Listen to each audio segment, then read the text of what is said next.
Okay. Alright, welcome to Murder Most Foul. We have a murder mystery set. Who killed the person? I don't know who did it. You don't know who did it. I'm not gonna lie, I haven't looked at like any of the trailers or anything. All I know about this is just like other people talking about cards and whatever. I have not, I've barely seen any of these. So this is all gonna be fresh to me. You're gonna see my live, in the moment reaction to these cards. We're starting with the neutrals today. And I suppose we can just jump into it. My grading scale is 0 to 5. That means an average card. And I'm going by the metric of this day and age, this meta era. An average card is going to be 2.5. So, like, a Spider Tank, a Chillwind Yeti, they're going to be below average, right? Gotta have something a little special to even get to average these days. Ain't that the truth? Okay. So, Redger Staff. 1 mana, 1/2, neutral, common card. Battlecry. Give minions in your hand +1 health. That's a good card. That's a good card. You know, like, I would draft a 1 mana, 1/3, no problem. But sacrificing 1 stat in order to buff the minions in your hand, that's pretty good. You're probably gonna get 3-ish buffs off of this. Unless you're Warlock, you get 12. Terrible card to top deck, though. That's kind of the thing. Like, at least the 1 mana, 1/2 that gives +2 health, you know, that card, at least that can buff something on the board actively. I'm gonna say this is an average card, right down the middle, baby. Call this an average card. I think that it's eminently pickable, and, I don't know, it's just like a minuscule version of, like, a Legionnaire and these other, like, tempo loss hand buff cards.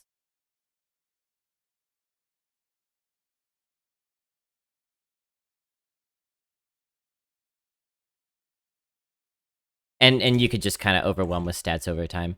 Thinstone Totem. 1 mana, 0/3, common totem. At the end of your turn, gain +1 health. What is this for? Why is this a card? 0? Am I missing something? Maybe there's synergies later in the set. But this literally does nothing. Like, an infinitely healthy minion still does nothing on the board if it has 0 attack. I guess it's for buff classes. Totem, Synergy, Package, and Shaman. Okay. So they're just gonna print a bunch of shite totems just for one class, and you don't even want to take them in that class? Sounds good. 2 mana, 2/3. Anonymous Informant, common card. Battlecry, the next secret you play costs 0. Okay, so this is power crept, power crept the cards that let you play a free secret, because this one you play at any time in the game. And then if 15 turns later you play a secret, it'll be free.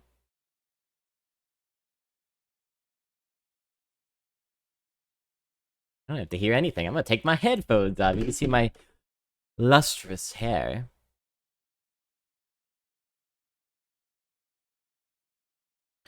This is good. It's a 2 mana, 2/3 solid stat line. She got a cool veil. That's nice. I like that. Yeah, it's not same turn, and it makes all the difference, Gary Glaive, right?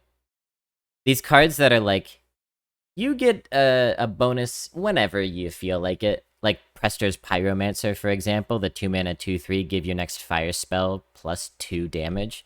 It's so much better than the ones that have to happen on the same turn, because you could just bank that for whenever you need it, right? So in Mage and Hunter, whatever, this is, I think, gonna be a pretty... not a premium card, but very good. It's like, imagine you play this on curve, and then anytime you draw Oasis Ally, you can just get it out on the board. That's so good. Because the only bad thing about Oasis Ally is that it takes a little bit of tempo to play it.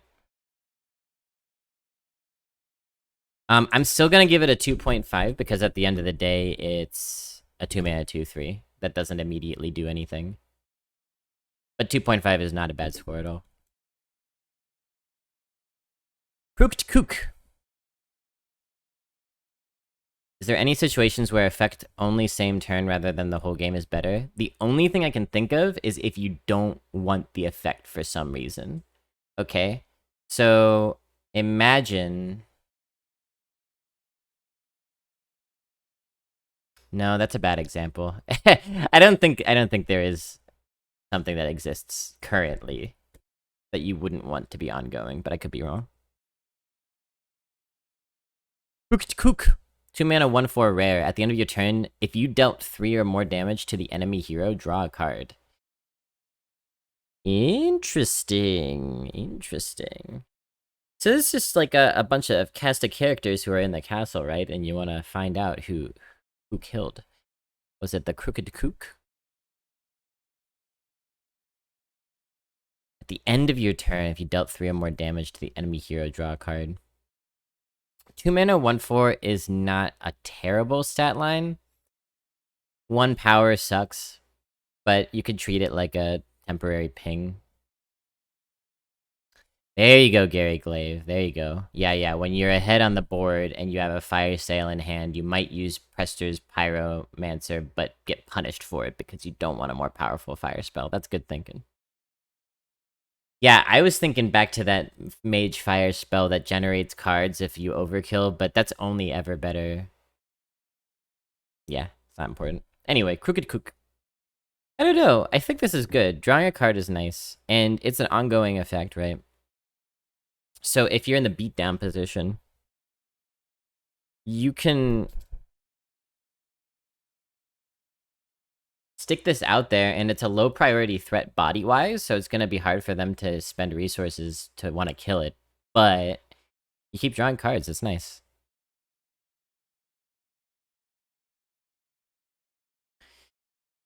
If you're not in the beatdown position, you won't always be able to deal 3 damage to their face.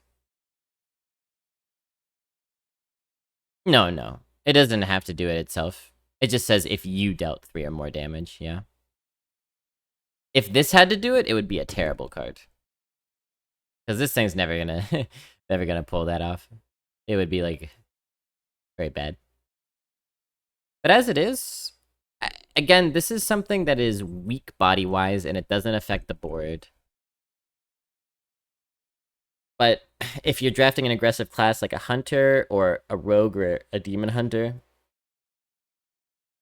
and you're anticipating that you'll be in the beatdown position a lot, it's a nice way to keep the pressure up, refill your hand a little bit, especially as a hunter, where you can burn through resources pretty quickly. I'll give this a 2.5. Right down the middle. Eventually we'll get some different scores. Maze Guide. 2-mana 1/1 common card. Battlecry, summon a random 2-cost minion. Oh. Interesting. So this is basically like... That's true, Mafundi. This guy can summon a 4/4 this set. I did see that card, yeah. This is like... It's like a rat, right? What's the one... The 2-mana 1/1 summon a 2/3 or whatever? Or, summon a... Do you know what I'm talking about? 3-mana 1/1 summon a... What's that card? What am I thinking of? Sewer Rat.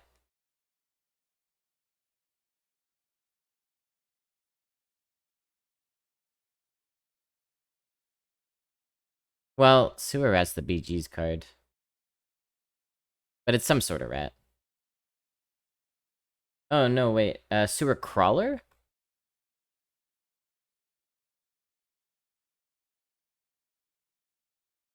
Sewer Crawler. 3-mana 1/1 summon a 2/3.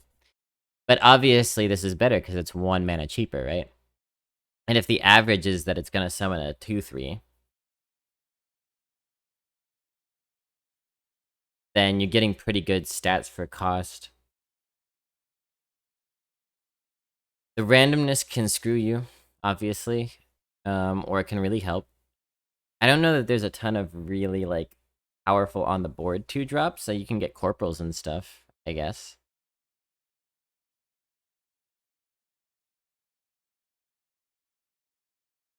I'm gonna say, and this is a bold... Yeah, worst case scenario is a 1/1, I would say.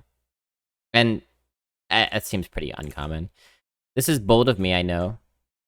But I might just call this a 2.5. Am I crazy? Have all of these cards just been really right down the middle so far? Which is good for neutral cards, right? Maybe they just are balancing this expansion well?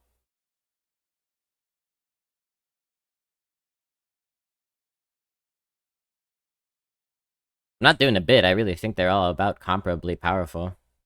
You think this is one of the better 2-drops in Arena? Then maybe I would have to bump it up to a 3. But I don't know. I still feel like I would rather just have a corporal than a maze guide. I would definitely rather have a ram commander. Yeah. Beast of the Deceased, a good name. 2 mana, 2/3 common card, taunt, infuse. Alright, now we have to learn about this. Infuse gain +2/+2. Upgrades in hand after X friendly minions die. Oh. Interesting. Interesting. So this is sort of like Corrupt as a mechanic, in that it rewards holding cards for more value later. Very similar to Corrupt. Except that Corrupt rewarded big value decks because you would tend to have bigger cards to corrupt your hand.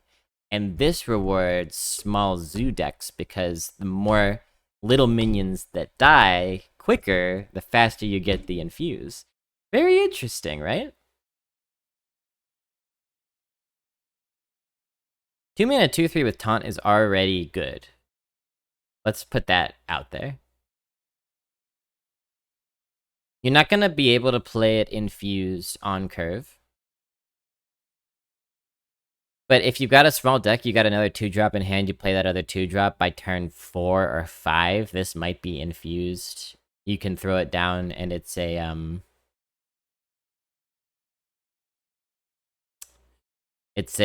the 4 mana 4/5 that discounts itself. You know the one. They said they killed off old cards and sent them to Nathria, the afterlife. This is Priest of the Feast. Wait, so these are all, like, dead people? This all takes place in the afterlife? That's cool, I guess.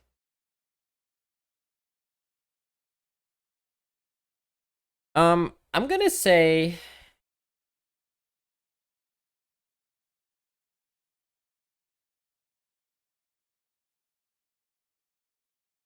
Period.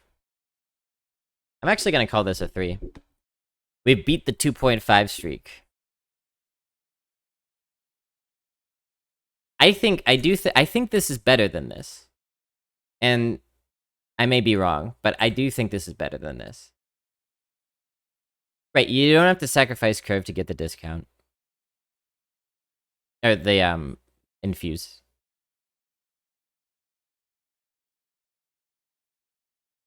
I'm a fan of Priest of the Deceased. And again, I will repeat, 2 mana 2/3 with taunt is great. Sometimes you just need a taunt, and a tiny taunt will do.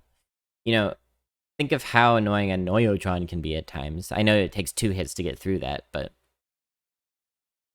Roosting Gargoyle, 2 mana 2/3 common card, battle cry, give a friendly beast +2 attack. Okay. +2 attack. This is weirdly conditional for a 2022 Hearthstone card, right? Weirdly conditional.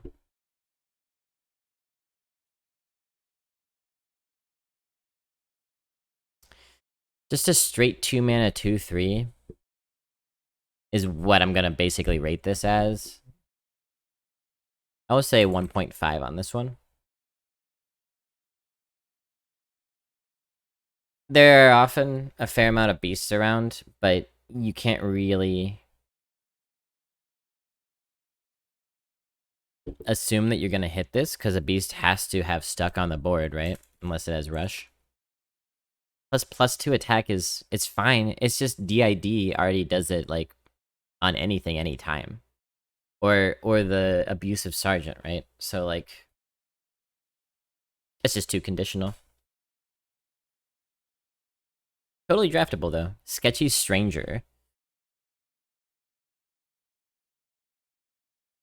2 mana, 2/2 common. Battlecry, discover a secret from another class. Discover from another mother? So is River Croc a 1 if this is 1.5? River Croc might also be 1.5. I just don't think +2 attack on a friendly beast is enough to elevate its score. River Croc might also be a 1. I'd have to think about it. It's probably a 1.5.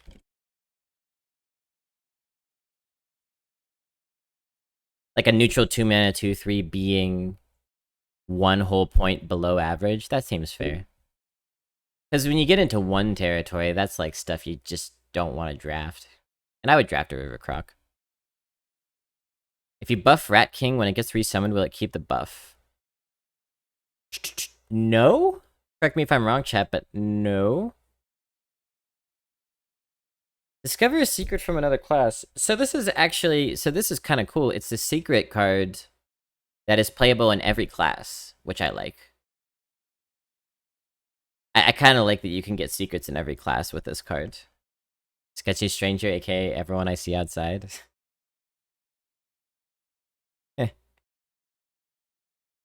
AKA the quality of the writer's room of Stranger Things. The 2 attack for Beast has some implications, I feel, like giving Hippogriff the attack later, maybe. Yeah, you can definitely do that, but the stars will align so seldom, unless you are like a Beast Hunter, that, to me, it's not worth a half a point difference.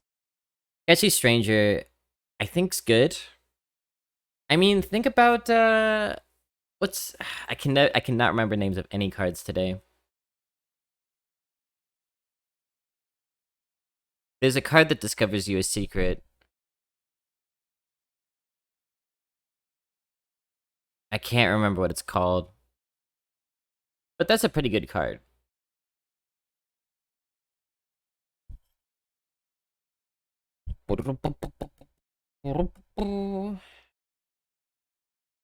And it's from another class. Now, to be fair, you're going to be pulling from all the secrets. So that's including Rogue and Paladin. So you might just get 3 crappy secrets. Hydrologist is exactly what I'm thinking of, yeah. Not the 4 mana 2/2, the Hydrologist. Yeah, and Hydrologist is good. But, you know, when you throw, like, Rogue secrets and stuff in there, maybe the pool is a little bit bad. I like this card. Discover a secret from another class. I'm gonna call this a high 2.5, and it might exceed my expectations and be a 3. But I will be a little bit modest with my score here, because I would be worried about the general quality of the secrets if you're pulling from the whole pool. Cool. 2 mana 2/2 Volatile Skeleton. I like this art. It's kind of derpy. I like it. Common card. Death Rattle. Deal 2 damage to a random enemy. Huh. If this said random enemy minion, it would probably be better. But if this gets killed and the 2 damage goes face, more times than not, that's irrelevant.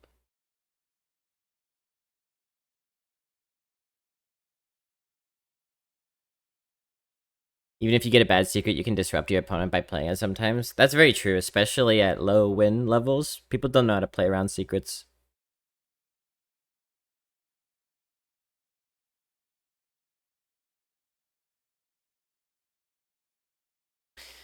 I don't think this is great. I think it's fine, but consider the mech 3 mana 2/2 Death Rattle, deal 4 damage to a random enemy minion. That card is not great, and it's even already like a little bit more useful than this because it's enemy minion, right? The fact that this can just put a potentially useless 2 damage to their face, that makes me think...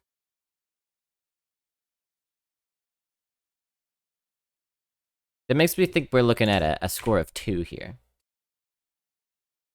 And I could be wrong. The problem with the 3 mana 2/2 mech is that it's a little expensive, and this is cheaper, which, you know, maybe makes it better. It's a trade-off, right? This can go face, whereas that mech is more expensive. I'll call this a 2, because it's a 2 mana 2/2 deal too. But also, I think that's what it should get. Ashen Elemental, 3 mana 2/4 Epic Elemental. Battlecry, whenever your opponent draws a card next turn, they take 2 damage. So, functionally, this could say 3 mana 2/4, deal 2 damage to the opponent's face. I understand that there's additional application if the opponent is going to tap as a warlock or draw cards or whatever. They take 2 damage more times. I think that's pretty irrelevant. 3 mana 2/4 is a bad stat line. 2 damage to the face, as discussed with this card. Not that great. I'm actually going to call this a 1.5. And that might even be a little bit generous. I just don't think you want to be playing a 3 mana 2/4. Like, I was willing to do it occasionally with the Taverns of Time card that lets you discover a card for your deck, because I think that that's a nice ability. But dealing 2 damage with potential for more damage to their face, I'm not a fan. I will draft this in Hunter sometimes if I have to, probably. Rigged fair game. Creepy painting. Blah. 3 mana 0/6 common. After another minion dies, become a copy of it. Fascinating.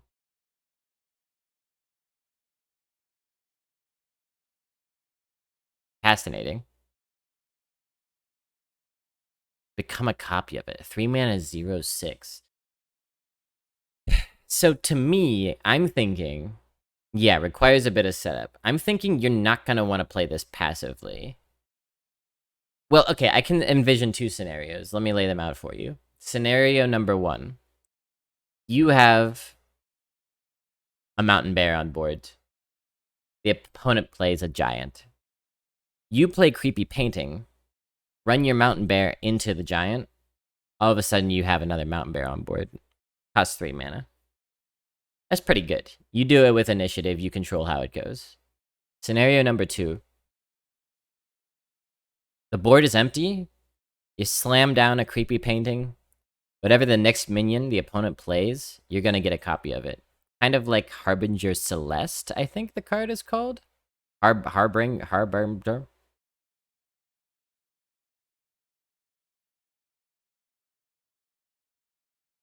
Can we make this bigger? Yeah! Get that toolbar out of here.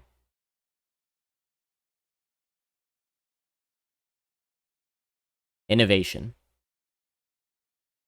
The first scenario is how I would want to use it. The second scenario, I would be forced into it sometimes, because the opponent could always play, for example, a maze guide, and all of a sudden, your opponent has 2 minions on board, and you have a 1/1. Like, letting them choose what to copy. But if it's the late game and they're top decking, it could be a gambit, you know? Good combo card. Yeah, I think it's a... I don't know if it's good.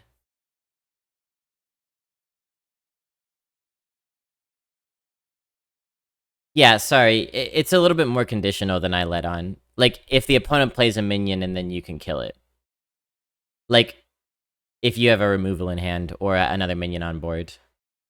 It still requires a little bit of work. My explanation was unclear. And that's especially why I don't like just playing it. Like, if you have, like, a removal card and you're like, I'm gonna kill whatever they play if it's good. I don't know, there's just a lot of ifs in that scenario. Attack it with the painting? Yeah, attack it with the painting and that totem. Sinister totem. Sinstorm, whatever. They both die at the same time. Yeah, I guess play order, huh? I guess it would be play order. I'm not a huge fan of this. I guess the question is, how often are you in a situation where you have a big minion that you would want to copy and that also you're going to kill that turn?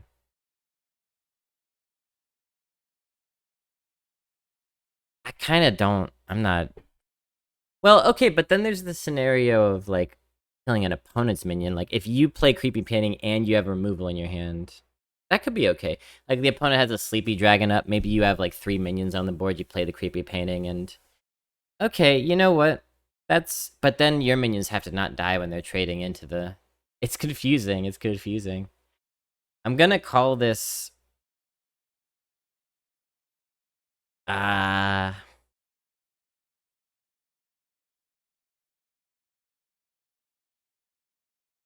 gonna call this a... Well, let me think for a second. It costs 3 mana, so if you copy a 3/4, you've come out even.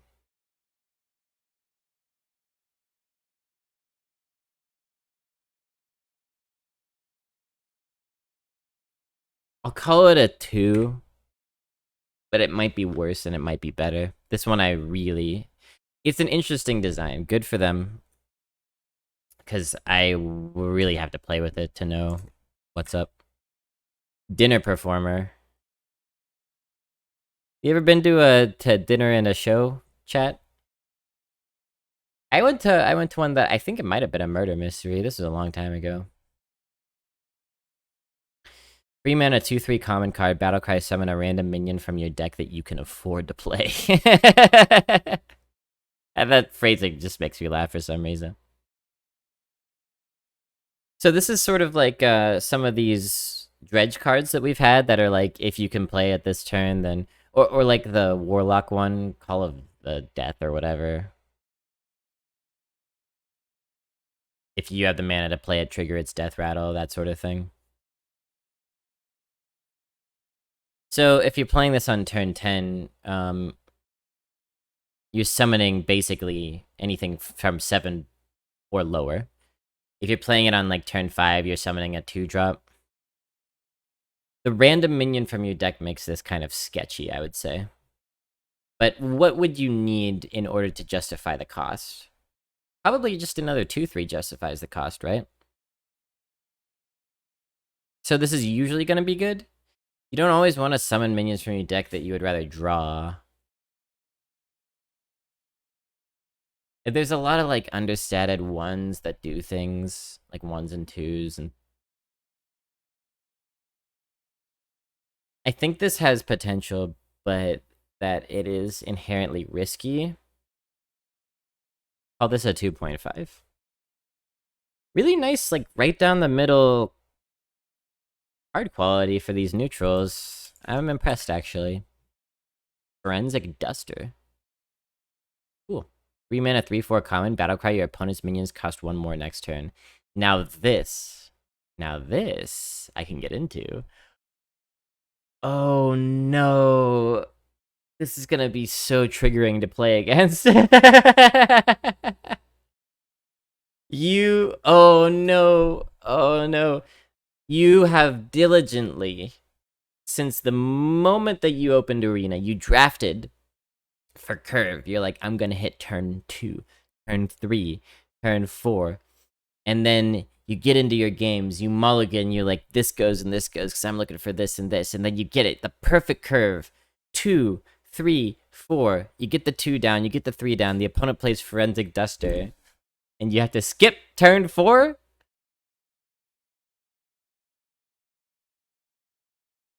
I actually think this is really strong.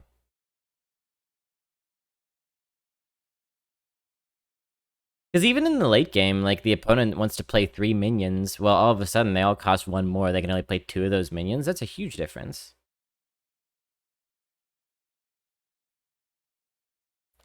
I'm actually gonna be, I'm gonna hype this guy up a little bit, call it a 3.5. Highest score yet. I'm gonna keep 2 3-drops in my hand. Yeah, maybe, actually. Like, is this gonna change how we mulligan? It's a common card. I'm really gonna have fun playing this. The thing is, you're not gonna know exactly how much you've screwed up your opponent every time. But you're gonna know it when they play it against you. Invitation Courier, 3 mana, 3/4 rare. After a card is added to your hand from another class, copy it. Okay. Sure. That's relevant in a couple classes like Rogue. Otherwise, it's pretty neutral. I want to call it a 2. It's a 3 mana, 3/4 with extremely minor upside. Murloc Holmes.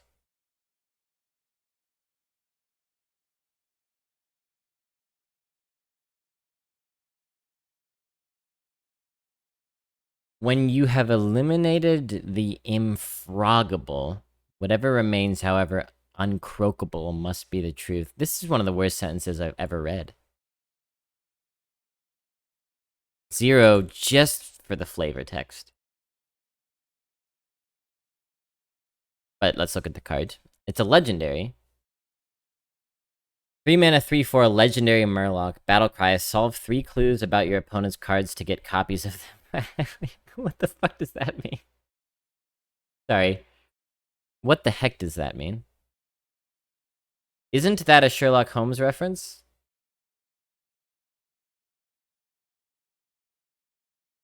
Yes.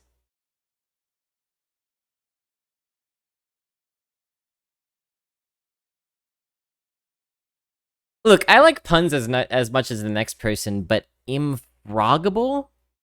Infroggable. Impossible. Infroggable. It's a reach. It's a reach and a half. Infroggable? I don't even know what word this is supposed to be. Unlikely? Is this supposed to be unlikely? Uncroakable?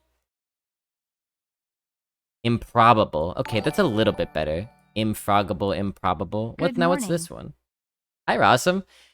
Hello! With the Twitch Prime. Thank you for 19 months. And I want to say, Rossum, and this is going to be enshrined in the YouTube video of this set review, you killed it on the leaderboard. Congratulations. Is that your highest finish yet? Rossum finished 81, which is exactly what I finished on EU.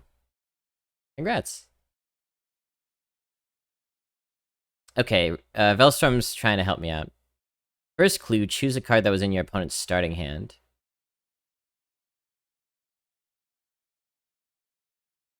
Second clue, choose a card that is currently in your opponent's hand. And these are like discovers, right? Out of 3 choices. Third clue, choose a card that's currently in your opponent's hand.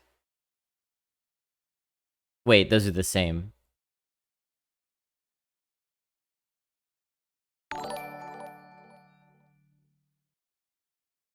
Yams, thank you for the follow. The yams are the powers that be.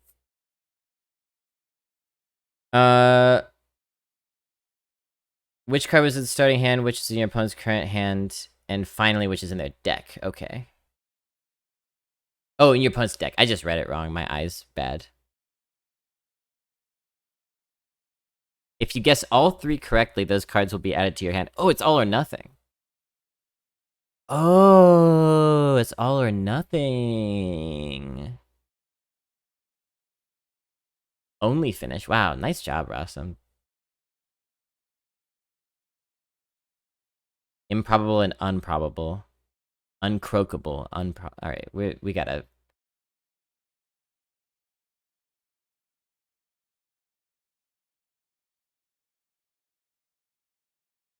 Unprobable's not a word, though. It's not obvious that it's unprobable, because unprobable isn't a word. That's that obvious.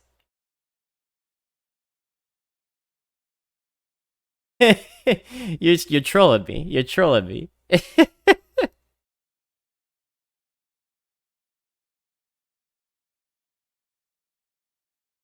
I think it's a silly card, but I like it. Yeah, it seems fun. It seems fun. If you pick all three, right? Yeah, that's a hard thing to do. I don't think it's gonna be an amazing card. Watfin?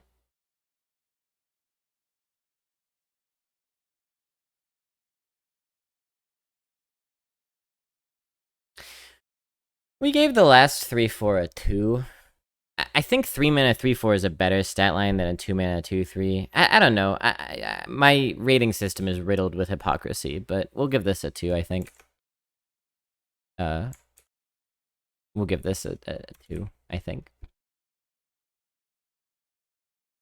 But it's fun. You know, draft it, try to... And maybe it'll be easier to put together context clues than I think. Inflammable. Inflammable means flammable.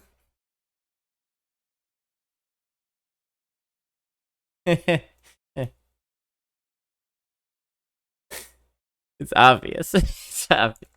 It's not unfroggable to be loved by anyone. Do do do do do. Okay, Prince Renathal. Okay, well this is not an arena, right? Your deck size and starting health are 40. This is not an arena card. Opening hand guessing seems basically impossible in arena. Really? I would think that would be the easiest one of the three.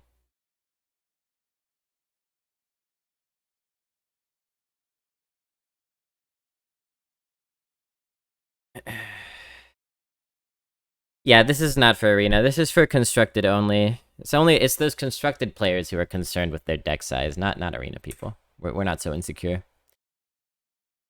4 mana 4/4 Demolition Renovator, epic card, Battlecry, destroy an enemy location.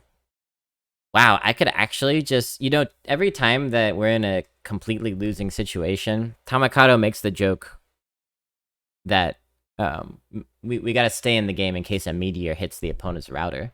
But this card actually just destroys the opponent's house. That's useful.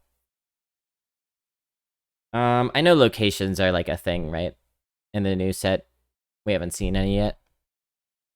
I don't really know how good this is gonna be because I don't know how prominent locations are gonna be.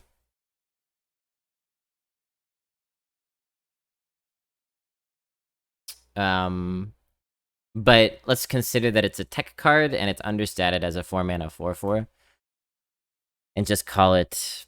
maybe with, like, new set bonus, we'll see a lot of locations? Well, I actually haven't seen a single location card in Tangible, so I am not the one to answer that yet. But maybe by the end of the set review, I'll tell you.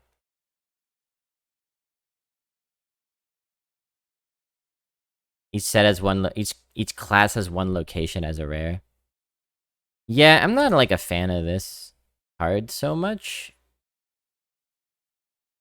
I'll call it a 1.5 for being an understated tech card with rare application, and I might bump that up if it seems like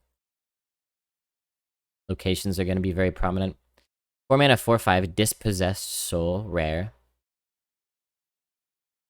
Battlecry, if you control a location, discover a copy of a card in your deck. Okay, now this one is a 4 mana 4/5, much better than a 4 mana 4/4, I think. It seems like just one puny stat of difference shouldn't make all the world of difference, but I think it does. I'm okay playing 4 mana 4/5s, and it has a conditional additional upside that involves a discover, and discover is a great mechanic. So this one...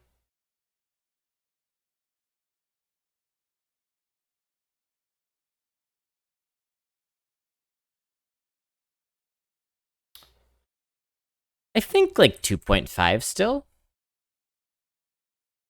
Decent stat line. Conditional but strong upside. It could be a 3.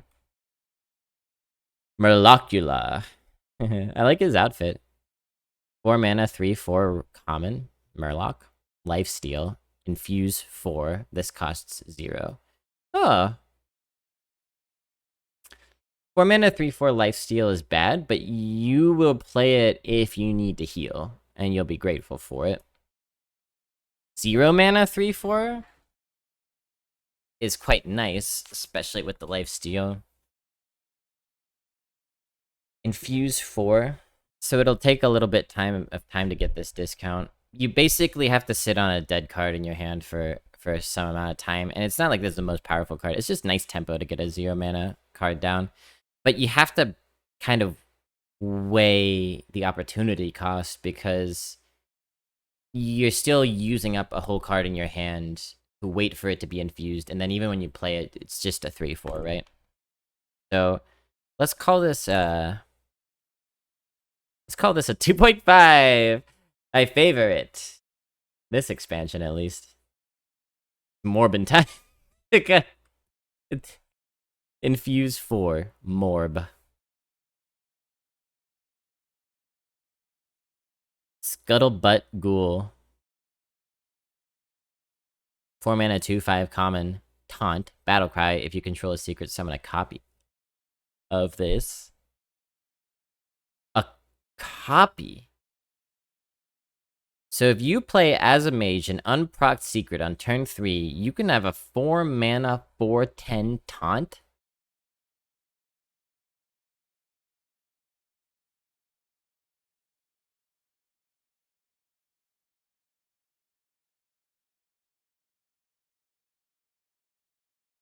But if you don't have the secret, this is a worse Stegodon, which is already bad.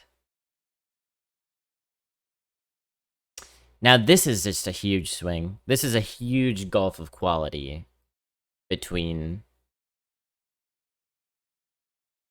the condition is met and the condition is not met, right?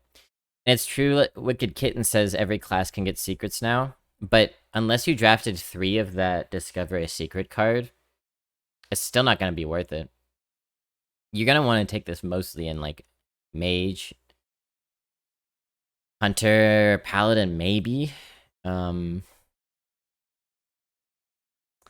consistency that you would need requires drafting, like, several secrets, and you don't normally want to do that.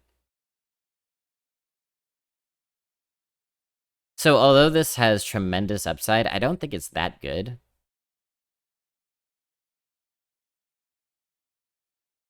If you're in desperate need of a taunt later in the draft and you have only found 1 or 2 secrets, I think you can pick it if it's not against good cards. But that's a lot of ifs. I'm gonna call this 1.5.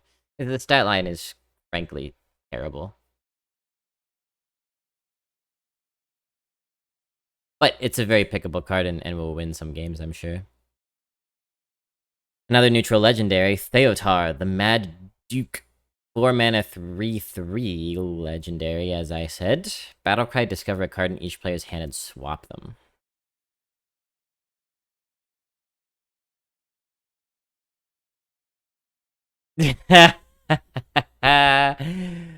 Oh, I kind of like this guy.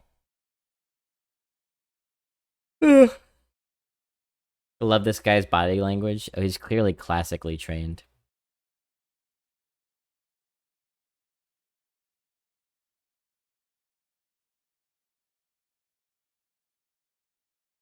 Four mana, 3/3 is a pretty bad stat line. Discover a card in each player's hand and swap them. So you're holding this card until you know that what you have, until you know you have at least 1 clunker in hand that you can guarantee getting rid of, right? Yeah, like a Ram Commander Rush, for example. And by the time you're playing this, it's probably the late game, I'm guessing. I'm guessing you're not going to want to storm this out in the middle game. Could be wrong. But it's probably the late game. And the opponent's going to have 3 to 7 cards.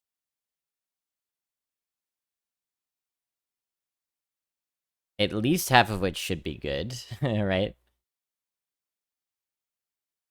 Draft a bad deck to make this card better. It is a little bit like, if you have a really good deck, you kind of don't want this. Just good.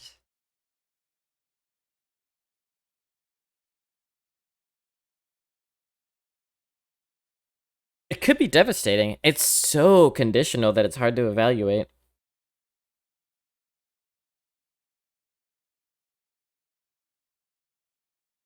I think for the disruption that this can cause,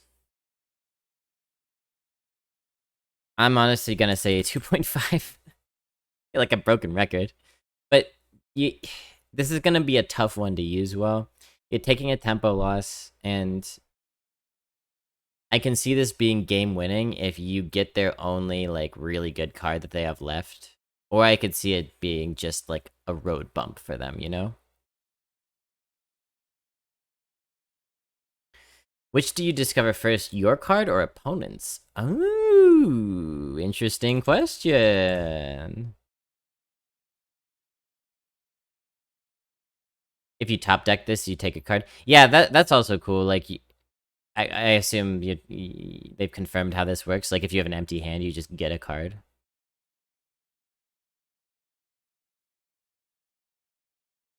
My guess would be that you discover your own first, but who knows? Famished Fool, 5 mana, 3/5 rare, Battlecry, draw a card.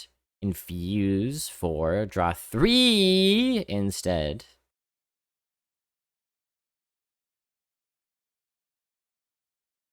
So 5 mana, 3/5, draw a card is quite bad.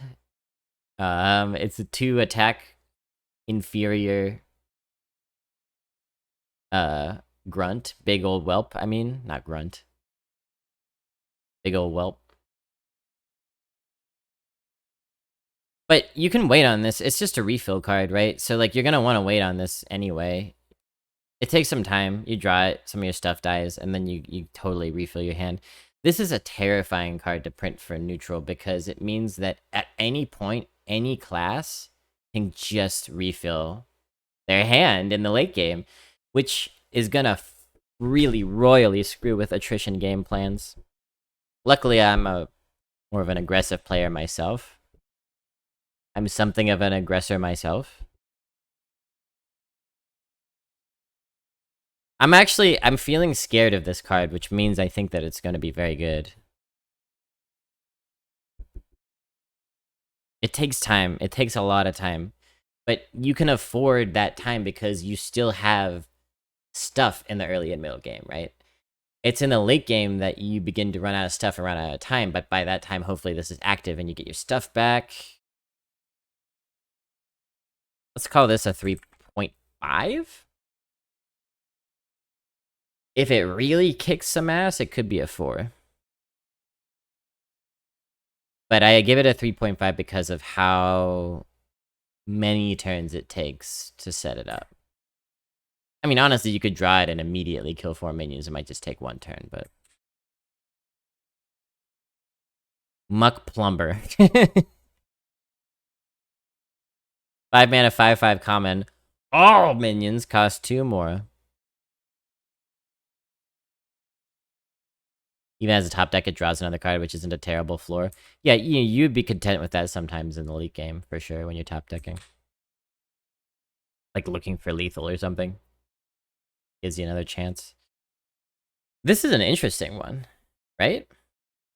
It reminds me of maybe a worse version of the Duster. Screwing up the opponent's curve. Oh god. What have we done? Okay. Because you think, okay, all minions cost 2 more, that's yours and the opponent's. That seems bad, right? Because it negatively affects both of you. But you must remember, tempo-wise, you're going to play this at the end of your turn. Which means that they will be the only ones to face the repercussions unless they don't clear this 5/5. And if you're not clearing a 5/5, maybe you yourself can trade it into something, probably, right? And then be able to play your minions again. Or you just start smorking with it, which is good too.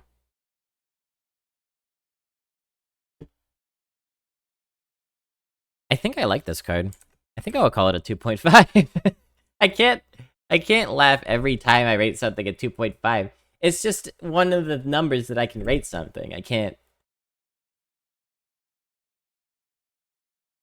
Sin Runner.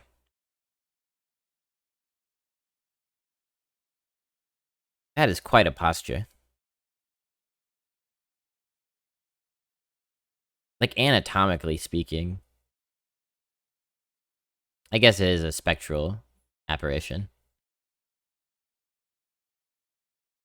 Come in. Hi. Oh. Dijon Vu all over again. Thank you.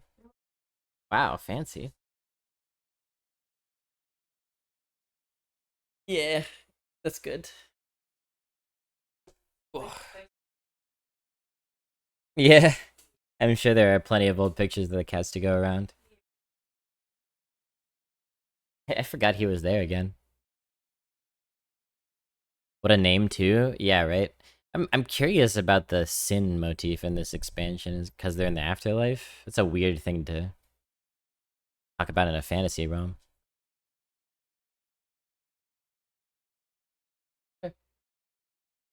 Look good. Thank you. Hey chat, you can look at the meal I got here. That's good, right?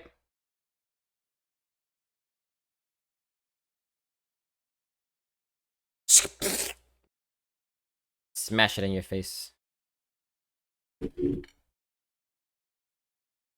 Unfortunately, that means I'll be partially eating for the rest of the set review, but it'll just be charismatic. 5 mana 6/5 common beast. Death Rattle, destroy a random enemy minion. Whoa! Whoa! Nelly. Whoa! Whoa! That's a damn good card. Appropriately statted with huge upside, and a tag, and cool art, and common. Murder Hoof's most foul. Yeah, maybe the horse did it. It was a very nice card. I will again draw a comparison with a 3 mana 2/2 Death Rattle mech, but a different one this time. The 3 mana 2/2 magnetic one that kills an enemy minion, or Sylvanas, that works too. That card's not very good because it's understated. This card is well statted. And you know, it's no Spawn of Deathwing. You can't, like, choose what minion dies, and probably a lot of the time they're gonna clear this without taking a kill, but that's fine. Place called Sinfall in the region, so probably where the name comes from. Well, that makes sense, Intangible. And as usual with World of Warcraft lore, the actual answer is far less interesting than the one that I imagined.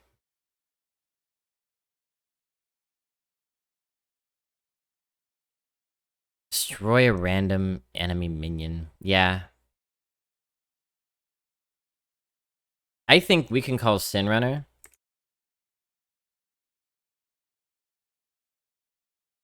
Huh.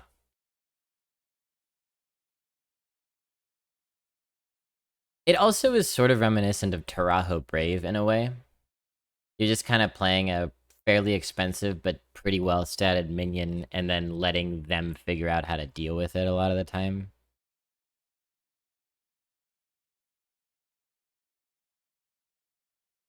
Don't you dare say 2.5? I will not say 2.5 on this one, no sir. I will call you a 4. And I actually was considering 4.5. I think 4.5 is a little bit high for a 5-drop that doesn't do anything when it comes down onto the board. But I will definitely call it a 4. Highest score yet.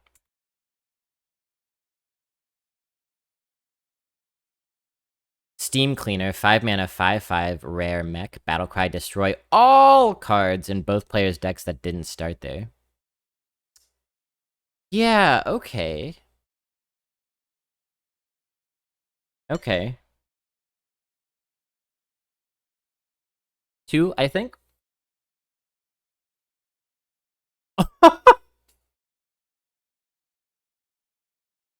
Oh my god, you're right. It just destroys Fires of Zinashari.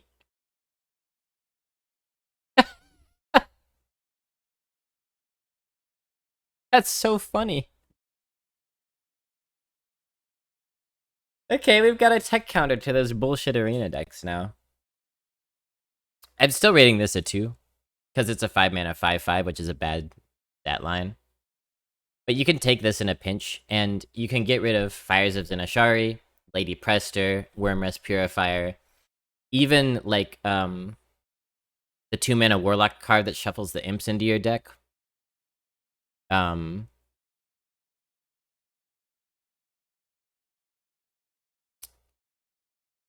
Stuff like that.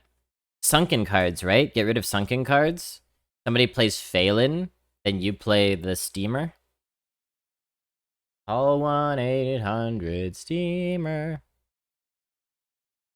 Prester cards get transformed. So you think that they wouldn't be destroyed?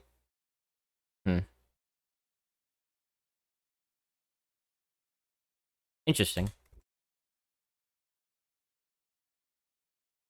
Stoneborn Accuser. 5-mana 5/5. Very popular stat line this expansion. Gray area, yeah. What an outfit. Damn, what an outfit. Gotta show Angry Bee this outfit. They would like it.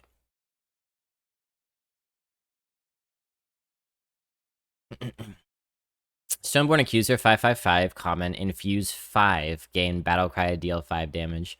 Yeah, as a 5-mana 5/5, it's not a card that you're going to want to be rushing out onto the board anyway.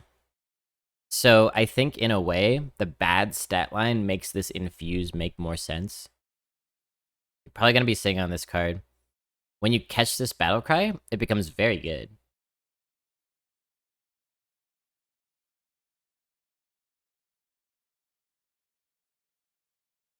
If you are in your house and get transformed into a sheep, did the sheep start there? Is this like a Ship of Theseus riddle?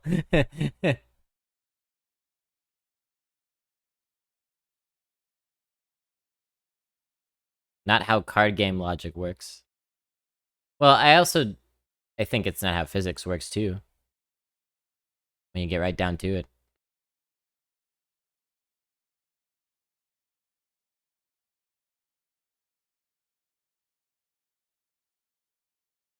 Yeah, okay, the Sheep of Theseus, you're right, you're right. I should have had that one, I should have had that. 0.5 Blobby.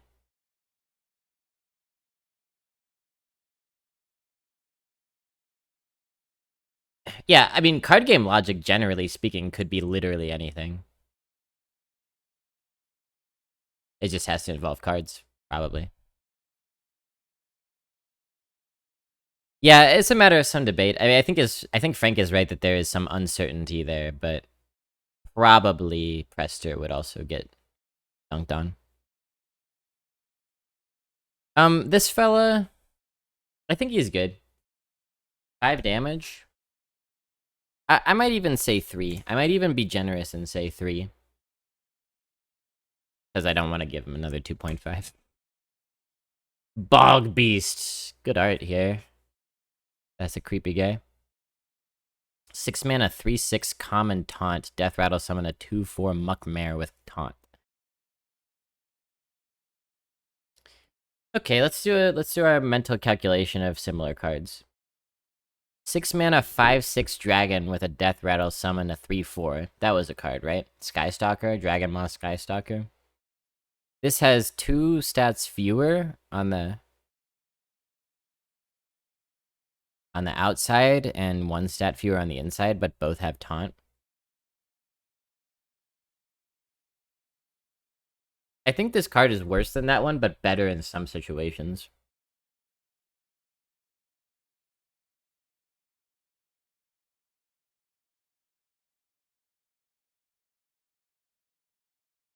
I'm gonna call this a 2.5, because it really is pretty drastically understated when it hits the board. And it's not going to challenge a lot of minions to the point that it's killing them when they trade in. But it's really annoying to get through.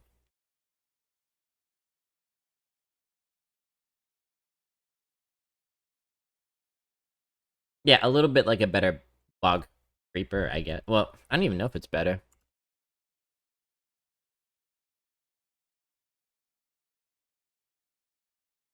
Elthus Sinstrider.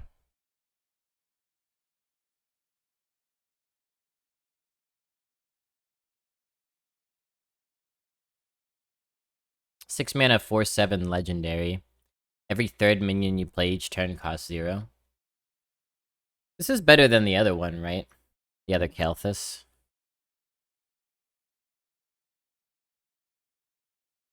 6/1/10 on turn 7. Yeah, sure. But that's so niche.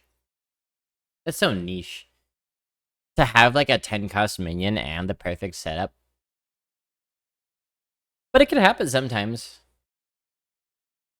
We got a raid from Taze TV. Hey Taze, thanks for the raid. Taze and company. Let's give the shoutiest of outiest to Taze. Joining in the middle of the set review. If any of y'all have thoughts and opinions on these cards, shout them out. I'm seeing most of them for the first time, so my opinions are fresh.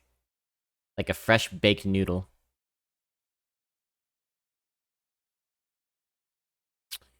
Putting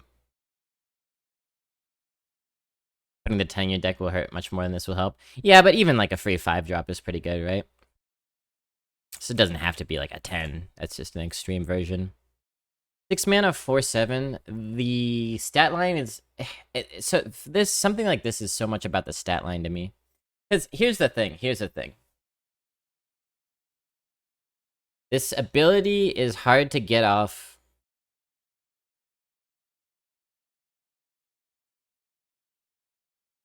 in a game-winning fashion. Especially because... Yeah, have a good sleep, Taze. Take care. Especially because even if you get a big, good free minion, if you've played 3 minions in one turn, your hand is probably kind of depleted. And if the opponent has a board clear, as the opponents often do, then you have used Kael'thas to run out of stuff. That happens a lot. Does this count itself if you play it? I assume it does.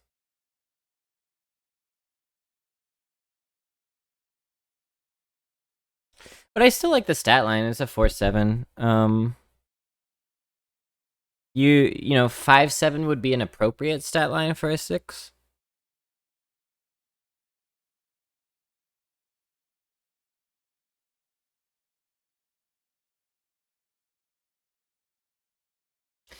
I don't know that I'm a huge fan of this.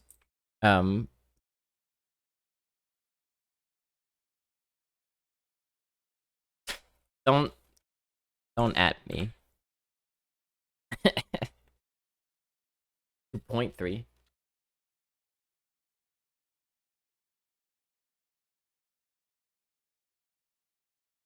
It's party time. EARTY. Because I gotta.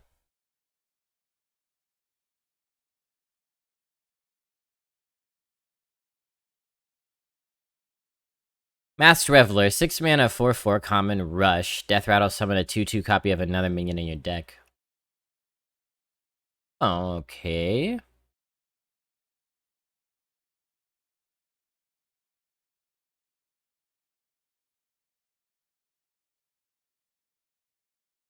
I can't tell if this is understated or not.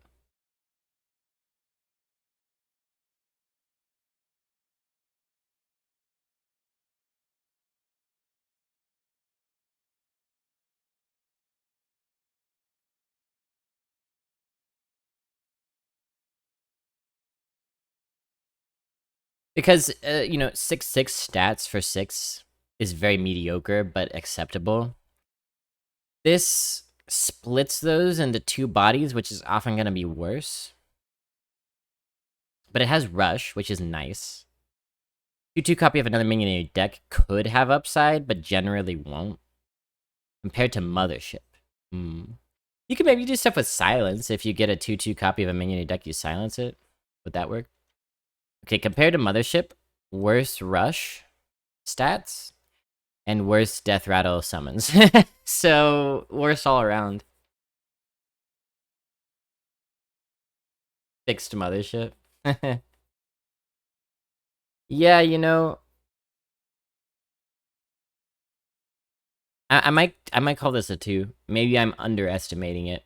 I think it's pickable, but not desirable. Seems a little low impact for spending 6 mana. Look at this art, wow.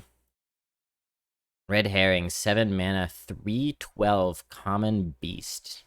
Haunt. Your non-red herring minions have stealth. What?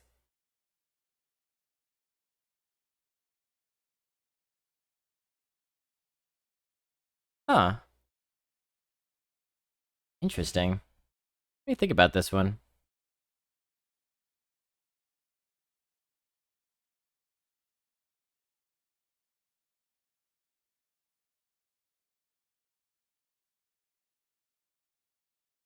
It's basically Sleepy Dragon's stat line, right?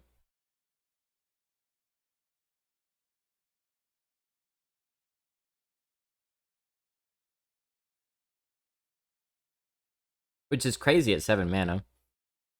Or you could think of the 6 mana 2/10 taunt.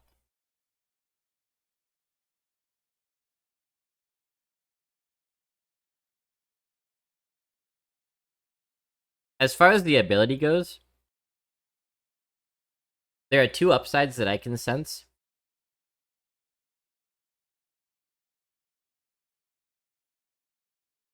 One is if you want to play other taunts, but you don't want those taunts to get hit, kind of good, because they will have stealth.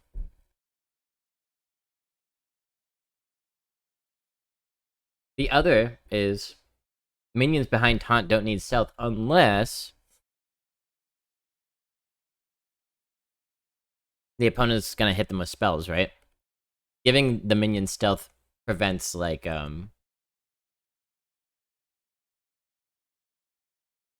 any sort of, like, drain soul hits or whatever.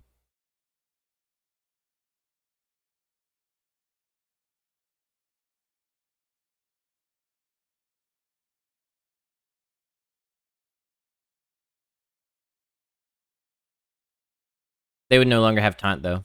Right, that's my point. That's a good thing, in some cases. Like, part of the problem with playing Sleepy Dragon or whatever, and then having other taunts in hand, is that if you want them to focus their energy on an annoying minion to get through, like Sleepy Dragon, but you're playing another taunt that they can kill more easily, that's a negative thing. You would want your other taunts probably to not have taunt, is my point. So that when this dies, poof, you have another taunt minion all of a sudden that they couldn't clear before with more advantageous trades. You know what I'm saying? Right, it protects your other taunts. That's a succinct way of putting it, Extra HUD. There isn't a deck type that can't make use of this. I agree with that. I would probably draft this in an aggro deck in a way that I wouldn't draft Sleepy Dragon simply because it's 2 mana cheaper. And I wouldn't mind putting stuff on the board and then on turn 7 just protecting all that stuff. Like Mawarg, for example. Let's say, like, you have a Mawarg on board and they couldn't clear it. You put Red Herring down, your Mawarg can go face, and it's protected. So you have an 8/8 going face. They can't kill the Mawarg. It keeps going face until they kill the Red Herring, and then kill Mawarg, right?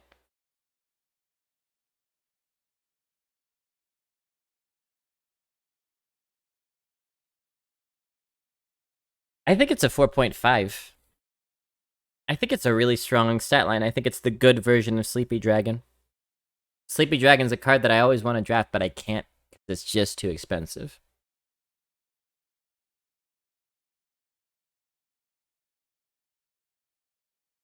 makes minions stay stealth even if they attack. That's what I would assume. That's what I would assume, yes. Because of the language here, it says your non-red herring minions have stealth. It doesn't say give your non-red herring minions stealth. If it said give them stealth, then I would assume they have it temporarily until they attack. But this just says they have it. That's crazy. I think it's really good. Thin-fueled Golem. 7 mana, 2/2 epic. Infuse 3, gain stats equal to the attack of the minions that infused this. Okay. So, unplayable until 3 of your minions have died. Let's say 2 2/3s and a 3/4, for example. 4/6.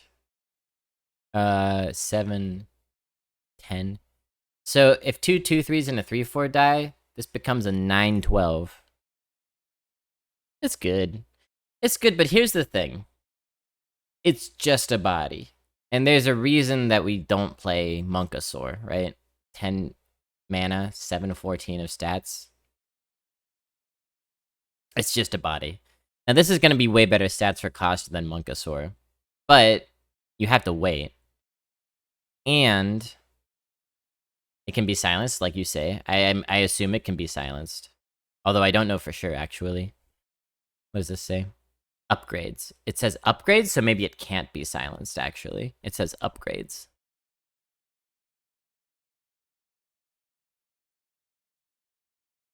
It's just a body. It doesn't do anything.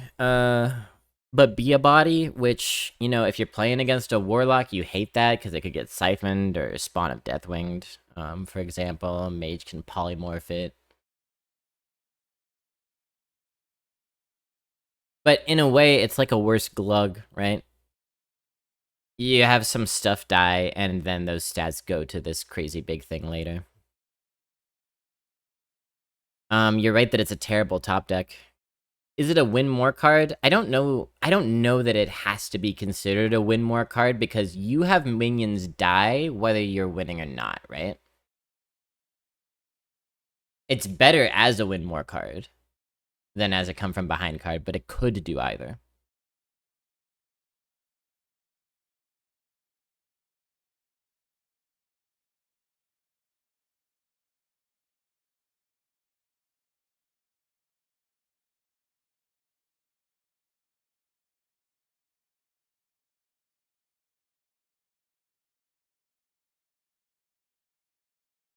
Two? 2.5? I think it's actually just a 2. It's expensive and slow and bulky and awkward. But it could win you some games. I think it's just maybe a 2.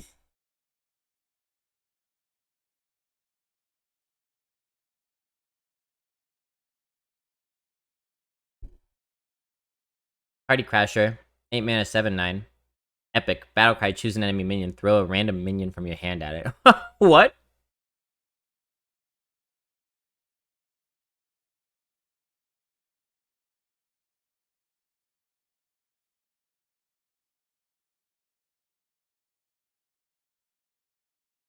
Here's what I assume this means.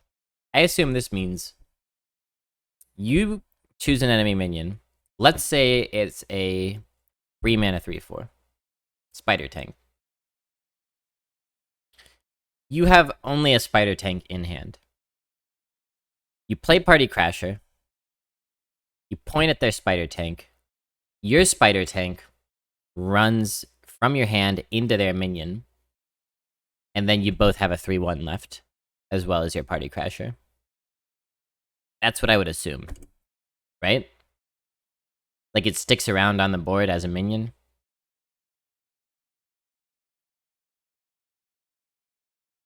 Seems like a bad spawn of Deathwing.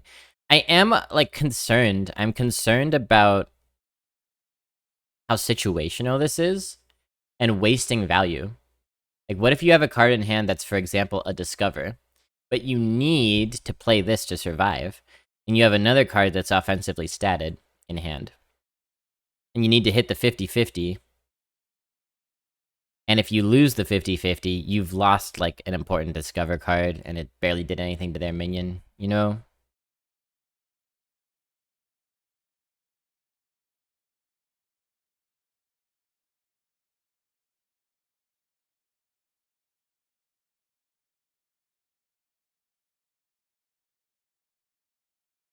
Very interesting. This card itself is well statted. I'll give it that. Like, that's a tough stat line. I'm gonna hit them with the 2.5, because here's the thing. I can't give it a 2, because it's well statted, and it has initiative. But I don't know if I can give it a 3, because it might waste value, or be conditional and awkward to play. But maybe it's better. Maybe it is a 3. You need an enemy minion to play it. My guess, Hazard, is that if you play it without an enemy minion on the board, you're just playing an 8 mana 7/9, and the battle cry does nothing. That's my guess. Which is fine. Maybe it is a 3. Maybe I'm underestimating the value of getting a minion from your hand out on the board with tempo. Actually, you know what? I say 3. Because I'm realizing, what if you're trying not to kill a very strong minion? What if you're trying to kill a weak minion? And you actually have another party crasher in hand or something. One party crasher throws the other party crasher at a 2/3. And all of a sudden, you've just spent 8 mana to summon 2 huge minions. It's a very particular scenario, though. So, I'll stick it at 3 for now. Very interesting card. Insatiable Devourer, 9 mana, 4/4, epic. Battlecry. To devour an enemy minion and gain its stats, infuse 5 and its neighbors. So, this is like Abomination, right?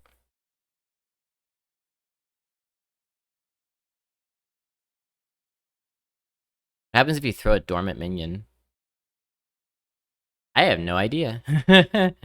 Yeah, maybe just go dormant? I don't know. Be a fun thing to playtest.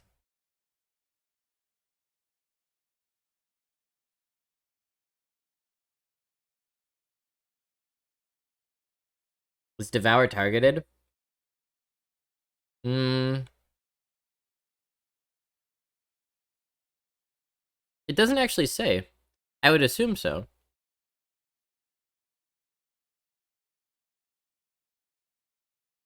Yes, it is. Yeah, right. It doesn't say random. So if this kills, like, even just a 4/4, it's worth it, right? Because you've removed a minion and you have an 8/8 all of a sudden. And if you get this infused, this can basically wipe out an entire board and set up probably lethal. This is very strong, right? This is gonna be a problem. This is a problem card. And you're gonna get it infused a lot of the time. This is kind of like, it almost reminds me of that Warlock Corrupt card, the roller coaster one. Where if you corrupt it twice, you can just destroy 3 minions all at once. Except that this also takes the stats and puts it to your...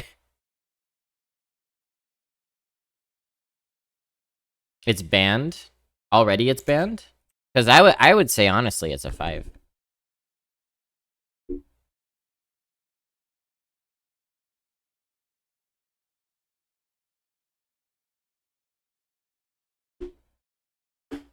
And I wouldn't be surprised if they did pre-ban this for Arena.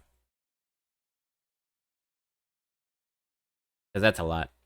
Sire Denathrius, 10 mana, 10/10, a legendary. Oh, right. This card. Lifesteal, Battlecry, deal 5 damage among us enemies. Endlessly infuse for 1, deal 1 more. So basically, I understand this to be, while this is in your hand, every time one of your minions dies, this will deal 1 more damage Among Us enemies. So in a way, this is sort of like the old god, right?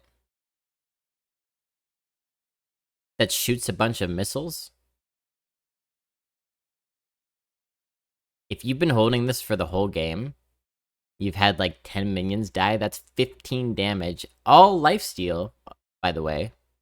Yeah, like arcane missiles. Cthulhu, yes. All lifesteal. So the typical downside for playing a 10 mana 10/10 is it's slow and the opponent can smork you down. But if you play this card, you're going to heal so much that that downside is probably irrelevant. The other downside is that this could just get removed. But even if it gets removed right away, which is a best case scenario for the opponent, the damage from a million missiles has already been done. Cthulhu plus Reno. Yeah, this is kind of Cthulhu plus Reno. I'm going to call this a 4.5. Maybe it's a 5, but just for the fact that this is a 10... I mean, jeez.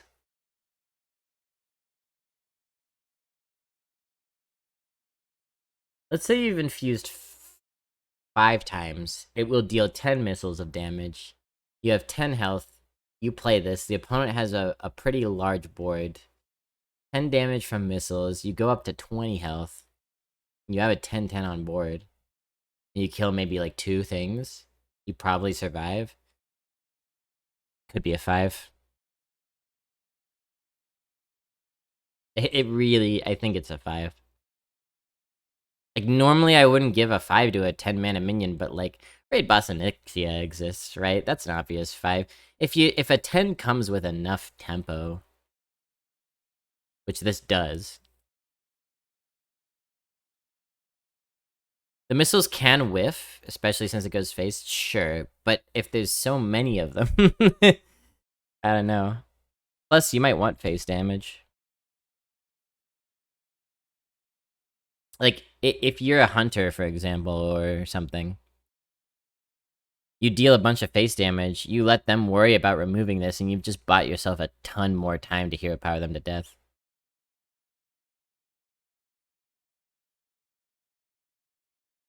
It's no raid boss off the top. True. If you top deck it, probably goes down to a 4 or a 4.5.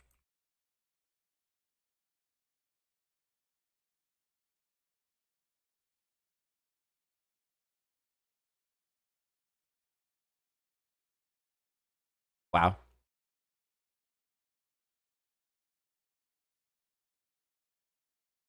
Stoneborn General. 10 mana, 8/8 common, rush. Death Rattle, summon an 8/8 Gravewing with rush. Yeah, now this seems like the better version of... Wait, we passed it. Of this. This is kind of weak. This feels appropriately statted for a 10 mana card. The aggressive version of Scrapyard Colossus. That's a good observation. Or alternately, the defensive version in a way. Like, Scrapyard not coming with initiative can lead to trouble if the opponent has great removal. But with this, if you're behind on the board, you at least can guarantee that you take out a minion. Rip Burly Shovel Fist? True.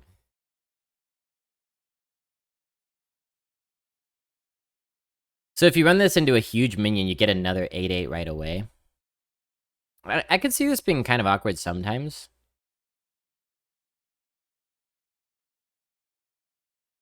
But if you're not dead, like, you could kill a minion and then be dead, sure. But if you're not dead, this is huge. Like, it's a pile of stats. I can see you value trading with this, and then the opponent trying to smork you down while you only have an 8/8 to go face.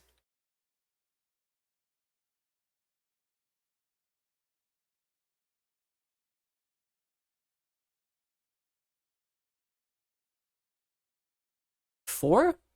4 or 4.5, somewhere in there.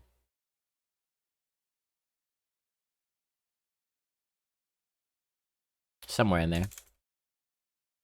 It depends on how awkward the breaking points end up being, I guess. That's it for the neutrals. I'm actually impressed. Color me impressed. I think this is a great set of neutrals. And it, you know, is kind of a meme how many things I was rating 2.5. But that's a sign of an extremely healthy expansion, I think. Because neutrals should be around 2.5 for the most part. Because they're support cards, right? You want them to be pickable, but not, like, overwhelming.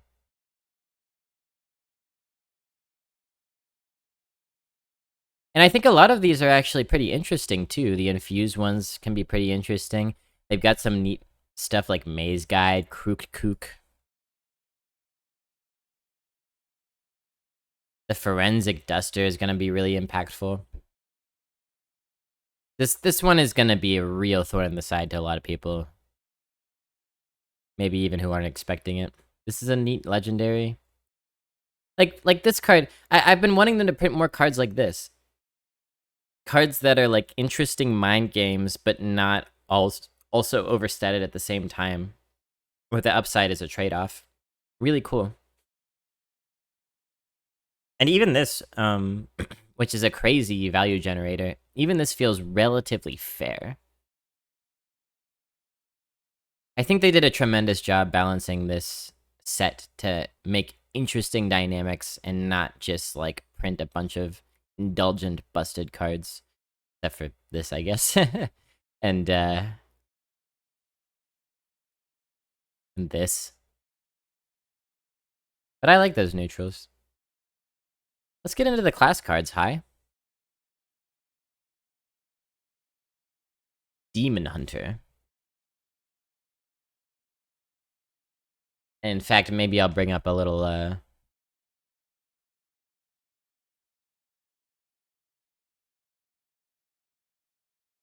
little tier list, so we can rank the classes as we go.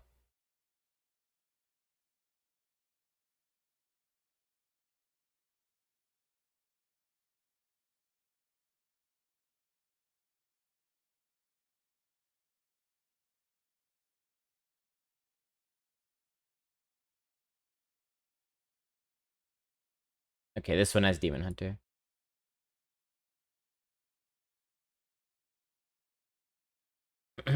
Dispose of the evidence. Dispose of evidence. 0 mana, rare, spell, for Demon Hunter. Give your hero +3 attack this turn. Choose a card in your hand to shuffle into your deck.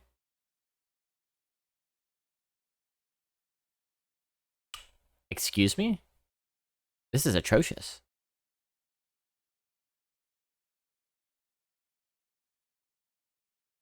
0. You don't draft this. No.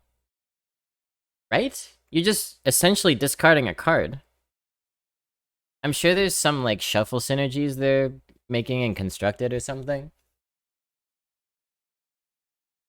And that's why they printed the card that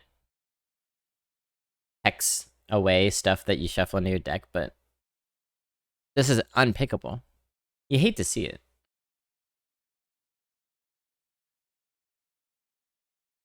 +3 attack for free is fine by itself. Like, Druid has a 0 mana, give your hero +2 attack, and that's it. Is this the worst ever Demon Hunter card ever? Maybe. Not useless, especially if you can empty your hand. But it's so crappy. Even if you empty your hand, you're out of cards, and this is the only thing you have left is 3 damage? That's so bad. That's trash. I think this is useless, personally. Sinful Brand, that's it. They got the cross here, right? They got the Sinful Brand cross. Soulfire and non-warlock? Yeah, and it doesn't go past taunt, and it doesn't... And it hurts your own face. It's just terrible. 5 mana 1/1 was worse. The one that grew? Nah, that card was fine. That was a fine card.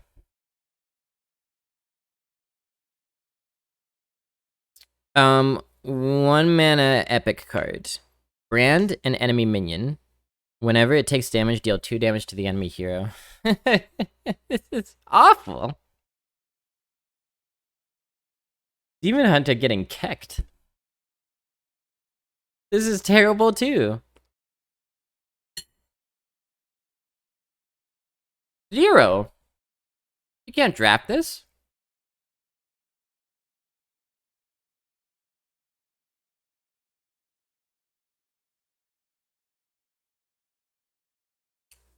I bet they're just course correcting for all the terribly strong Demon Hunter cards they drafted, right? They're like, okay, we'll go back to 2015 level quality to balance it out.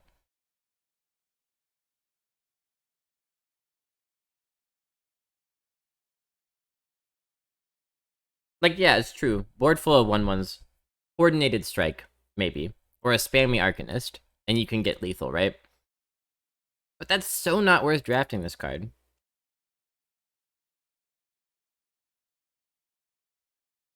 I don't get the flavor text. It's a commercial, right? It was a commercial that became a meme like 4 years ago, 5 years ago. Just a dumb reference. Type in my brand commercial into YouTube.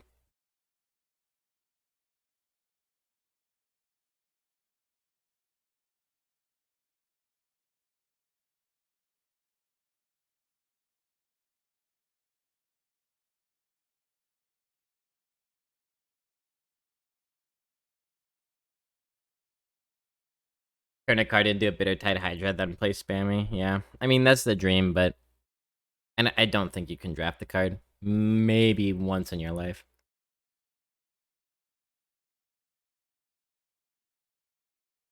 Bibliomite. 2 mana, 4/4 common, Battlecry. Choose a card in your hand to shuffle into your deck.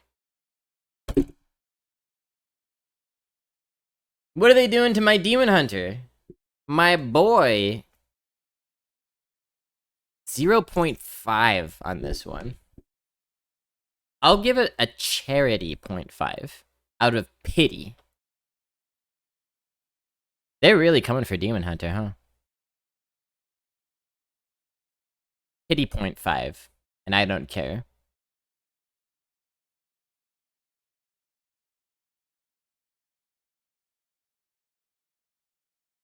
This to me is way worse than something like Selfish Shellfish even. Like, you need cards to win the game. Sure, a 2 mana 4/4 is great. Demon Hunter, Battlecry, shuffle back into the hero pool.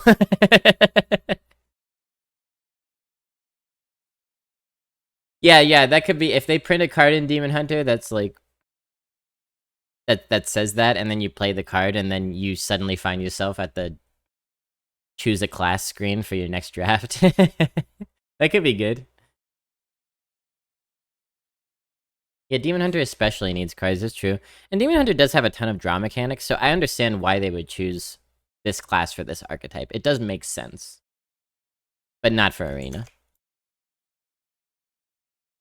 Relic of Extinction. Yeah, this class is going to be extinct. 2 mana common spell. Deal 1 damage to a random enemy minion twice. Improve your future relics. Relics? Relics? Relic Vault. Relic of Phantasm. Relic of Dimensions. So there's 3 relics. I don't really know if this is relevant. Relevant. I do know deal 1 damage to a random enemy minion twice. That's a 1-cost card in another class, right? There's a card that does that. Relics are going to be bad too.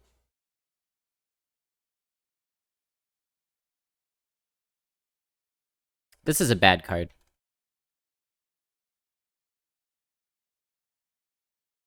1 damage twice for 2 mana? 2 mana, deal 2? Again, I'll give it a pity 1. This is a pity 1. Because this card actually does something. It does something, right? Nothing good, though. Magnifying Glaive. I like the design of this. This is pretty cool. 3 mana, 2/2 common weapon. After your hero attacks, draw until you have 3 cards. Alright, now this I can get into.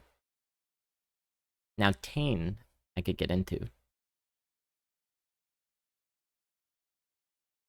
This is, I think, a better version of the 3 mana, 2/2 weapon in Demon Hunter that just has lifesteal, right? That's kind of crappy. But this 3 mana, 2/2 weapon is fine, but really, it's late game refill. And drawing until you have 3 cards, like in Demon Hunter, you're vomiting onto the board, right? So it makes sense for the class. This offsets the shuffle cards, I suppose.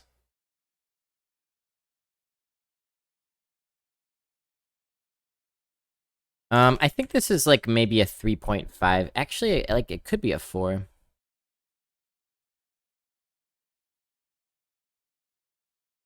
I'll stick it at 3.5 right now because it's a pretty weak weapon. And in some games, it'll essentially be dead because you're not running out of cards in every game. But I think it's strong. Relic Vault, 3 mana, rare.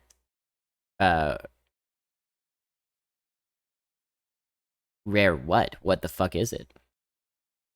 Sorry, what the heck is it? Oh, we got a Good Place reference. That's fun.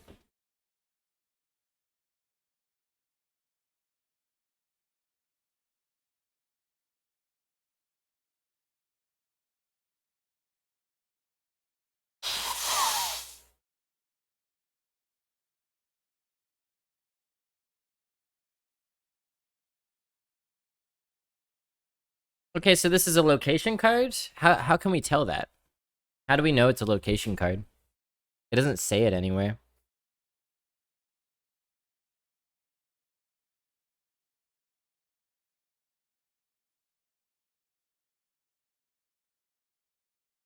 And I straight up don't type location. Okay. So you have to go into the stats to find out. I mean, like, yeah, okay. So, how does location work? You just play it and it's there forever? Frame is different on top. Okay, alright. True, true.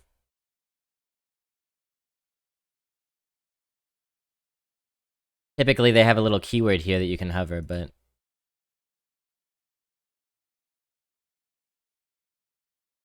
It's got durability like weapons. Okay. And how does the durability go down?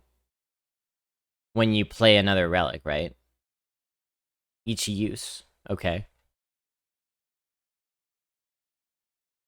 I would have to assume you can't choose when a location effect triggers, because it just says the next one. Can you attack it? Probably not. It's probably like a weapon, right?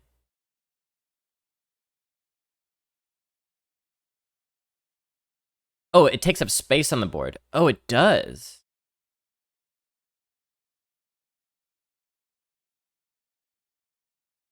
You can choose. What?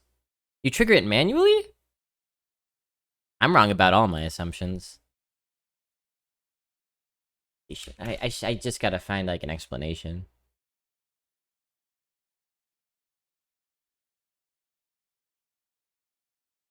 Locations are played onto the battlefield for an initial cost and then have an ability that can be activated for free on the player's turns. Each activation costs 1 durability and has a cooldown of 1 turn where it cannot be used.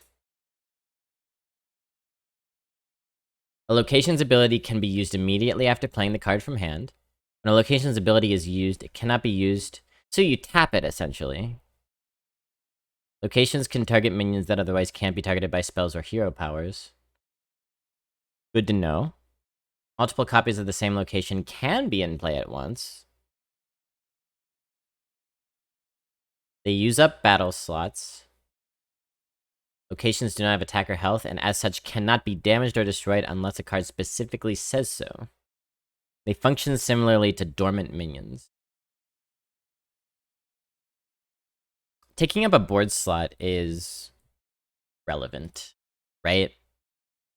Especially in a class like Demon Hunter.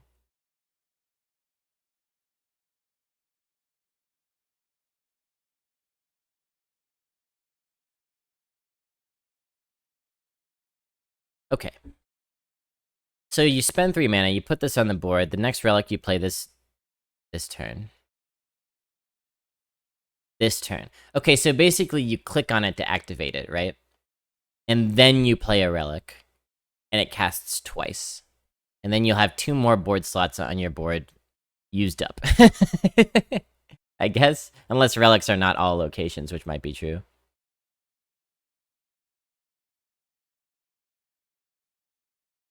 No need to use board spaces? Well, it has to be an intentional downside, right, Neurogast? They wouldn't do that accidentally.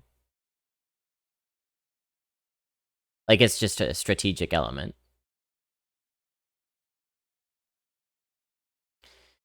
So if you tap it, you can't on turn 3. You can't use it again until turn 5. That would have confused me too. I would have assumed until, like, with the language, I would have assumed until next turn.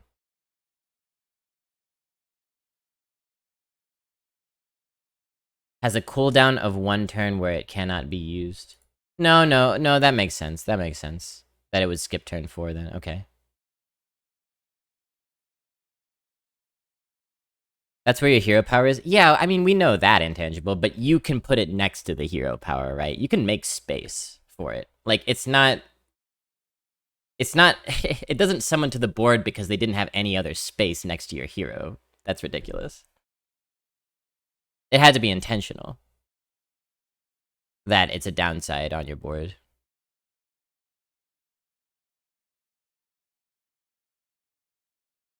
I think this is trash. But I guess we would have to look at the other relics to know.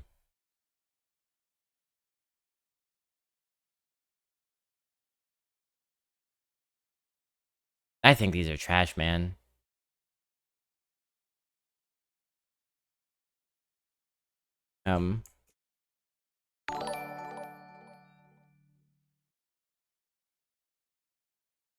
Thank you for the sub, nice and easy. Appreciate that. 4 months. Heck yes. Very appreciative. Thank you, thank you, thank you. Got some nice subs coming in today, everybody. Appreciate you. You're the best. Picture fitting more stuff into the mobile UI, Blobby. Do you actually believe in what you're arguing for? Do you actually believe that it's going on the board because they couldn't fit it not on the board? You don't actually think that, do you?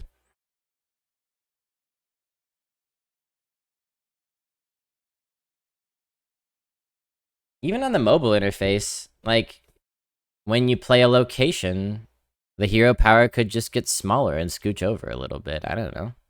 There's ways. It could be like a 3DS where it projects itself above your telephone, and then you poke it in the air like a Tony Stark. Come on. I bet it has a non-zero influence on their decision.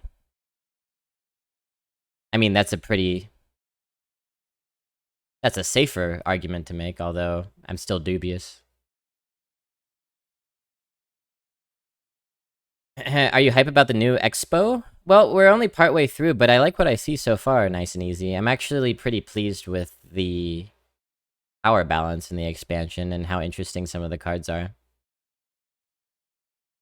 They could have easily made it like a sigil. Yeah, right. Like, they weren't ripping their hair out trying to figure out how to put a sigil symbol out there. They just made a lightning bolt.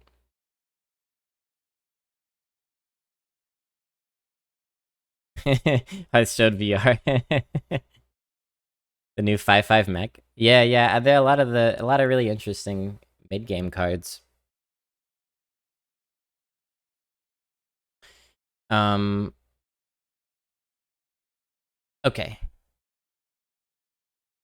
Okay.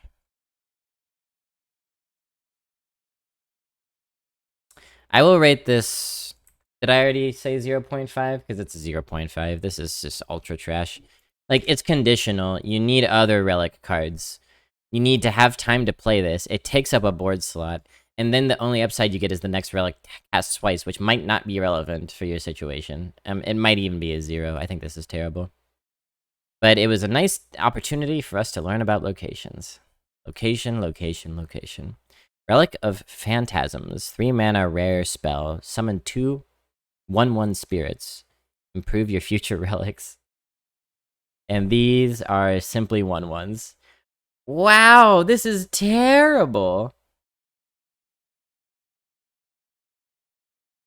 Are we rounding up or down? We are squaring between.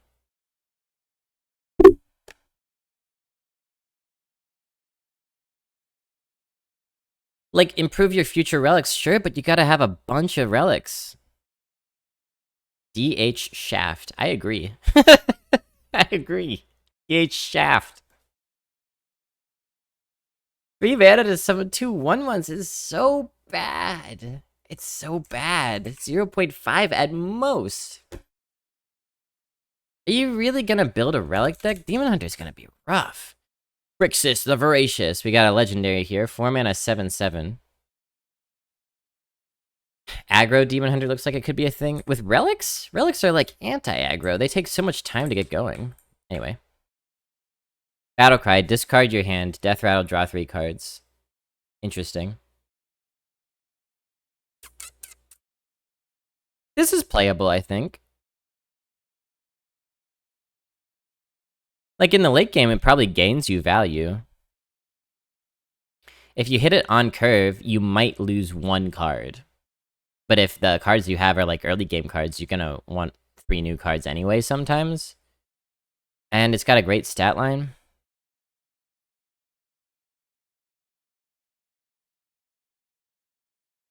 This is very interesting. 3 mana weapon and then follow up with this? That's a good call too, yeah. Get 3 new cards.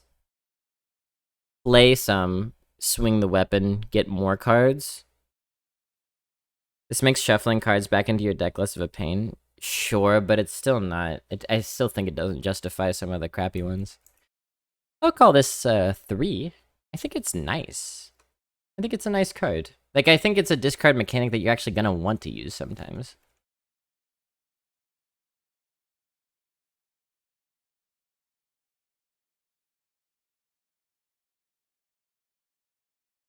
Relic of Dimensions. 5 mana epic spell. Draw 2 cards and reduce their cost by 1. Improve your future relics. Okay. This is Arcane Intellect, right? That's acceptable, at least. Because it's 5 mana draw 2, but you're getting 2 mana of discount. So frankly, I would say it's a little bit worse than Arcane Intellect, because it can, you know, it comes out later. But only marginally. I'll call this a 2.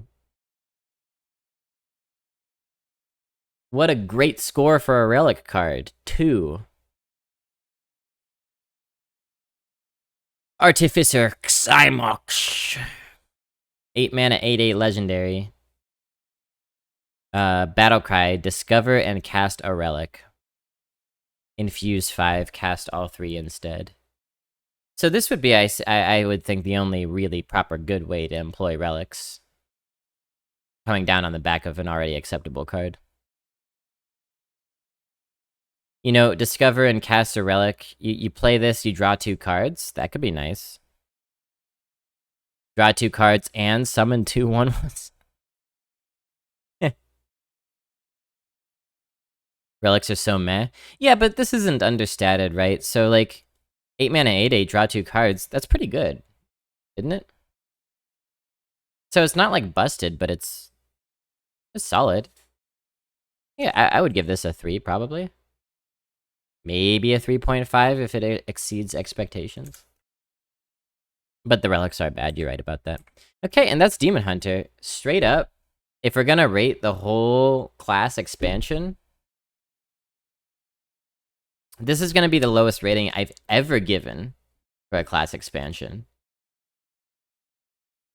Arena is definitely another thing entirely nice and easy, yeah. The relics are just not gonna work in Arena, I think. Oh, that's true. I mean, each relic will make the next one better? Is that true? Who knows? Only the legendaries are good in Arena. Yeah, isn't that a crying shame? I'm rating this expansion 0.5 for Demon Hunter. And it's close to 0.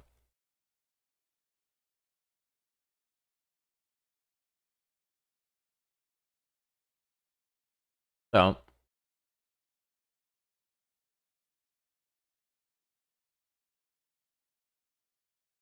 I'm actually just gonna write that down, and we'll do a tier list of the classes in this expansion at the end. Okay?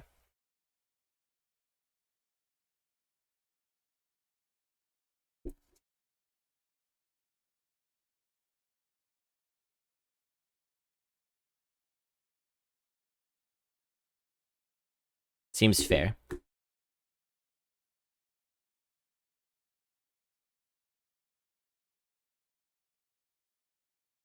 I think aggro DRDH is the way to go. I mean, usually Demon Hunter is pretty aggressive, but it would be nice if it got any tools to help that aggression in this expansion. Like, nothing here helps. Nothing here helps at all. Nothing here improves the class. This does. This is the sole card that improves the class. Death Rattle Demon Hunter. Yeah. No, nothing does anything.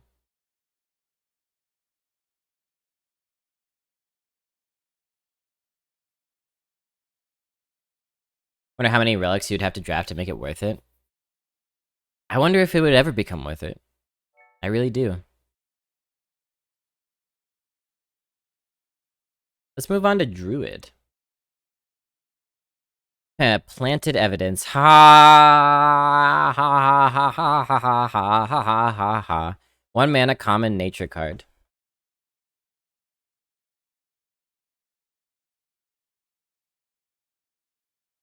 Discover a spell, it costs 2 less this turn. This is a fantastic card. Fantastic card. Spell Discover in Druid that you could potentially, in the late game, play immediately. Play this and then play a cheapened Miracle Growth.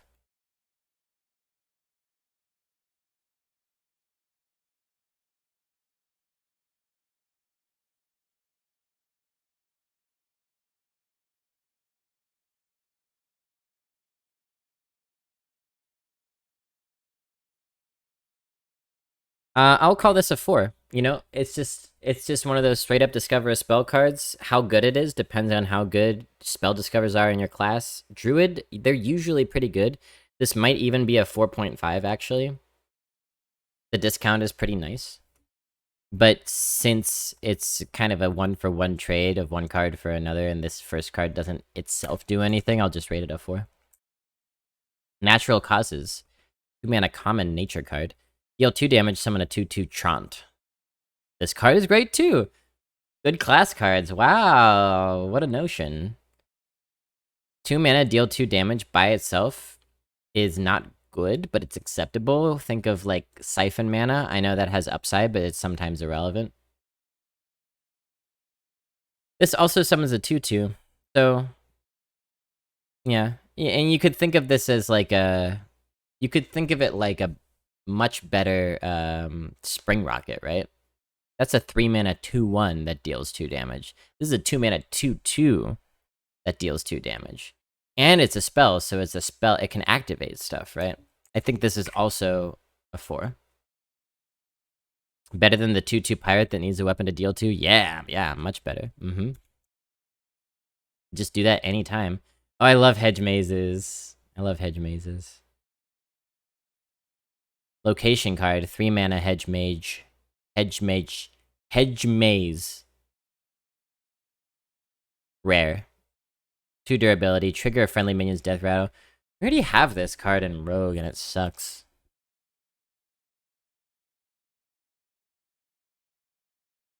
But this is better than that card because it sticks around and you can choose when to use it. And there are some nice death rattles in the new expansion, actually, now that I'm thinking back to the neutrals. I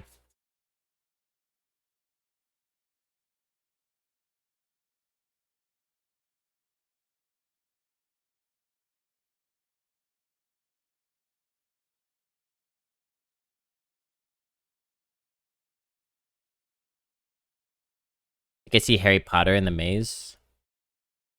Really? I hope not. I don't fuck with cops.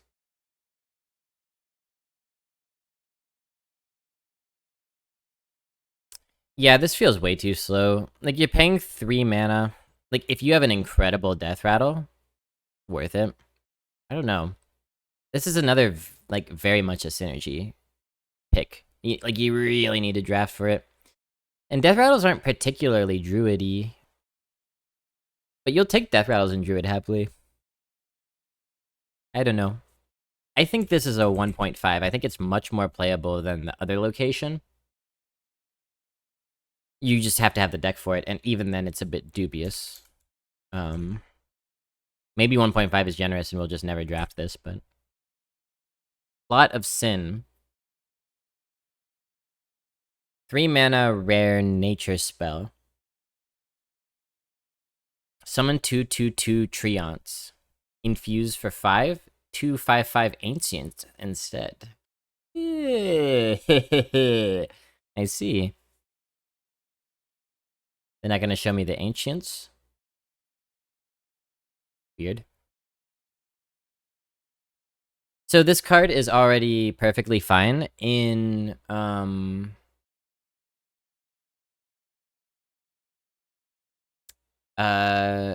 in Demon Hunter, you have 3 mana, summon 2/2/2s with Lifesteal, which is a little better.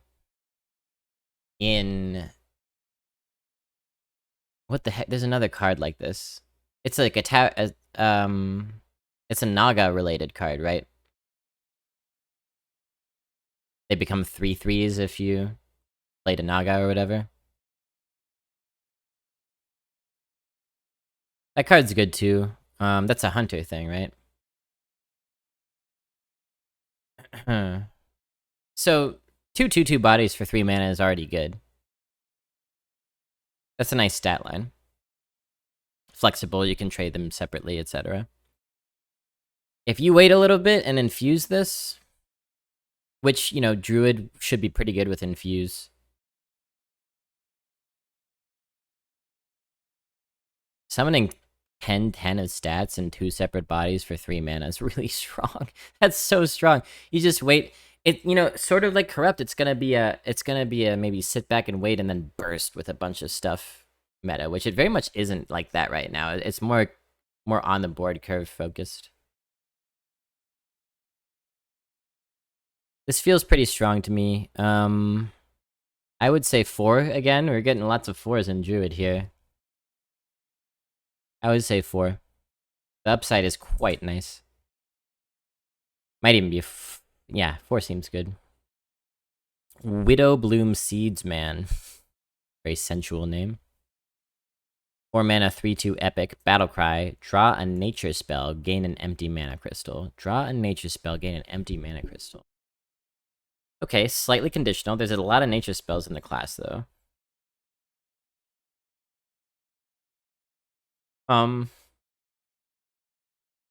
You can play it on curve and get a little advantage with the mana crystal, but you've lost a lot of tempo on board. Getting the nature spell early might be worth it.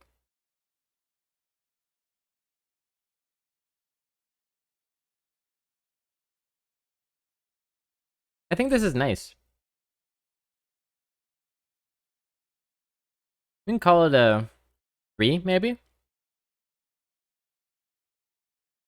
It's a 4 mana 3/2, so I don't think I can go higher than that. But we'll call it a bit above average.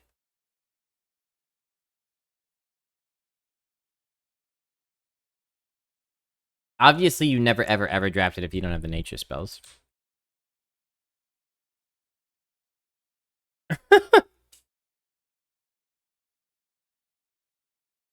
Death Blossom Womper. 6 mana, 7/6 common. Battlecry, draw a Death Rattle minion and gain its Death Rattle. Whoa! Whoa! Whoa! Whoa! Whoa! Whoa! Whoa! Whoa! Whoa! 4.5, right? Yeah, and it has synergy with the location for sure. If you draft 1 or 2 of these, then I can definitely see picking up the location, assuming that you have the other Death Rattles lined up. Like a Stubborn Suspect or something. Or the Bog, the new Bog card. 6 mana 7/6 by itself is fine to play. 6 mana 7/6 draw a Death Rattle minion is great. gain its death rattle is phenomenal. Like, there's maybe a downside with Dark Spear Berserker, for example, right? But just be careful in the draft, I guess. I think this is a stupendous card. Topior the Shrubagazor. 7 mana, 5/5, legendary dragon. It's a very pretty card art. I like the card art. For the rest of the game, after you cast a nature spell, summon a 3/3 whelp with rush. This is not a good arena card. This is not a good arena card. How many nature spells are you going to realistically have? 3, 4? And you have to play this, and then not die, and then play maybe 2 nature spells for it to be worth it?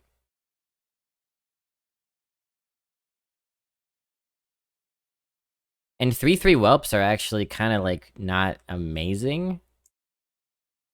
Give it a 1.5. If you're stacked with nature spells, I can see you running this card. Otherwise, poopy. Poopy doopy. You would need like 4 or 5, which you could maybe get. Get a good draft. Nightshade, bud. 8 mana rare nature spell. Choose one. Discover a minion from your deck to summon or a spell to cast.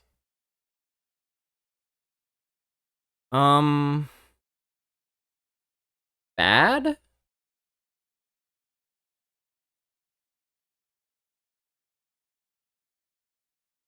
Bad.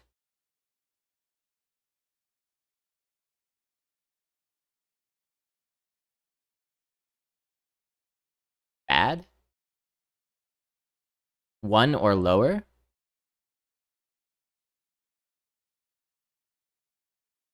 Nice shave.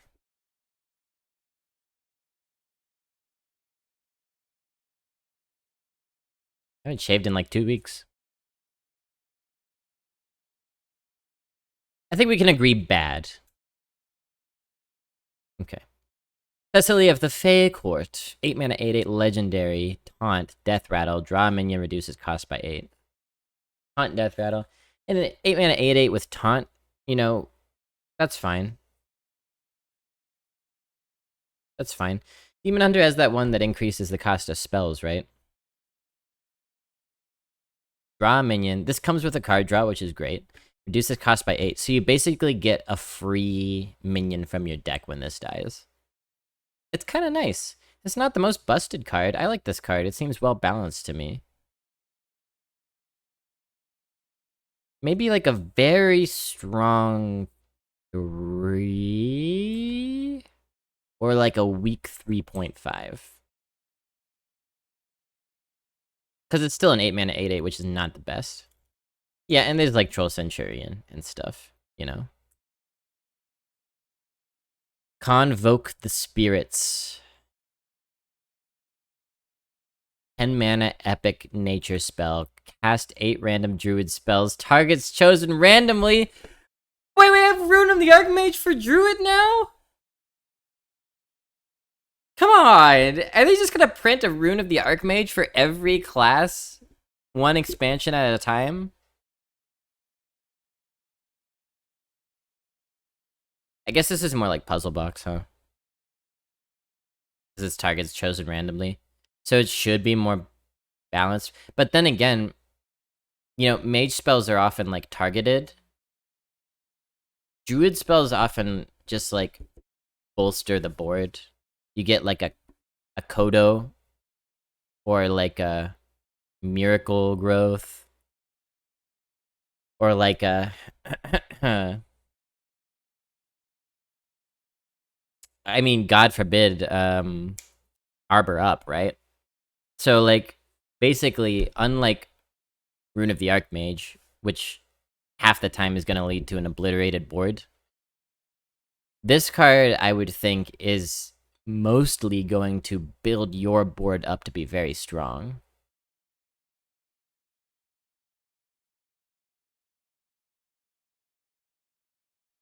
Eight spells. 8 is a lot. And I don't really conceive of many downsides. This is very expensive, is a downside. I'm gonna call it a 4 for now. It's a kind of a wait-and-see score. Interesting, though. And that's it for Druid, so this is very strong. This one's pretty good. That one I don't like so much, but these are the only two really underwhelming ones. The Whomper is fantastic. Seedsman's solid. This is gonna swing some games. Natural Causes, great. Planted Evidence is great. I'm gonna call Druid a solid 4 overall. I think that if it didn't have those couple of underwhelming cards, it would be a lock for a 4.5. But it also doesn't have any, like, 5-star cards, you know? Doesn't have any, like, blow me away cards. Maybe the 6-mana 7/6.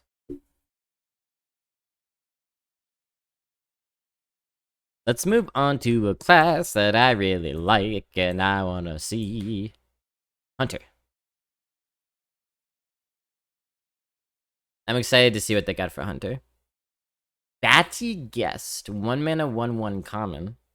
Death Rattle, summon a 2/1 bat.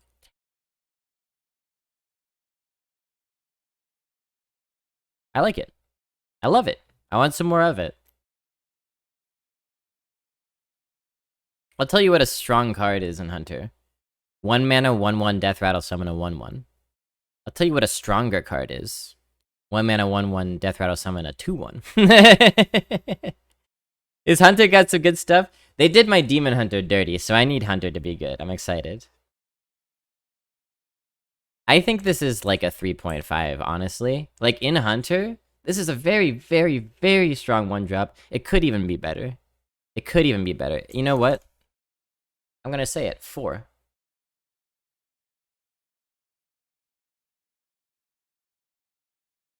Premium 1-drop. Like, 2/1s aren't amazing, but the opponent has already had to use resources to clear a 1/1, right? You're asking them to have more resources again. I guess the downside is, like, it doesn't itself deal a lot of face damage in the first, like, right after you play it. But yeah.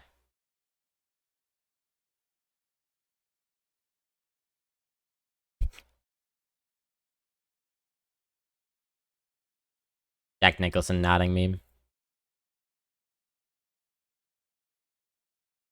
Pastoral Kennels, 2 mana, rare, 3 durability location. Give a friendly minion +2 attack. If it's a beast, give it rush. A good location? A good location? This is a good location.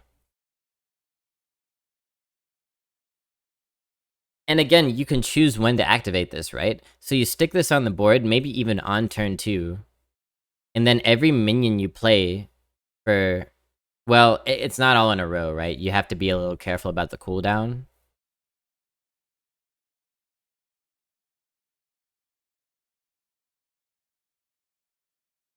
But you can just tap this to give an extra 2 attack, which is more useful in Hunter than many other classes.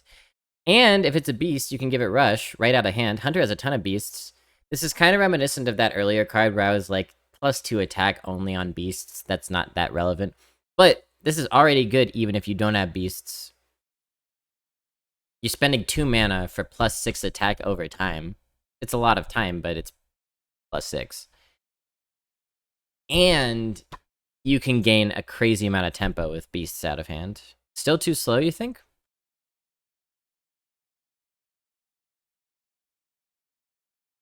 I'm not sure. Because, like, I can see this being really great as you're verging towards the late game. You have a little bit of extra mana one turn, you throw this down, and then you can just make your minions a little bit better over time, stretch some value. A lot of Hunter is all about stretching value. I will give this a...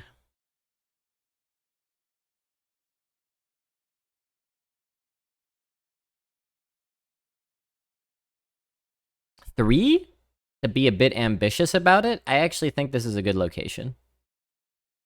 But not amazing. Frenzied Fangs. Oh, Hunter's gonna be fun, I can tell. 2 mana, common spell. Summon 2 2/1 bats. Infuse 3. Give them +1/+2. So, 2 mana for 2 2/1 bats. We sort of discussed this earlier. There was a 2 mana for 2 1/2 lifesteal cards. And that's an okay card. 2 mana for 2 2/1 bats is more vulnerable, but better. In Hunter, you want the offensive stats. That's 2 mana for 4 power on board. That's good. How do locations work? I will link you a page because we spent like 25 goddamn minutes trying to figure it out earlier, so this should tell you what you need to know about locations. So already 2 mana for 2 2/1 bats. That's acceptable. It's a better Murloc Tidehunter, right? Murloc Tidehunter, not very good, but this is a slightly better version in a class that can take advantage of the offensive stats. Once you've infused it, you summon 2 3/3 bats for 2 mana. 2 3/3s for 2 mana. I want to remind you of a card, and its name is...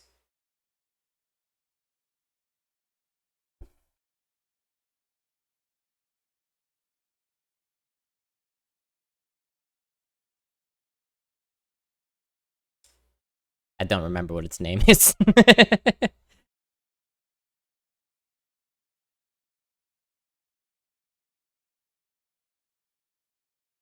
What's the rogue card? What's the rogue card it's double agent? Double agent? The 3 mana 3/3 that copies itself if you have card from another class. You know that one? Double agent, is that right? Anyway, I want to point out how good of a tempo swing that card is when it's active. Kind of hard to get that card active. This, easy to get active. It's the same, but for 1 less mana. That's nuts.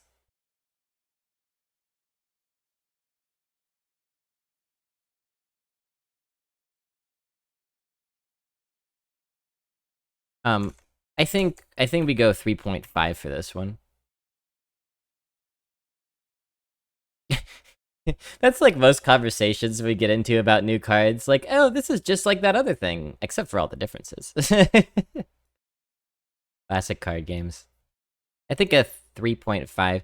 That might be a little bit... No, I think that's fair, man. I think a 3.5 is fair, because 2 3/3s for 2 mana. That's so good in Hunter.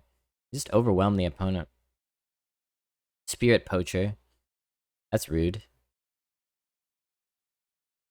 Yeah, Omniflask. 3 of your minions. 2 mana, 2/2 rare. Battlecry. Summon a random dormant wild seed. Okay, so it's one of these 4, right? Fox Spirit Wild Seed. 1 mana, 3/1. Dormant for 1 turn rush. That's essentially 2 mana, 2/2 summon a free Pelican Diver. That's good as hell. Bear. Dormant for 2 turns, taunt. It's a 2/5. That's pretty damn good too. Just a taunt pop. That's a pretty tall taunt too. Stag, dormant for 3 turns. When this awakens, equip a 4/2 Great Bow. It's a 5/4, and you get... Oh my god. And then... Or you might just... Oh wait, that just goes with this. Okay, so it's 1 of 3. It's 1 of 3.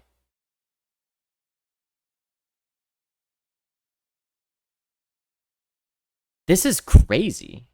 You play this on turn 2. 3 turns pass, turn 5, you get a free 5/4 and a 4/2 Great Bow?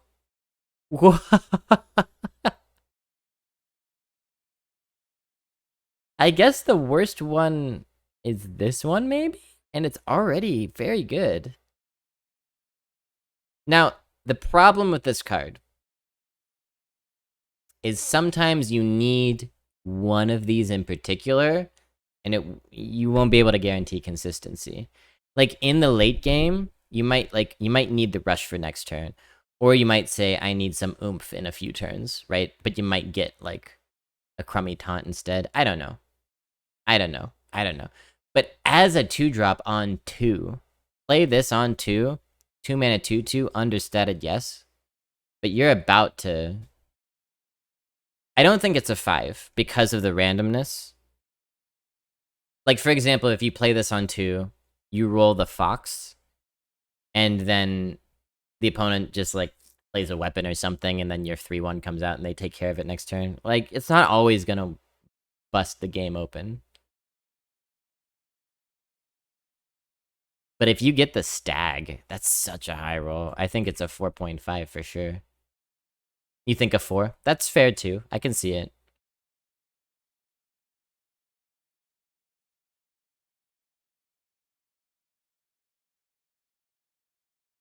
I'm a big fan of, like, dormant minions in general. I even like the 2 mana 5/4 that you need to play 3 cards to activate, because I like committing stuff to the board but not having it be assailable yet.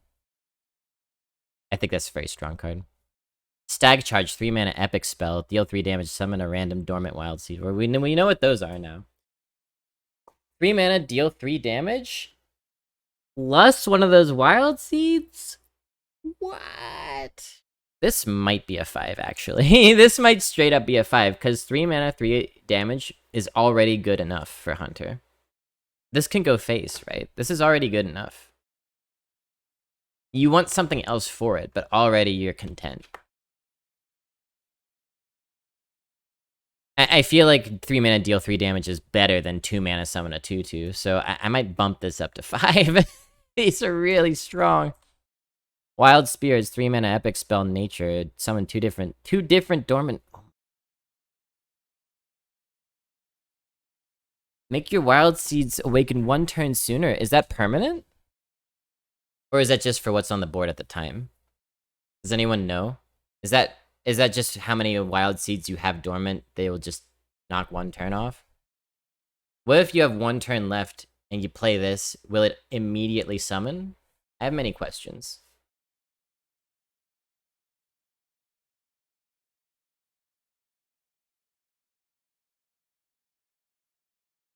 It's for what's on the board at the time? Okay. Cool. If you play this and you summon 2 of these, and they either immediately come out or come out next turn, that's the worst case scenario, right? And it's still pretty solid. Would these summon right away? 3 mana for 2/2/5s? That's crazy. The funny thing would be if you get 2 of these and then you lose a Great Bow, but you're still getting 2 5/4s. They're still strong. Dormant isn't really a con every time. I agree. Dormant is often a pro.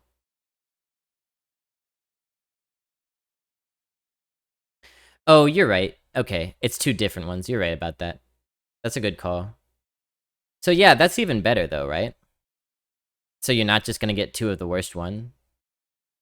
You're gonna diversify your board.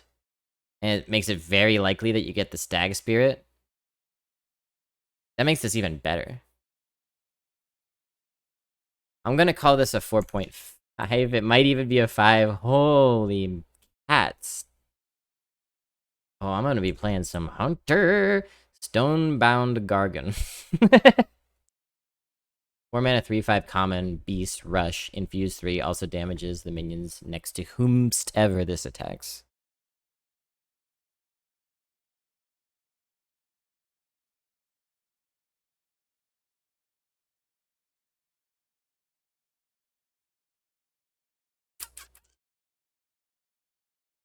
Chat, here's a free joke for you.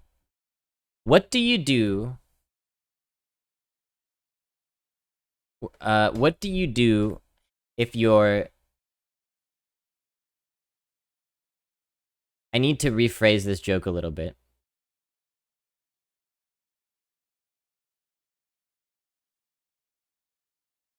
If you're sexually attracted to...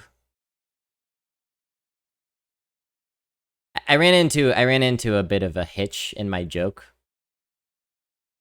I was gonna say, if you're, like, sexually attracted to watching Stranger Things, what do you do? What do you do if you're sexually attracted to watching Stranger Things? DM a Gorgon.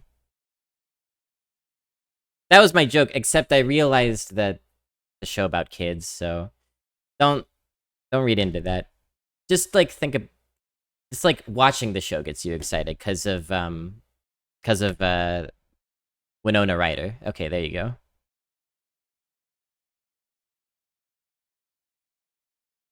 Also, those kids are all like 30 years old. I don't even watch the show. All right, get off my back. 4 mana 3. Okay, so this is a good card. Or a great card, perhaps? Uninstall Netflix. Yeah, that might be happening soon. Crash service. Hey, sometimes you... Great save. You gotta take chances in comedy.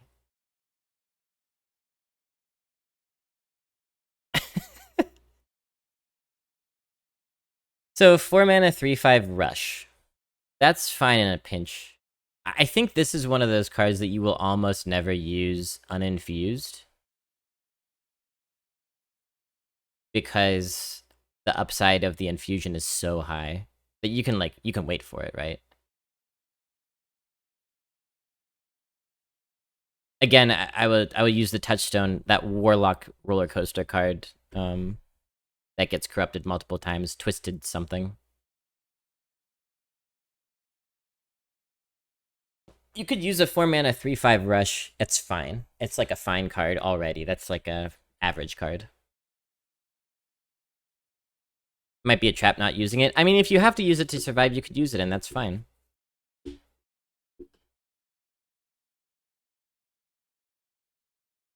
But if you wait for 3 of your minions to die, this deals... It's essentially an AoE. It's a 4 mana 3/5 rush that deals 9 damage across 3 bodies. Damn, that is strong. Damn, that is strong. That's so strong. That's a... Oh. Ooh. 4.5 at least. We hit all of 4.5s and 5s in Hunter. My god. What an expansion for Hunter. You think Infuse will be more relevant in Arena? As opposed to what? As opposed to Constructed, or...? I think Infuse will be extremely relevant for Arena. Extremely. I think it's gonna change a lot about how we play the game. Aralon. 5 mana, 4/5 legendary. Battlecry, summon 1 of each dormant wild seed. Ha! Are you kidding me with these cards? Are you joking?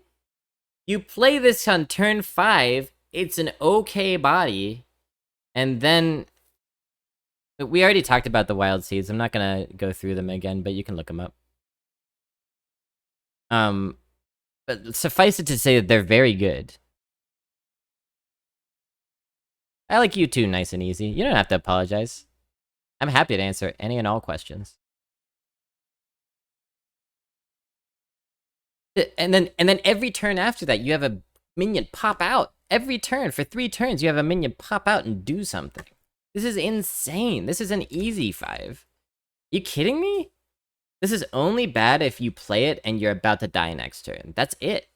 That's the only downside. Hunter will be banned from Arena. I hope not. Oh man, I'm gonna tear up some buttholes with this one.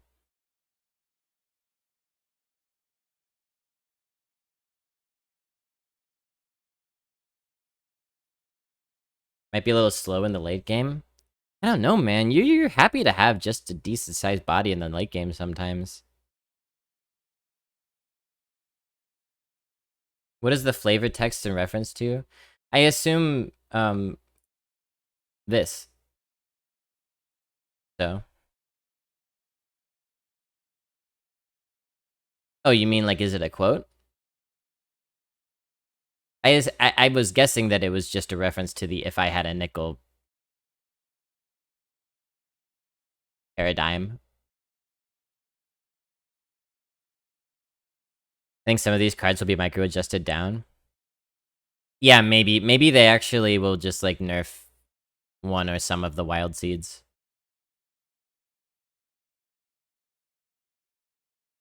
Yeah, maybe this part is a reference.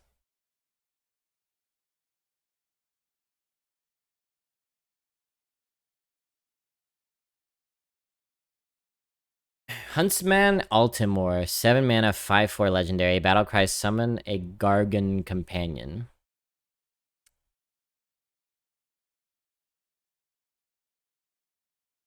Um,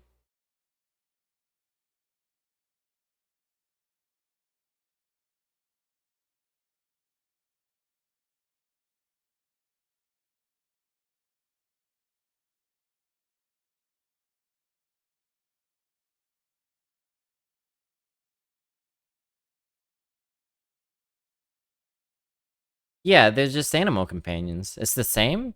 They just gave them different names for the flavor of the afterlife motif, I guess. Okay. Summon an animal companion. Great.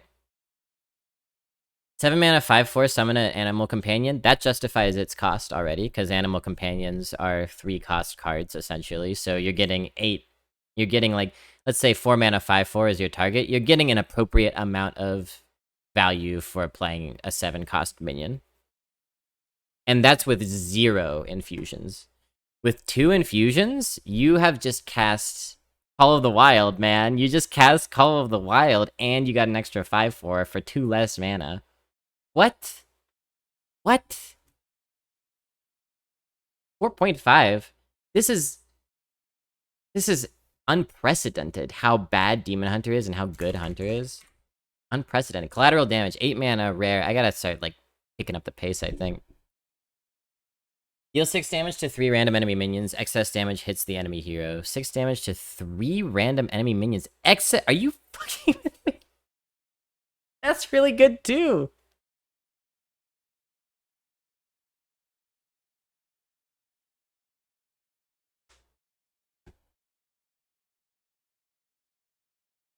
Now, they have to have either 3 minions or, like, 1 tall one to justify the 3 hits, but 6 damage... You're essentially shooting that 4 mana spell, Piercing Shot. You're essentially shooting that multiple times. It seems clunky. You're shooting 3 piercing shots, though. That's crazy. What if the opponent has 3 1/1s on the board?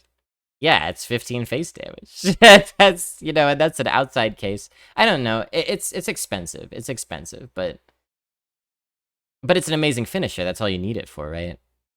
It's like a Pyroblast. Think of this as like a sometimes better Pyroblast. Plus, it removes minions. It removes minions. This is really good. I'll call it a 4. We'll be skeptical and we'll call it a 4. But it's not just if they have 3 1/1s, it's insane. That's the most damage that can go face. But if they have, like, almost any combination of minions at all, this just rips through them. Unless they have a bunch of minions on board, then it's not so good. Alright, you know what? I'm straight up. I'm giving Hunter a 5. Like, on average, if we were to average all the scores, it would probably be a 4 or a 4.5. But as far as all the expansions that I've ever seen, that I've been doing card reviews, this might be the best. There was maybe one Paladin expansion that compares to it. But I'm straight up giving Hunter a 5 here. It's unbelievable how strong some of these infusion cards and wild seed cards are. I'm aghast and agog. Let's move along. Mage. Suspicious Alchemist. 1 mana, 1/3 rare. Battlecry, discover a spell. If your opponent guesses your choice, they get a copy. Now that is a very, very interesting card. I'm gonna go ahead and rate this a 3.5. It's a well-statted 1-drop with upside and mind games. The mind games bump it down from a higher score that it could have been. But I love this. I love this. This is very fun. And you could even pick spells that are not as good for your opponent, Omniflask is still talking about this card. He's not convinced. I'm convinced because of my aggressive playstyle. Like, for me, even a piercing shot or an aimed shot is sometimes enough to get me lethal. But throwing 3 piercing shots at the opponent with how I play Hunter just seems so strong. Frozen Touch, 2 mana common frost spell, deal 3 damage, infuse 3, add a Frozen Touch to your hand. 2 mana deal 3 is fine, and you could potentially double up on it. This is sort of like the pack mule of spells in a way. Pretty solid. I think just a 2.5 is fair, right down the middle. Not the best spell, but you can double it up and get good value out of it. Frost's tag is relevant as well.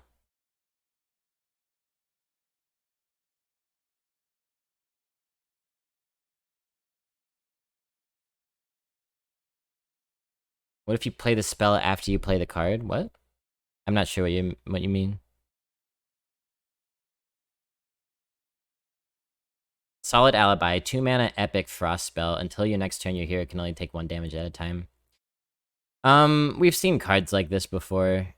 It's it could buy you another turn to live, and that's about all it can do. So I don't like it. Like, for example, Ice Block is not a good arena card.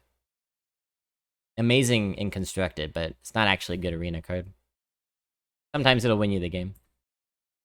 Nightcloak Sanctum, location. 3 mana rare location, 3 charges, freeze a minion, summon a 2/2 volatile skeleton.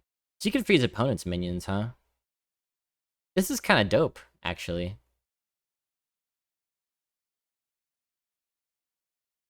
The opponent will always guess correctly.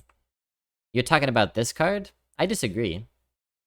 I think that the fact that you believe the opponent will always guess correctly can be manipulated to trick your opponent. Because your opponent is probably also going to assume that you're going to pick the best one, and you might not always pick the best one because you know that they're going to assume that. So therefore, because there's humans on both sides of this, there's a meta that can advance, and you're not always going to pick the best card like a robot, which will sometimes work to your advantage. But this one, I think, if you get 3 freezes out of this, that's already good, and you get 6/6 of stats. This is very strong. Skeleton, I assume, is just a... Oh, it's this card, which is even better. This is very strong, actually. This is the best location yet. If I'm reading this right, and you get 3 freezes and 3 2/2s that all 3 deal 2 damage to a random enemy, this is an incredible card. I would say 4.5 on this one. This is potentially too strong. It could even be a 5. Wow. This is not unlike Wild Pod Cavern, actually. This is very similar to Wild Pod Cavern. In some ways, it could even be better. This sure could be a 5. Vengeful Visage, 3 mana, epic secret. After an enemy minion attacks your hero, summon a copy of it to attack the enemy hero. And you keep the copy, right?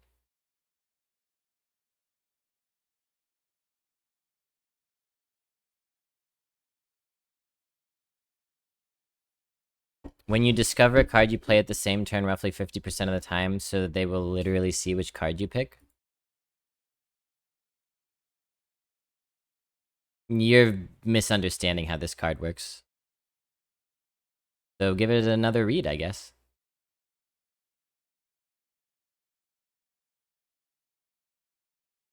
Unless I'm horribly misunderstanding something. Your opponent has to make the guess when you make the guess. Or when you pick the card. So, like, if you play it right away, they will have already made their guess and been wrong. Or right, or whatever.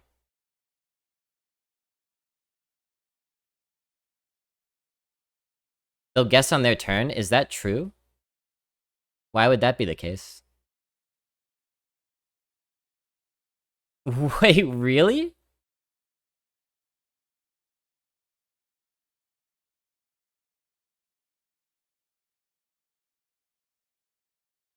And we know this because a developer sent us a letter in the mail that told us that that's how this was going to work.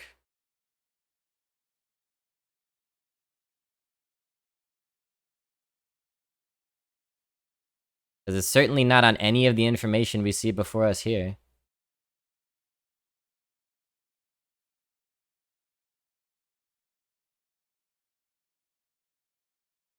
Okay, well...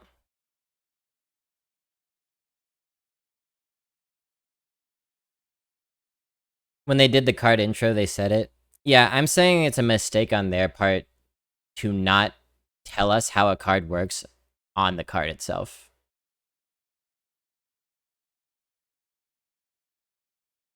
And I hate that this happens. Like you have to like follow a treasure map to find out how a card works. You have to search keywords on Twitter to find out how a card works. That's so stupid.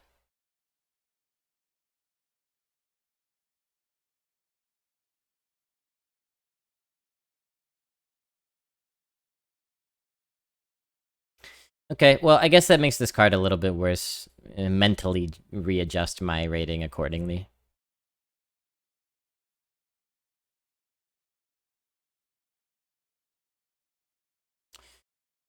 This card, I think... it can be really good. I mean, even if you just get a 2/3, you know, you summon a 2/3 for 3 mana and send 2 damage to their face, like, that's fine. But it could really screw the opponent up if they've only got, like, good cards on the board.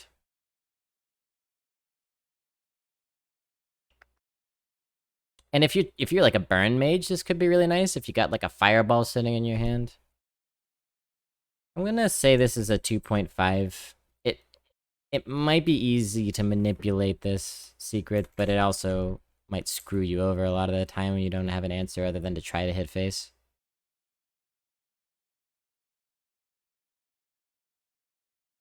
Chatty Bartender. 4 mana 4/4 common. At the end of your turn, if you control a secret, deal 2 damage to all enemies.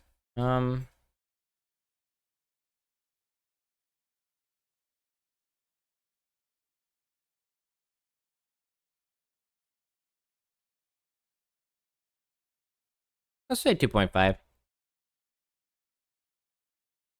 Typically, I'm not a huge fan of like an understated 4-drop like this. But 2 damage to all enemies. And at the end of your turn, it's a pretty nice upside. Very strong.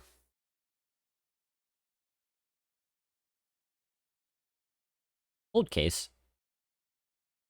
4 mana, common frost spell. Summon 2/2/2 volatile skeletons, gain 4 armor. It seems like they're pushing aggressive mage between the secret and these skeletons synergies. This is 4 mana for 4/4 of stats, which isn't amazing, but you do get the skeleton upside and you do get some armor. I don't really care very much about the armor.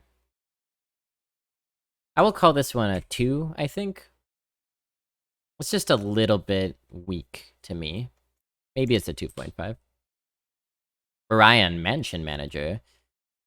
4 mana 3/5 legendary. After a friendly secret is revealed, cast a different mage secret and gain +2/+2. Okay, this is kind of like that card that grows when your secrets are proc but better, right? Otherwise, it's just a 4 mana 3/5. I don't think this is amazing. I kind of think it's a 2. As far as legendaries go, it's an understated 4-drop, and you need to have a secret equipped. And one that's gonna proc before this dies. It can steamroll if it works, but that's a huge if. Deathborn, 6 mana, rare frost spell, deal 2 damage to all minions, summon a 2/2 volatile skeleton for each killed. Okay, so what is the card I was talking about earlier? The mage 5 mana AoE that puts spells in your hand for overkill? This kind of makes me think of that a little bit.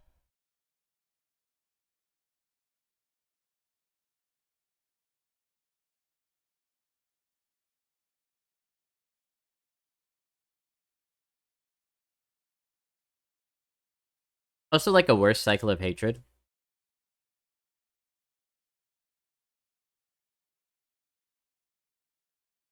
But Cycle of Hatred is incredibly good, so this is going to be very good too, right?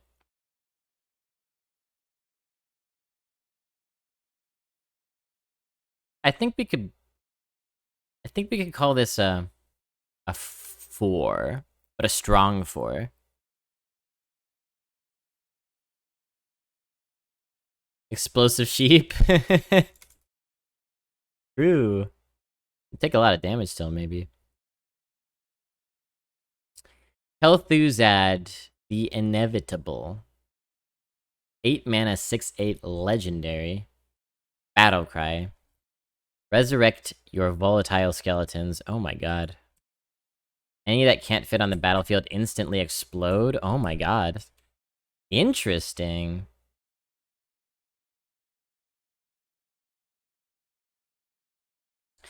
So Mage has some interesting explosive, aggressive potential here. I like Burn Mage as an archetype still. How many make this worth it? Honestly, one skeleton makes it worth it. Fun but not gonna work? You don't think you can get one skeleton in here? Doesn't seem like an arena thing? You don't think you can get one skeleton in here?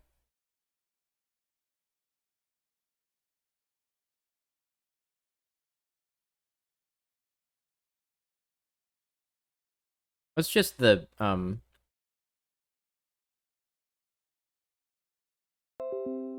just Blizzard's website. Just go to the new set.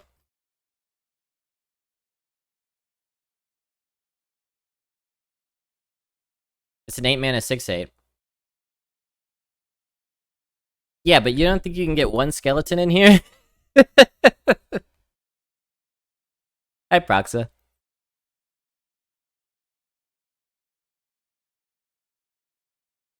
So, you could draft the skeletons. You can use Deathborn to get skeletons. You can cold case 2 skeletons. You can Night Cloak 3 skeletons.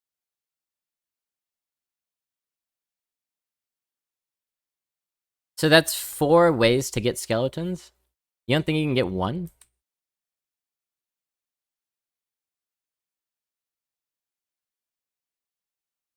And if you don't have one, then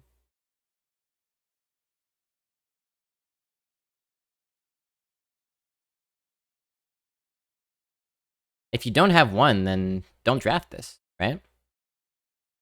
Ooh, who wants the ban? Nice Veilstorm.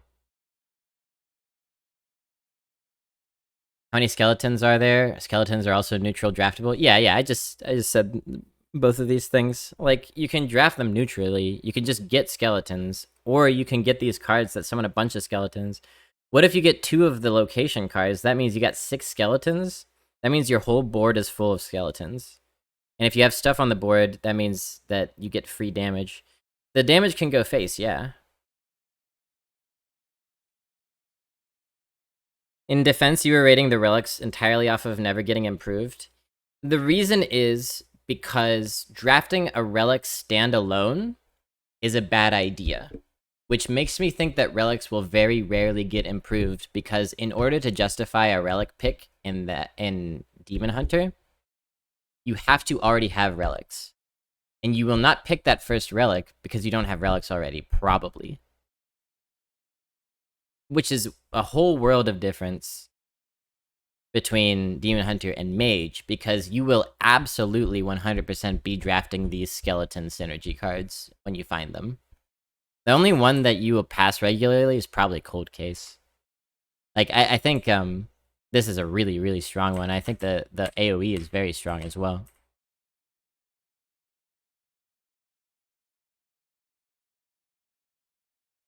Seems unlikely you'd take this in your legendary pack. I think you could take it if you have 2 skeleton synergies already. I think it becomes quite strong.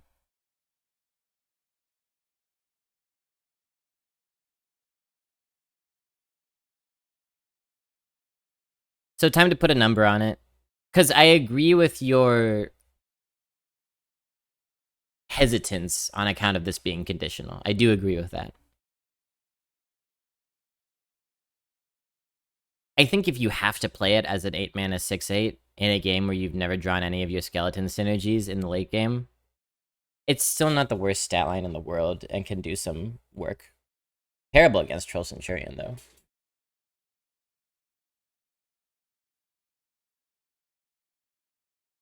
And given that you only need to summon one skeleton to make it worth it, I will call this 2.5, baby!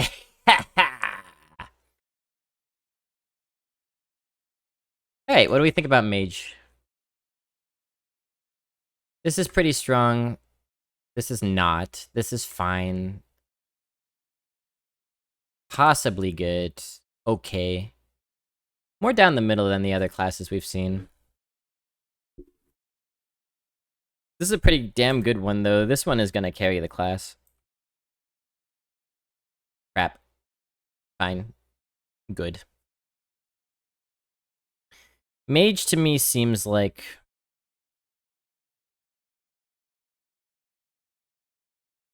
I think this elevates it to a 3. The expansion is kind of mediocre, to be honest, for Mage. Except this card and the other really good one. I think we would call it a 3, like a weak 3. Just so that I don't have to type 2.5 again. Paladin. Promotion. 1 mana. Epic spell. Give a silver hand recruit +3/+3. What?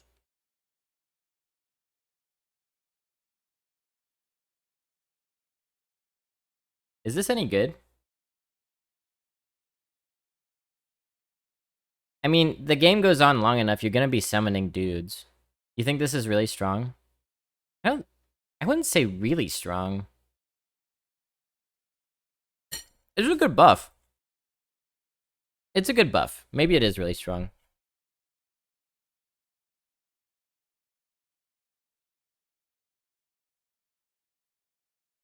Yeah, 3 mana, 4/4. Yeah.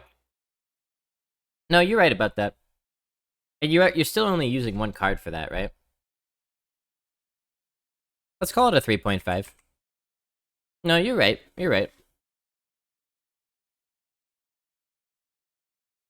You know, if you miss your 3-drop, you can make a 3 mana 4/4. If you hit your 3-drop, you can save this for later when you just have a dude on board with initiative, and then you buff it and it makes a nice trade. Only being able to buff dudes, I think, is limiting, but not in a way that makes this bad. Sinful Sous Chef. Just put sin and sinful in front of everything, I guess, these days. 1 mana 2/1 common, Death Rattle, add 2 silver hand recruits to your hand. This reminds me of the 2 mana 1/1 Death Rattle that puts 3 silver hand recruits in your hand. Is that a correct memory? That card was okay. What was her sin, I wonder? Based on the picture, I think Gluttony and Wrath are the contenders.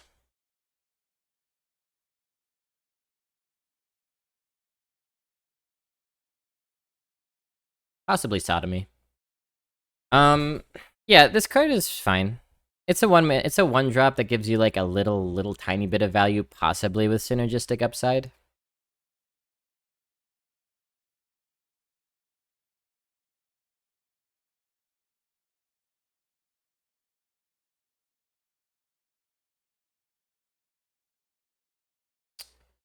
Am I missing something, or is this card a giant flavor fail? You mean, if this dinner party goes well, she thinks she has a good shot at being on Fell's Kitchen. I mean, I don't know that I could say this is any better or worse than any of their other puns. Oh, you mean... like, why are dudes part of this? Here's how I would explain it. She cooks food and then the soldiers come to eat, right? She's like the garrison chef.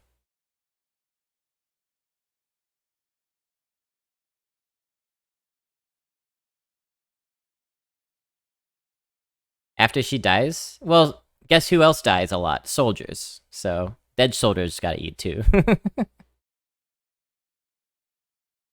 All black, by the way, congrats on your leaderboard finish. Very impressive. Very impressive.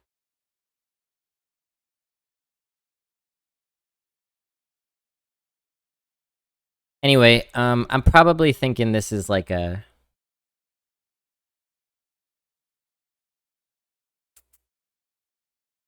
$2.5. It's understated as a 1-drop, but like... It's okay in Paladin. You just want to put stuff on the board sometimes, and you get a little bit of value out of it. It might be a 2, but I think 2.5 is fair, especially if there's some... Was I wrong? Did you not get on the leaderboard? I thought I saw your name.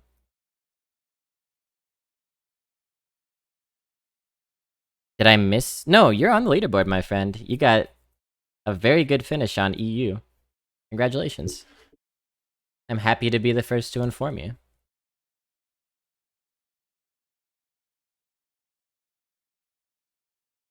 See, I even took notes because I wanted to congratulate all my peeps accordingly. Thanks, I guess!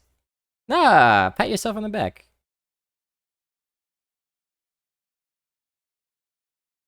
A damn good finish. You got 20 above me. Alright. Great haul. You got on the leaderboard too? Do you want to share what your handle is, join the resistance?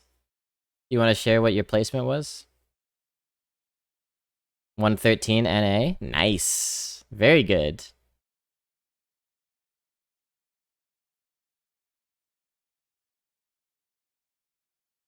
Very good, very good. We got another location card here. 2 mana, 3 charges. Rare. Set of minions, attack and health to 3. Interesting. So we just have... What was that card called? There was a card that did this. We just have that spell, except you get it 3 times. That's like quite good, right? And wasn't that spell 2 mana? Yeah, Dark Conviction, that's what it was. Wasn't that a 2 mana spell? So for this you just spend 2 mana to do it 3 times? That seems pretty strong. You can make dudes bigger, you can just like screw with your... And already Paladin has this archetype where you get punished for playing strong cards against it because of Righteous Defense and stuff like that, right? And Aldor. So this leans into that. Basically, the next 3 big minions you're gonna play get squashed. Yeah, you can use it on any minion, yeah. I think this is quite strong. This is very strong. The fact the opponent knows it's coming does matter. It's true, but with 3 charges, you can just sit on this for a long time. Let's call it a 4, but with a potential to be even more than that. Because, like, think about, you know... Sanctuary, you know, you just gotta hit face every turn, but it's hard to keep that up. Oasis Ally, just don't hit into minions, but it's hard to keep that up for the whole game. It's the same with this. Don't play a big minion, but, like, eventually you're gonna want to play a big minion, right? Eventually. If this was 2 charges, this would probably be pretty reasonable. This might even be better than 4, yeah. But the opponent has the information, it's true. Muckborn Servant, 3 mana, 2/4 common, taunt, battlecry, discover a paladin card. Okay, 3 mana, 2/4 taunt is at the bottom end of acceptable. Having a discover a paladin card on top of that, and like there are cards that give you a random paladin card that are like okay, but this is discover. And paladin cards, here's the thing, paladin cards right now there are some extraordinarily strong ones that you don't see a lot because they adjusted them down in the draft. But that's not going to matter for this. Doesn't matter if they're adjusted down in the draft if you can just discover them, right? Righteous Defense, Templar Captain, etc. Seed Cloud Buckler.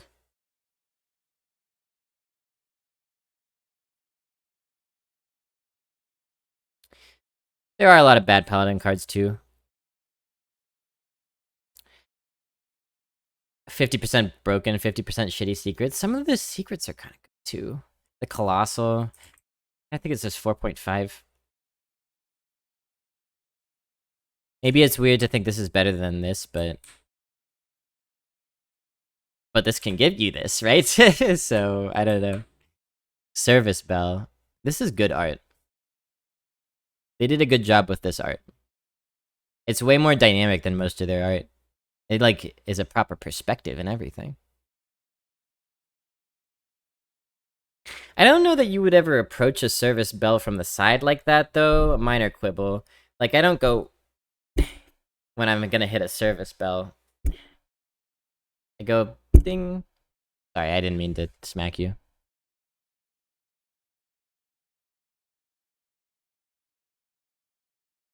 Maybe someone dung it really hard, and the hand just went like this. Because it's the actual service worker, right? You know how they, like, cover the bell to make it stop and then they release? Discover a class card from your deck and draw all copies of it.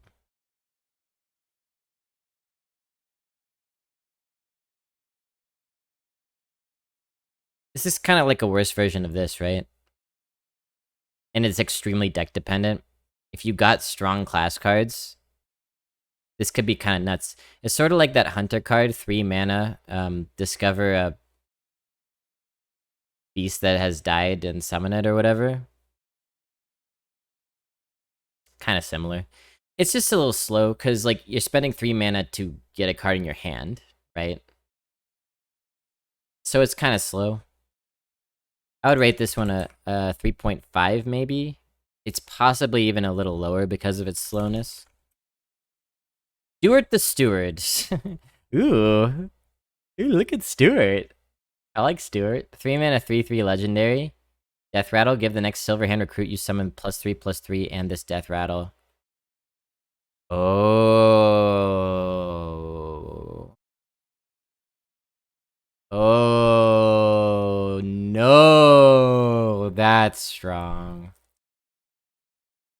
Not a 5 exactly, because it does take some time to get going. But if every dude you summon from now on is gonna be a 4/4,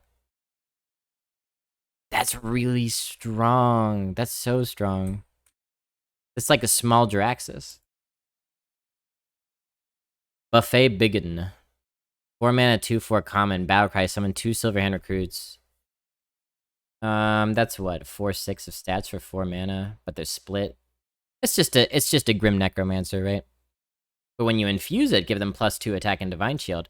Plus, they might be improved by something like this, or like this, right? So it's a Grim Necromancer, but it has some serious upside. +2 attack and Divine Shield is nothing to sniff at. What if the buff misses?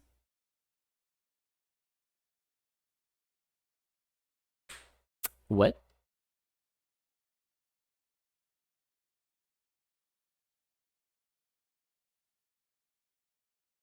This is strong.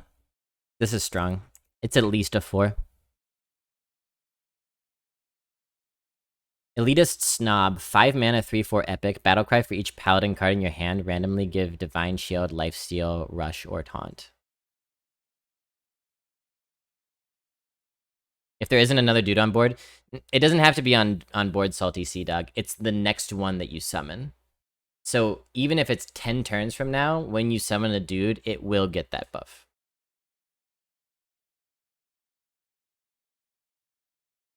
For each paladin card in your hand, randomly gain. This is... If it gets, like, all of these, it's good. But, like, I don't think this is a great card. Let's say you have 2 in hand, you might get Divine Shield and, like, Taunt or something. That's fine. That's just a... That's that mech, right? 5 mana, 3/4, Divine Shield, Taunt. It's fine. This is fine. It's situational. I don't know.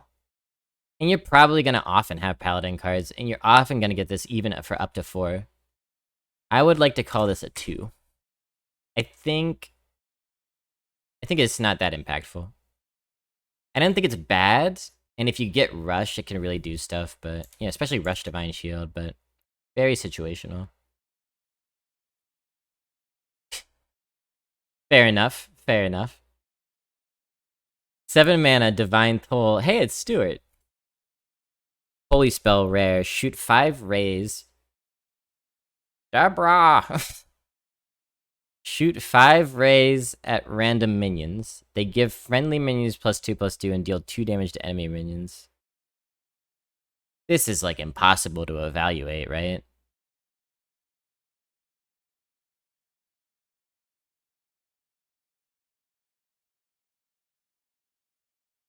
I'm gonna call it a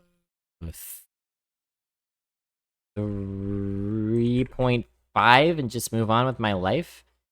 It's like buffing your board and hurting their board is pretty good most of the time, and there are some situations where you can math it out and just like control what happens, but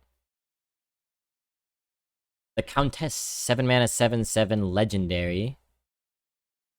Battlecry, if your deck has no neutral cards, add 3 legendary invitations to your hand. Discover a legendary minion from another class that costs 0. So if you get this active, it's great, but you're not gonna get it active in Arena. Not gonna happen.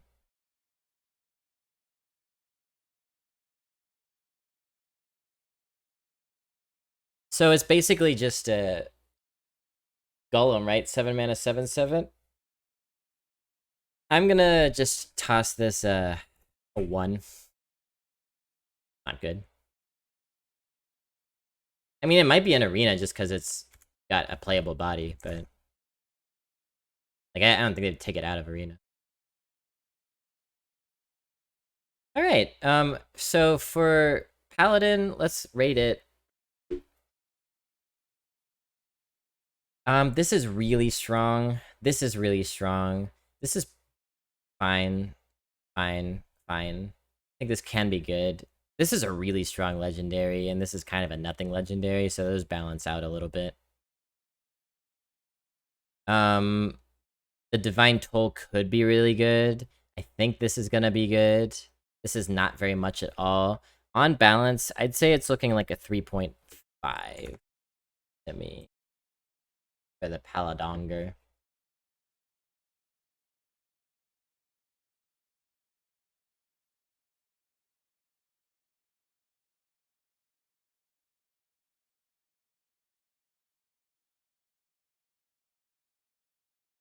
Definitely better than the Mage expansion, that's for damn sure.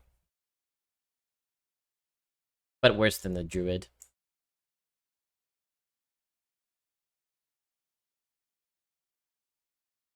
Alright, so we got Priest, Rogue, Shaman, Warlock, Warrior.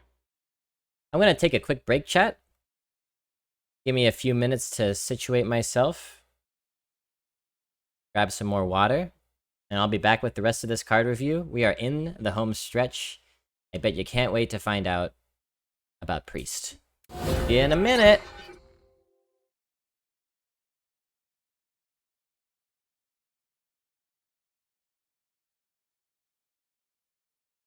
Hey, you could have some music, too. Gotta get some music.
Headphones necessary?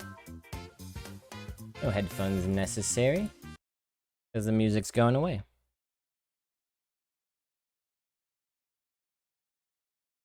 Okay. Let's get into Priest, y'all. Let's get into Priest. Priest is an old favorite class of mine. I'm not playing... Why has this been updated? I'm not playing Priest so much recently, because it's been bad for so long.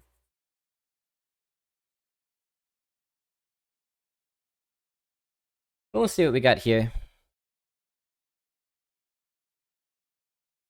Suspicious Usher, 1 mana, 1/3, rare. Battlecry, discover a legendary minion. If your opponent guesses your choice, they get a copy. This is like that other card, right? I think this might be harder to pull off in a way than the other card, because as far as legendaries go, you get 3 options. You might only have 1 really good legendary in there, right? Spells tend to be more flexible. I don't know. You might be forced into certain picks, or just take something bad so the opponent doesn't get what you want. I don't remember what I rated the other one. I'm gonna call this one a 3. Because it still is a 1 mana, 1/3 with upside, right? We'll call it a 3. The Light It Burns! 1 mana, common, holy spell. Deal damage to a minion equal to its attack. So this is, this targeted light bomb.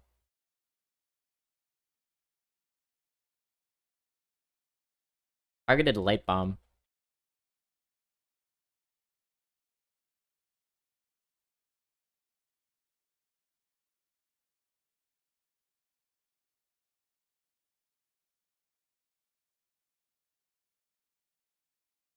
I would say most minions that you see in the arena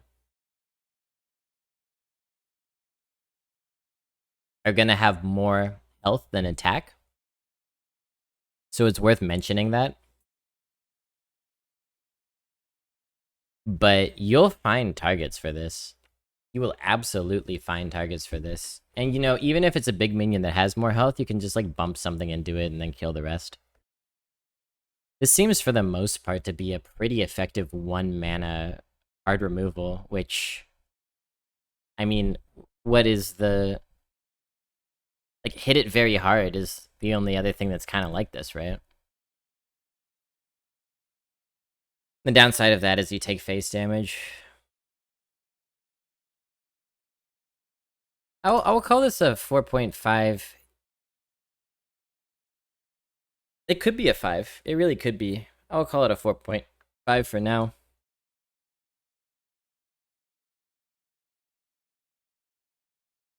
Yeah, I'm not really sure what else to say about it. It's strong. Mysterious Visitor. 2 mana, 2/3 epic. Battlecry, reduce the cost of cards copied from your opponent by 2.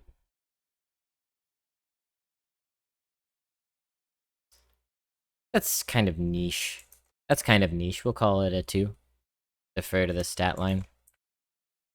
Cathedral of Atonement. Give a minion +2/+1 and draw a card.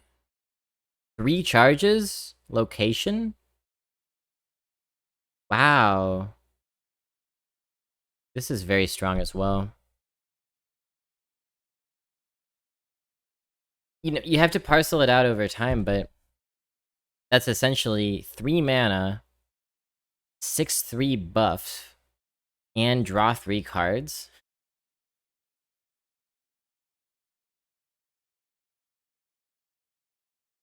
That 4.5 to me. Beast isn't necessarily the class that most desperately needs card draw, but it very much appreciates it. Identity Theft, 3 mana, common spell, Shadow. Discover a copy of a card from your opponent's hand and deck. Hand and deck? Wait, what is this? What does this mean?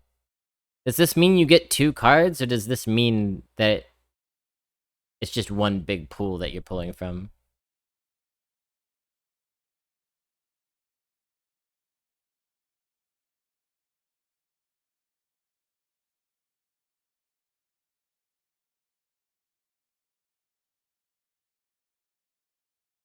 You get 2 cards.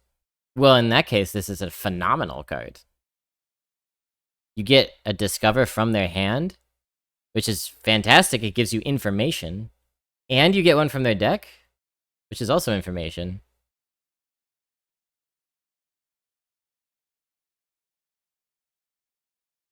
This is unbelievably good. Because do you know what a draft is, chat?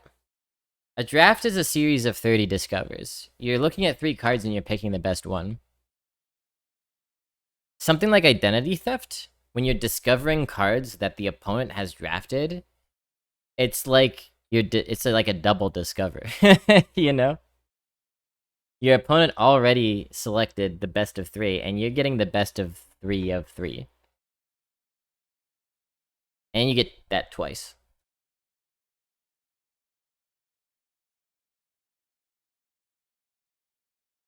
I think it's 4.5. The value is incredible. The only downside is that you have to take time to do it.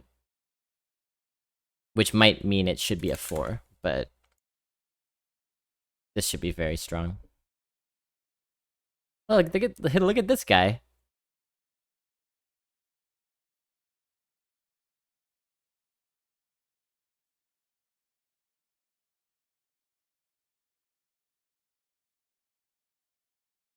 Drafts are not as good as Discovers because Discovers are useful at that moment.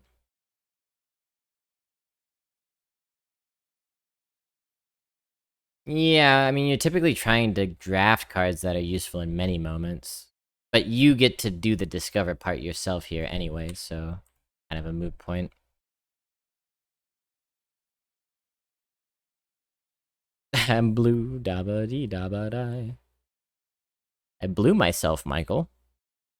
Anyway, 3 mana, 1/6 legendary. After you cast a spell on a friendly minion, set its attack and health to the higher of the 2. After you cast a spell on a friendly minion, set its attack and health. Okay, I think I understand. And what I understand is that this card is trash.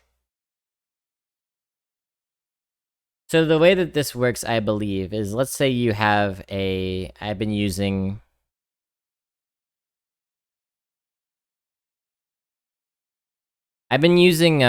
spider tanks as the example. Let's say you have a spider tank on the board. You play Pelagos. You play Sand Breath, +1/+2 on your spider tank. The spider tank would become a 4/6, but it would actually become a 6/6 because you set its attack to equal the health. That's a good question. You can do it on Pelagos, I guess. I guess that would work, and it often would be the right call because Pelagos' stats are bad.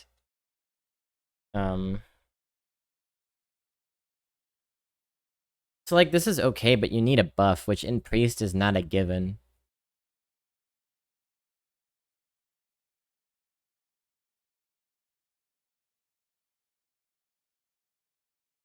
I guess it doesn't have to be a buff, but you need targeted spells that you target on your own minions. And like if that buff is Bless, for example, it's redundant, right? It does the same thing already. Power Word Tentacles is the obvious one. You're like, okay, that's kind of good.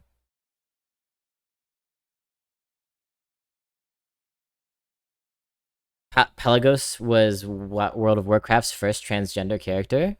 Oh, word. Snaps for that. He's definitely a hottie.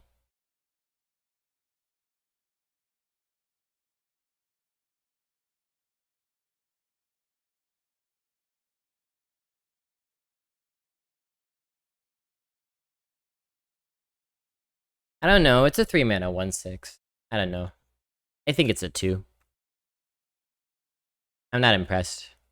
Buffs are not the easiest thing to come by in the class. The Harvester of Envy. What a name. 3-mana 4/3 legendary. After you play a card copied from the original, steal the original. You play a card copied from the original. That's funny, Sly Nate. 3-mana 4/3 baseline acceptable stats. After you play a card copied from the opponent, steal the original. That seems so specific. I think it's a 2 as well. It's just really specific. It includes minions on board. Okay, so if you used this card to copy a card from their hand, and then they play that card, and then you play Harvester of Envy, and then you play that card, you would steal their minion. That's a lot of steps on that process, though. It is a fringe case, as you say. Gotta be fun and constructed. I could see that. Wording is off in this set so far. It has been for, like, the last several sets. Terrible copywriting. And in this one, they didn't even bother on the one card to mention an extremely important aspect of how the card works. They didn't even bother to try to mention it. I guess you'll figure it out when you misplay with it.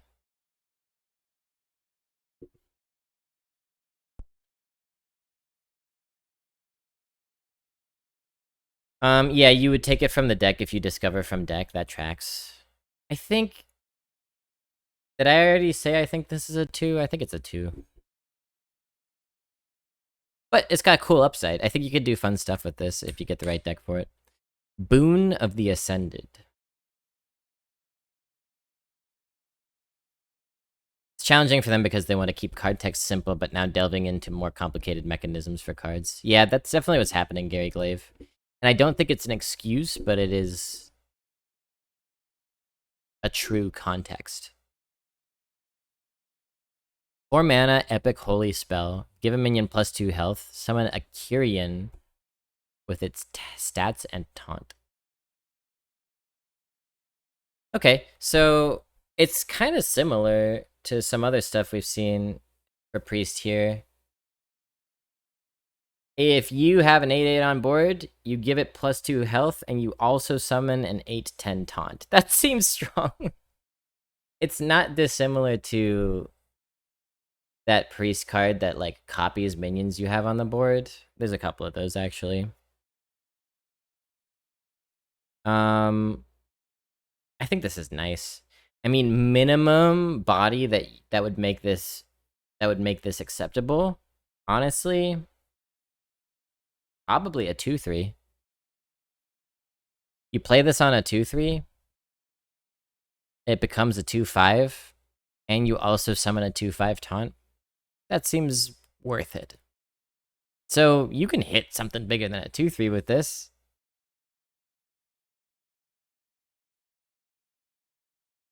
And you can target opponent's minions unless there's some secret rule that I don't... Like, you seemingly can do this on opponent's stuff too, which is cool.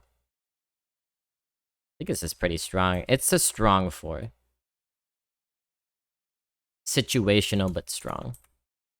Partner in Crime. 4 mana, 2/5 common. Battlecry. Summon a copy of this minion at the end of your turn.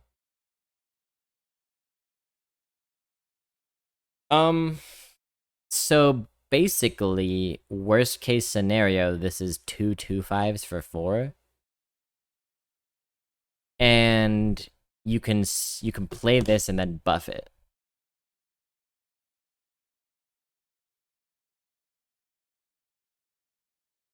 4.5.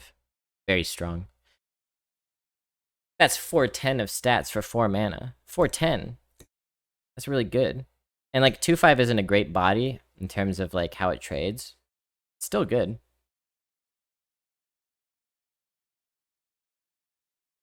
And you can buff it, make for a crazy swing.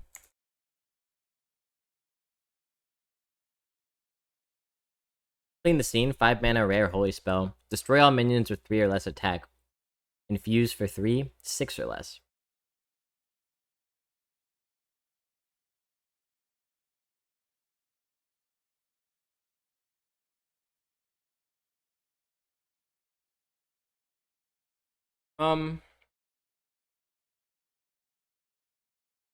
There was a Shadow Word that did this for minions with 2 or less attack, right? And that's an okay card. 3 or less attack makes it a lot better, because a lot of stuff has 3 attack.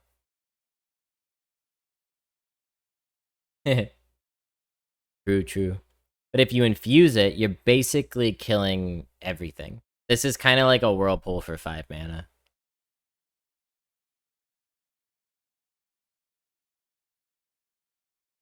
$4.5, a strong 4.5 again. Priest is looking good. Wow.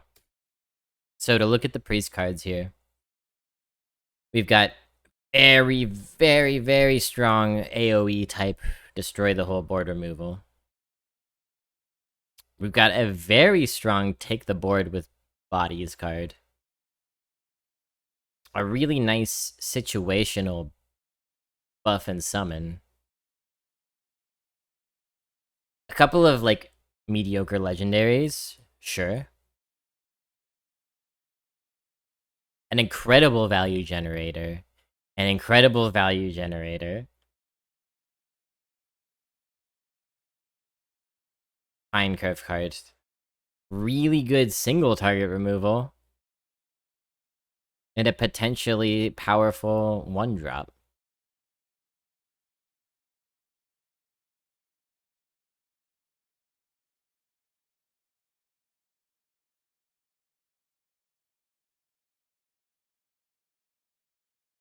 I'm weighing my options and considering another 5.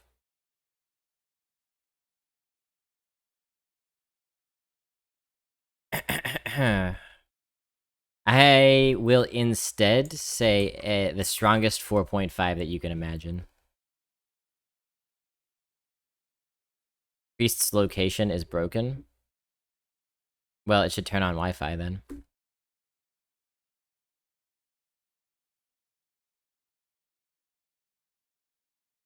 I think the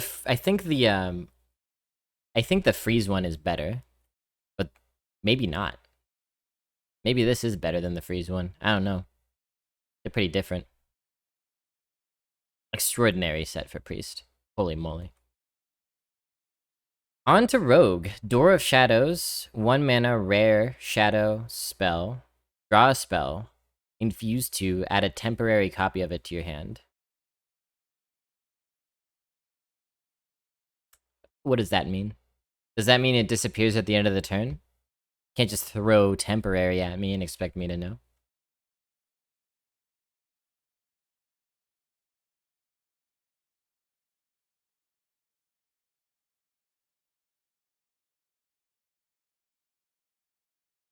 Okay.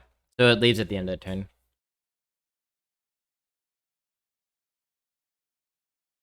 This is quite good, I think. You're spending 1 mana to essentially switch this card. Not switch it, but like you're making this card into a different spell you've drafted. Rogue spells aren't the best, but maybe that means you're drafting fewer of them, more likely to hit a Blood in the Water or something. And if you infuse it, play it on turn 10, you have some general idea of what spell you're going to draw, or what handful of spells you might draw. You can probably go ahead and get double value off that spell.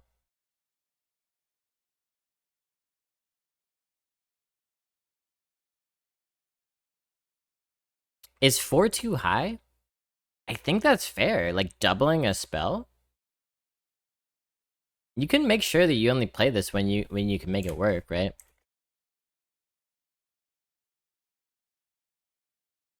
Sure, you'll have to take chances sometimes, but being able to take that chance, like, you're probably just taking chances if you're dying and need to survive, in which case it's totally worth it anyway.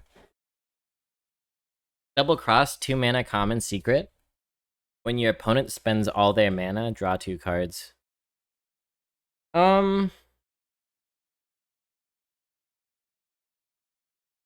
If this comes down in the late game, the opponent can probably just not do it.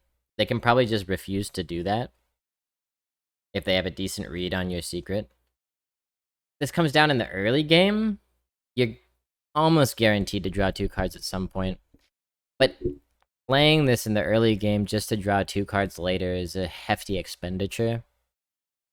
I would rate this a 2.5, I think.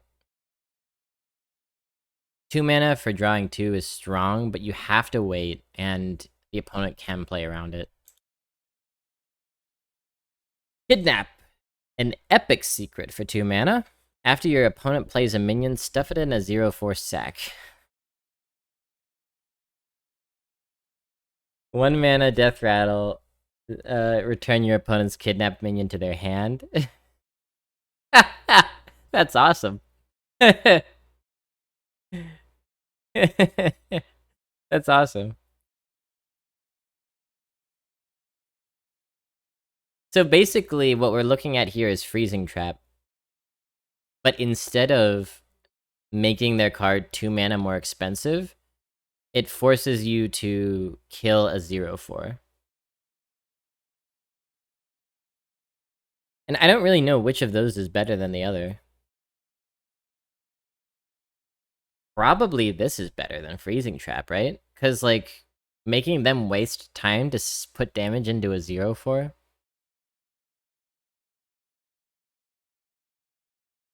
And, like, you know, when... I guess the thing that might make Freezing Trap a little better is that that's when something attacks, which you can control more than what they play, right? So maybe Freezing Trap is still better for that reason. But I really like this. And, like, if they don't have anything on the board, they play a minion. What if they only plan to play 1 minion that turn? It just goes in the sack and they can do nothing about it. This is potentially debilitating.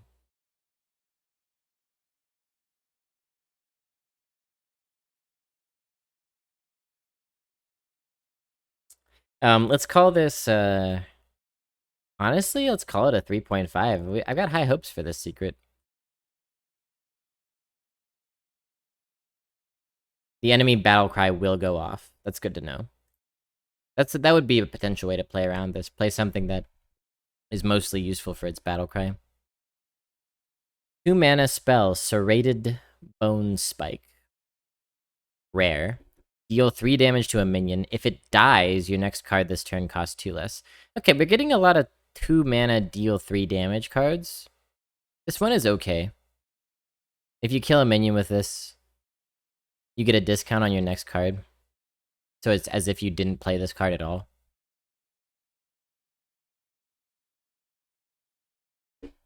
To me, that's like a... That justifies like a... average, right? It's a pretty average card. Yeah, and you can't burn with this, which is a bit sad. You can only send it into a minion. Sinstone Graveyard. Spooky! 2 mana location, rare. Summon a 1/1 stealthed ghost. Has +1/+1 for each other card you played this turn. Oh man, and it's free to activate the location, right? So basically, any turn you play 3 cards, click this, and you get a 4/4 stealth ghost.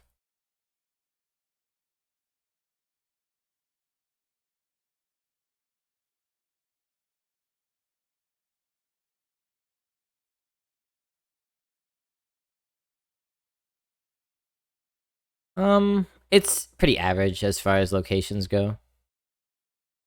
Nothing spectacular.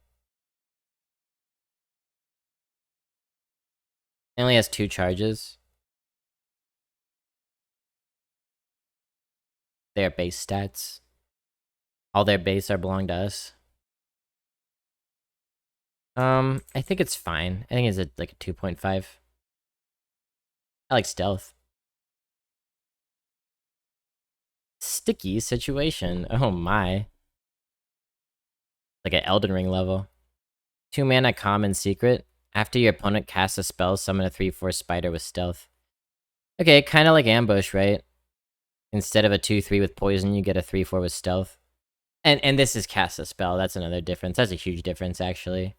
Ambush is much better than this. This is, yeah. I don't know. Do we like this card? Your opponent casts a spell. I mean, that's probably gonna happen at some point. You have to wait so long, and it's just a 3/4. I think it's like a 2. Totally pickable. Have at it. But it's not gonna... And, you know, as Robopop says, you can play it on curve, on 2, going first, and you're probably gonna get a nice tempo 3/4 if the opponent uses their coin. Cat Trick wasn't terrible in Hunter. These days, I would probably rate Cat Trick a 2 as well. It's not nearly as pickable as it once was. Ghastly Gravedigger. 3 mana 4/3 epic. Battlecry. If you control a secret, choose a card in your opponent's hand to shuffle into their deck.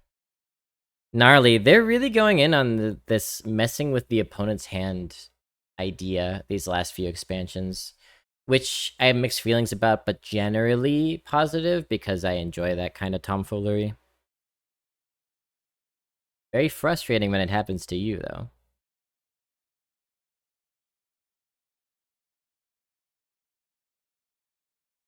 So this is a bad-ish stats. They're not great. If you control a secret, rogue secrets are not great either.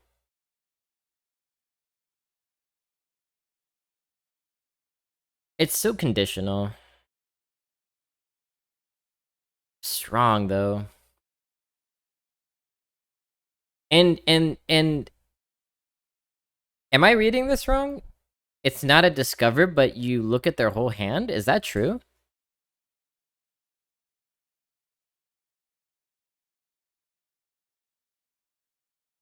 By the wording of this, it has to be their whole hand, right? That's kind of nuts.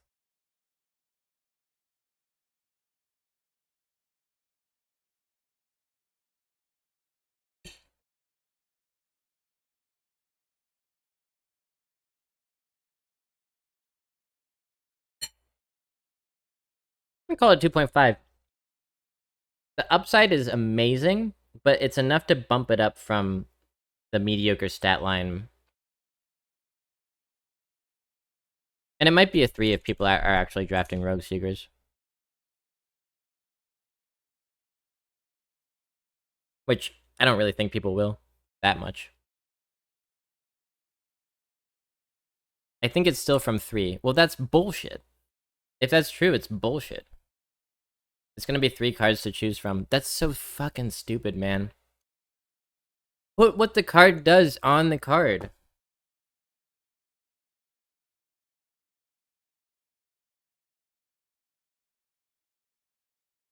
Don't make me guess. Don't make me imagine and invent a scenario.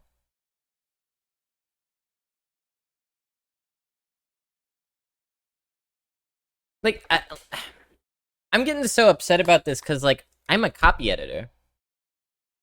I like editing people's writing.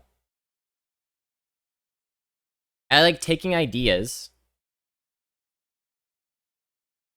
and making them understandable.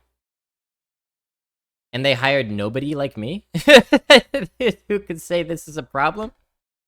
It's only 4 lines. They couldn't write it shorter. Really? You think that nobody could imagine a way to write this shorter? That's absurd. I guess you're not an editor, Trixor, because, like, there's always a way to write it shorter.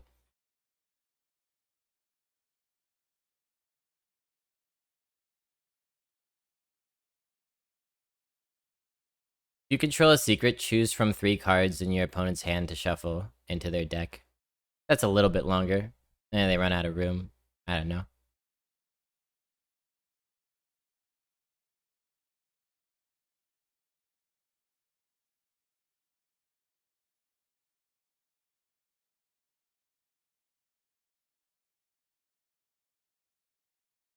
No, it isn't possible to write it shorter. Have some imagination, people. Jeez.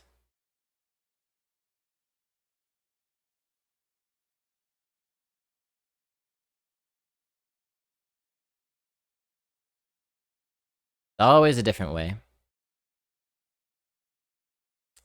Yeah, I don't know the answer to those questions. What the wording is on those other cards. But this is just straight up misleading. Like, if there's no better way to write this, don't print the card, in my opinion. Like, if you're gonna write a card that doesn't do what it says because there's no other way to write it, think of a different card. But maybe I've got a very strong opinion on this, I don't know. I just like clarity, chat. And, you know, this is the most, like, prominent video game card game in the world. You can achieve a little clarity. I believe in you, Blizzard. Anyway. If secret, take card. True.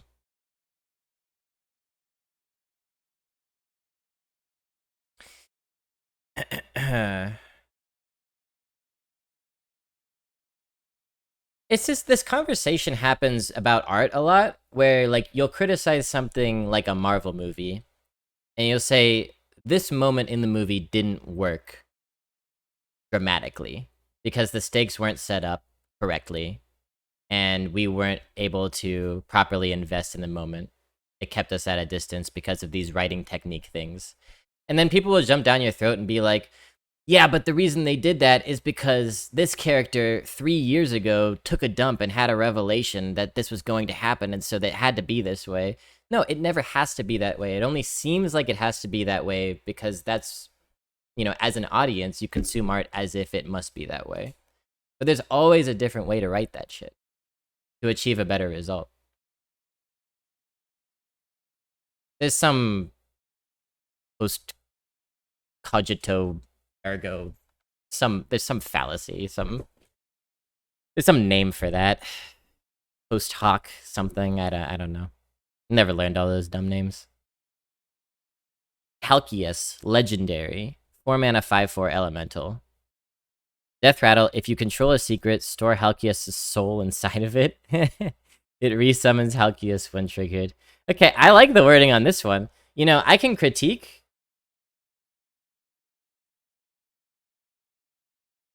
But I can also appreciate. That's fair, right?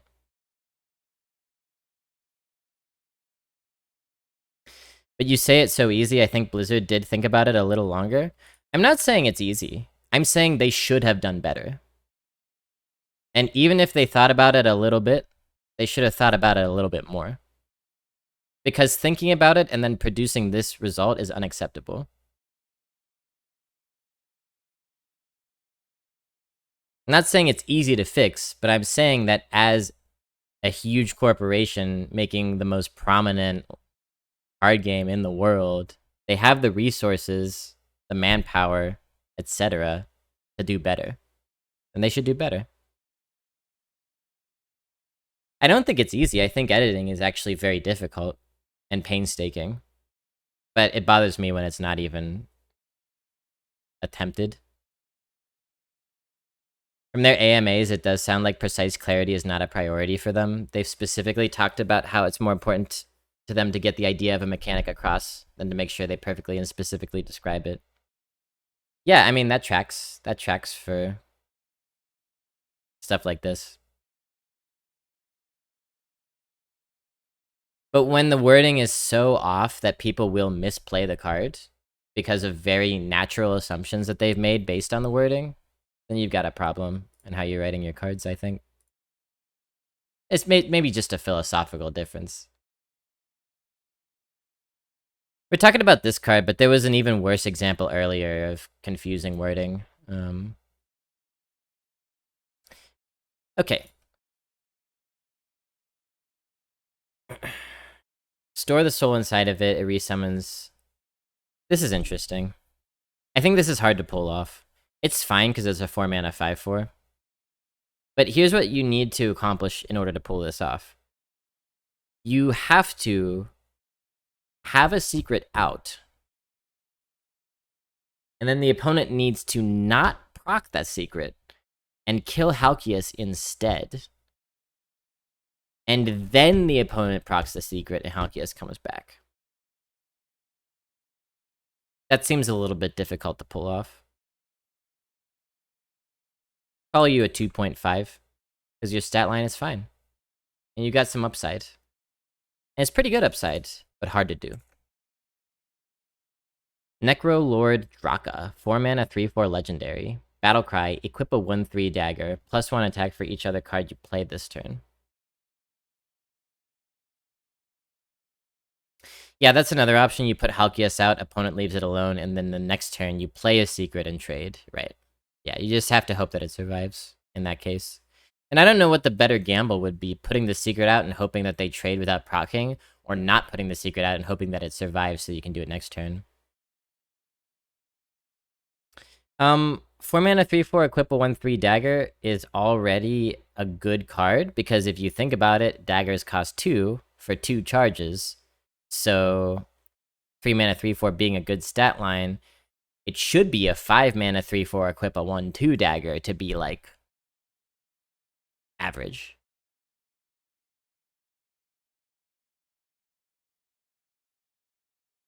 But this is automatically better, and it's going to get better if you played 1 or 2 cards on the turn. I think it's pretty good.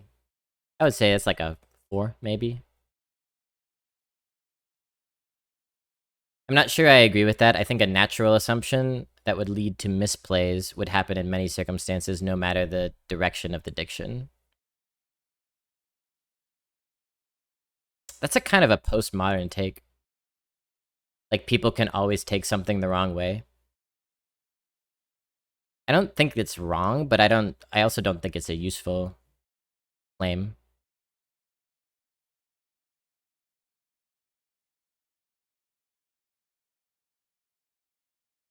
Because, like, I think there's a difference between straight up leaving out something that the card does from its wording and the margin of error of not trying, not the margin of error of like assuming some people are gonna read it wrong. I phrased that very poorly, but maybe you understand what I'm saying.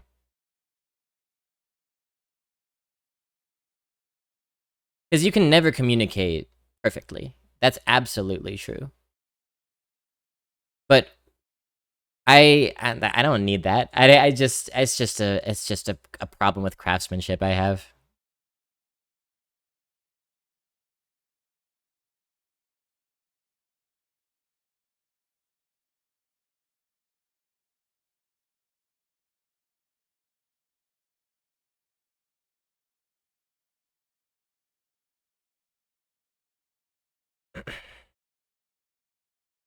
Like if I write a book and release a book into the wild, and then somebody says to me, why was character A in location B? How did they get there? There wasn't anything in the book about how they got there. And I say, oh yeah, I mean, I left that out, but you just have to assume that they got there. That's bullshit, right?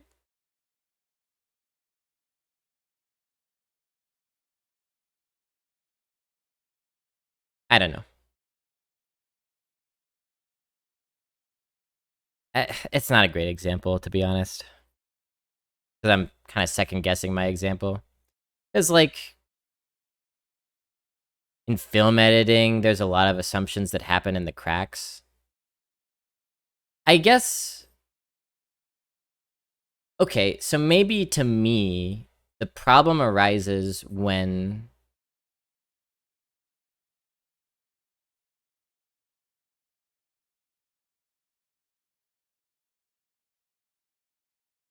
there are multiple comparable ways to interpret a card that they're not bothering to shore up against the wrong way.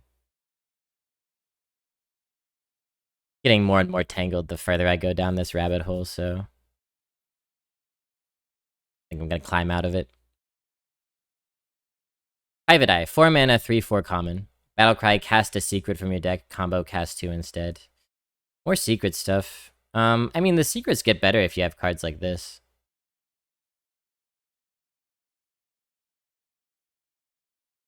Hearthstone cards are like the Kangaroo Jack of movie trailers, maybe you would say.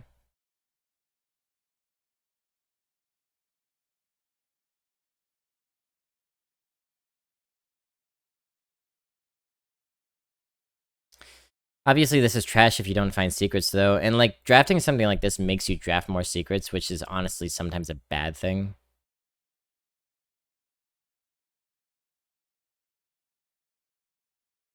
I think there's more value to less complex wording than you're giving credit for. I don't mind less complex wording, though. I don't mind that as an aesthetic. I think it's a perfectly acceptable aesthetic, and I think it's even the right one for Hearthstone to use. But this is incorrect wording. It's not simple wording, it's just flat out wrong. Because when I see choose a card in your opponent's hand, I think their hand is there and I get to choose a card from it. But that's not what this card does. This card lets you discover a card from their hand, which is a completely different thing. And there's absolutely no way for me to infer that I'll be picking from 3 cards from this wording.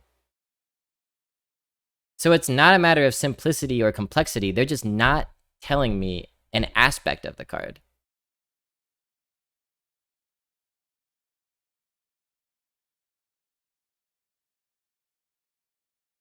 And that bothers me.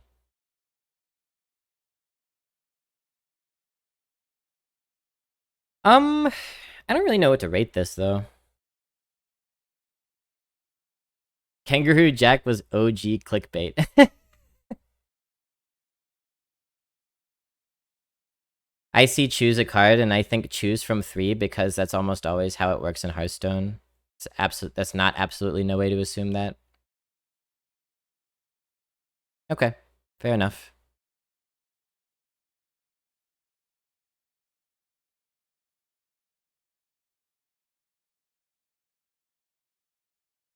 How is the 4 mana 5/4 Coil Fang worded? I can't remember.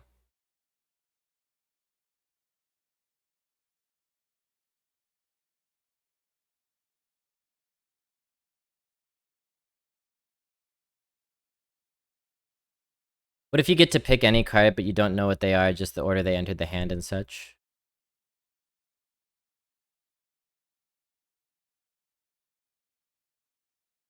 Like, you get to pick a card, but their backs are turned to you? Yeah, that could be interesting.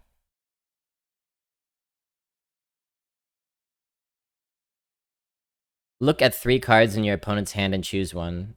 It can't be played next turn. So, if Coilfang had been worded, look at 3... Sorry. If Coilfang had been worded,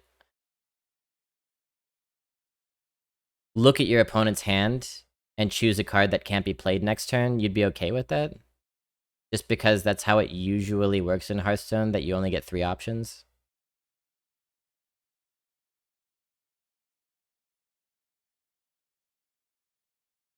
I don't know. Doesn't sit well with me.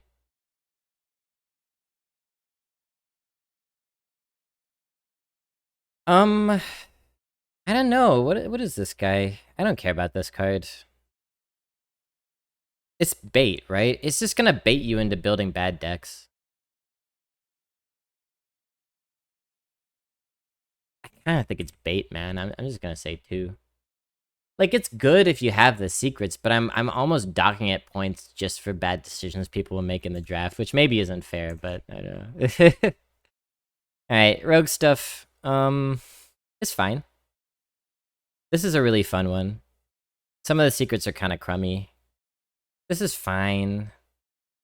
This one's kind of crummy. The location is alright. This is okay.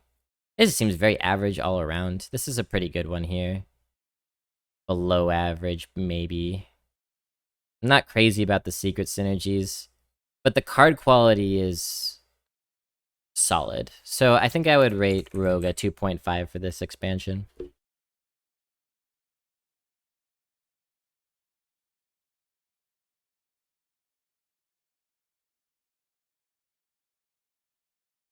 To be clear, I understand it's not sitting well, and I think some wordings could be improved, including the card that started all this off. Yeah, what was that one again? I've already forgotten. I have more sympathy for what exists. I don't agree with the change the text or don't print the card. I mean, maybe that stance is a little strong, but there will be some busted rogue secret decks and a bunch that just kill themselves hoping in the draft. Yeah, a lot of rogues are going to be shooting themselves in the foot to try to get these synergies to work. And, you know, if they work, rogue's expansion is higher than 2.5 for sure, but not going to work.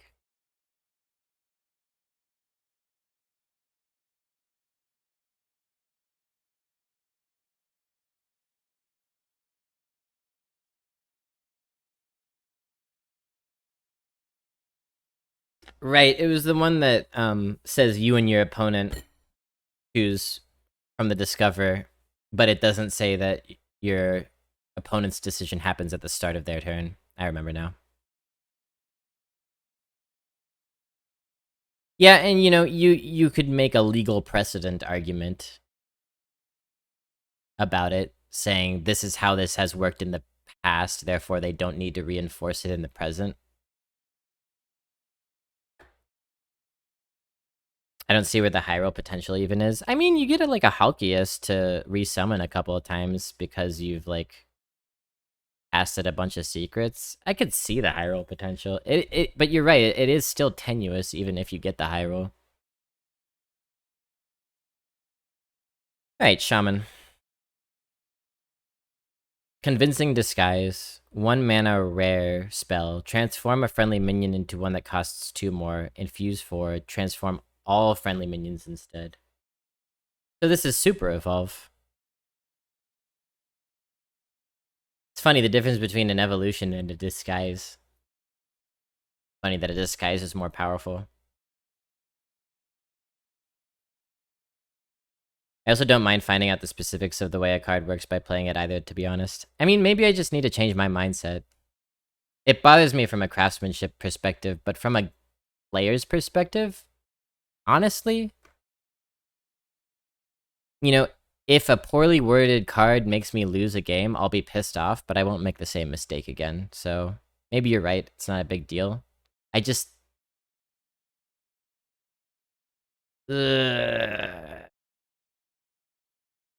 bothers me. It bothers me. Goddamn English major brain.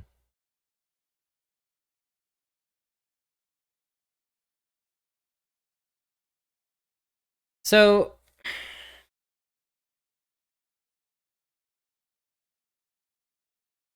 there's just a lot of randomness in this, huh? You think it's super busted?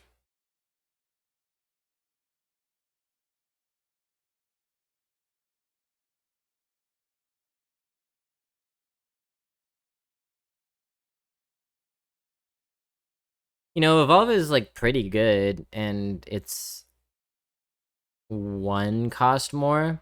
Evolve is honestly not great these days, in my opinion, but it's still pretty good. Let's call this one 3.5? I don't know that it's a lot better than that.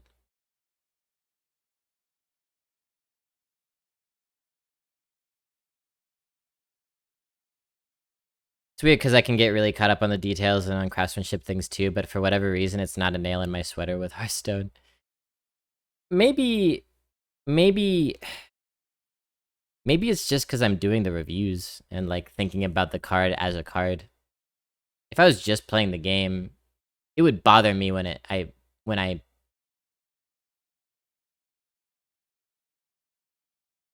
did something wrong because of card wording. It would bother me, but I'd get over it pretty quickly. But because I'm looking at all the cards one by one, I'm thinking of these expansions as almost like a creative output, right? As almost like an artistic project of Blizzard. Like this expansion is their big artistic project that they're sharing with us next, and the deficiencies jump out. Worse than Unstable? A lot worse than Unstable Evolution, I would say. I would say a lot worse than Unstable Evolution. I was thinking about rating it a 3, actually, but I think that it can high roll for sure. Muck Pools. 1 mana, rare location. 3 charges. Transform a friendly minion into one that costs 1 more. So Shaman's doing evolution stuff, huh? Interesting. What is Infuse? I hovered the card so that you could read it. But you gotta understand that when you're jumping into a set review, hours in, that I've already talked about all these things before. So you could just Google yourself.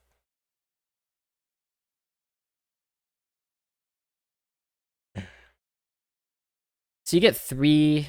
I mean, this is like the slowest unstable evolution in the world. I don't know that this is that amazing. I think that you could play this. It's only 1 mana, which is great. You play this, it sits on the board. You play the game as normal, and when you take value trades, you take a value trade, you click the button, and your minion goes boop, and becomes a better minion. Actually, if I think about it that way, I dig this card.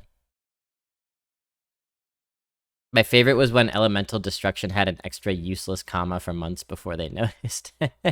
Yeah, and that's the other thing is, like, there's all sorts of, like, really sloppy stuff that Blizzard does in terms of programming as well. But I'm not a programmer, so I don't know how any of that stuff works. I don't know if the bugs are because they're, like, lazy or bad at their job, or if it's just because bugs happen in games like this, and they're actually doing a great job of smacking them down, but there's always more than they can smack. I have no idea. But I could talk about the English language, that's for sure. So maybe it's just like because it's my little territory over here where I can critique a video game like this. Sometimes you blow your wad with an unstable, and it would be nice to have a few over a few turns. Yeah. Yeah. Unstable is still many orders of magnitude better, though. Did I rate this yet? I can't remember. 3.5, I said? Right. Carving Chisel. 2 mana, 1/3 common weapon.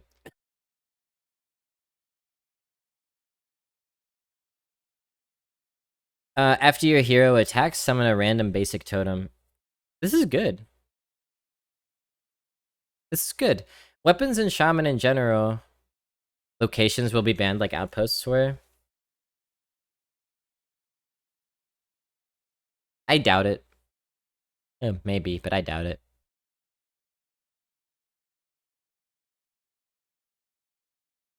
Yeah, you like to equip a weapon in Shaman. It helps out a lot, especially as you don't have pings.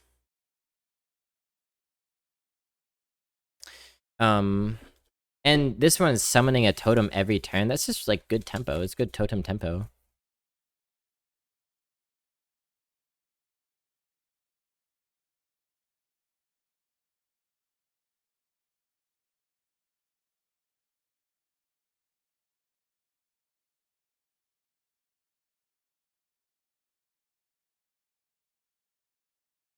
And the more totems you get on the board, the more they help each other out, too. So if you're, like, toteming and swinging this, you get 2 totems, you get a strength and a heal. The strength buffs the heal heals some other minion.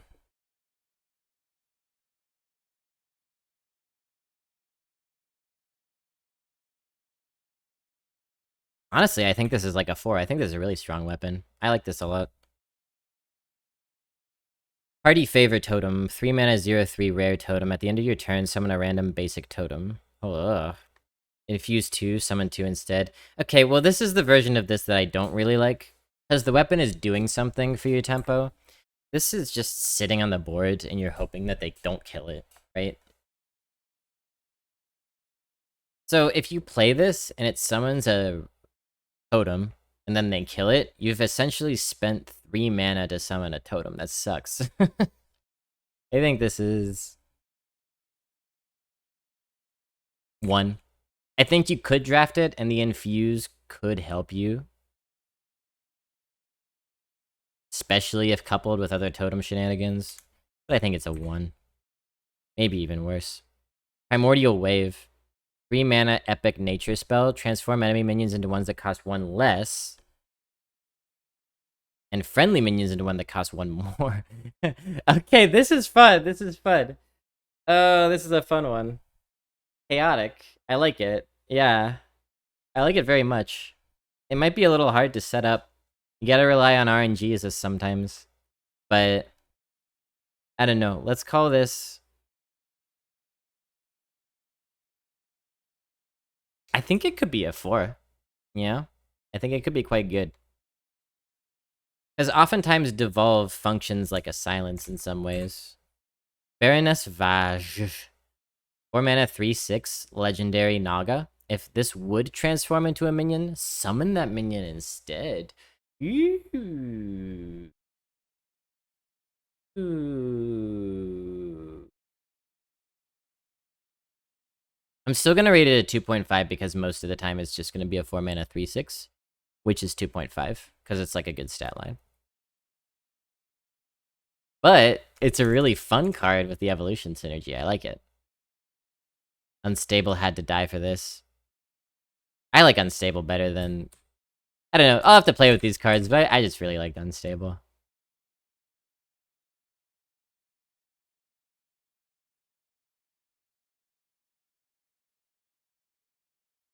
I got washed ashore on the wrong side of the primordial wave.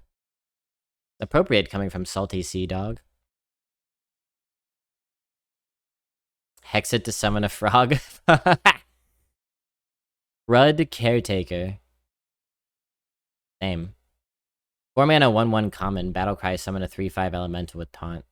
Okay, so this is just here to fuck up the evolutions, isn't it?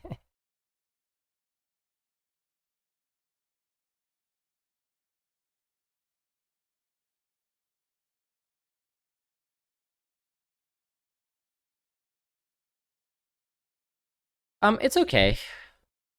Yeah, I mean, there's some fringe cases where you want the bad card to summon the good card. Like an explosive runes or something, I don't know. Or no, that doesn't work. I don't know. Plus it's got taunt. 3/5 element with taunt.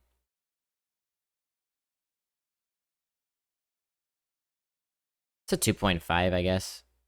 Yeah, it's just Senjin Shield Master, right? Except you get an extra 1/1. It's like barely even a 2.5, but it's fine. The Rogue Sack... The Rouge Sack Secret. Yeah, true. True.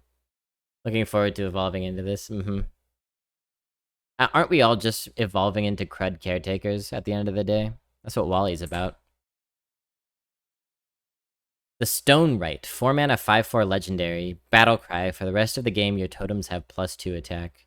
Now that's pretty nice. It's similar to that Paladin card that buffs the... legendary that buffs the dudes in perpetuity. It buffs their perpetuitary gland. And this, unlike that card, has no downside on its stats. Comes down a little later. Totem's having +2 attack. I think that's really good. You spend 2 mana to summon a 2/2 with upside any turn you want to.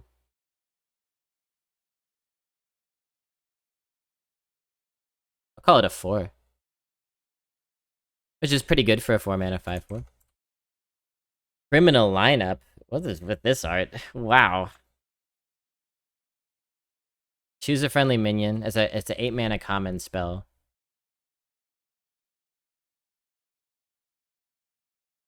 Choose a friendly minion. Summon 3 copies of it. Overload 2. This card existed, right? It was a spellstone. Why are they all blue? Let's not bring race into this. As Blobby famously constantly says on his channel. Guys, let's not make things uncomfortable.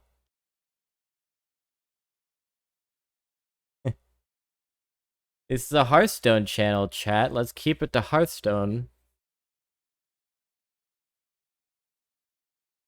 I'm gonna shadow ban the word blue in my chat.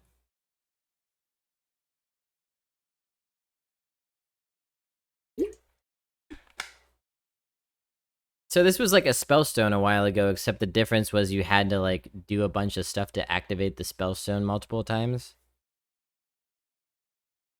So obviously this is much better.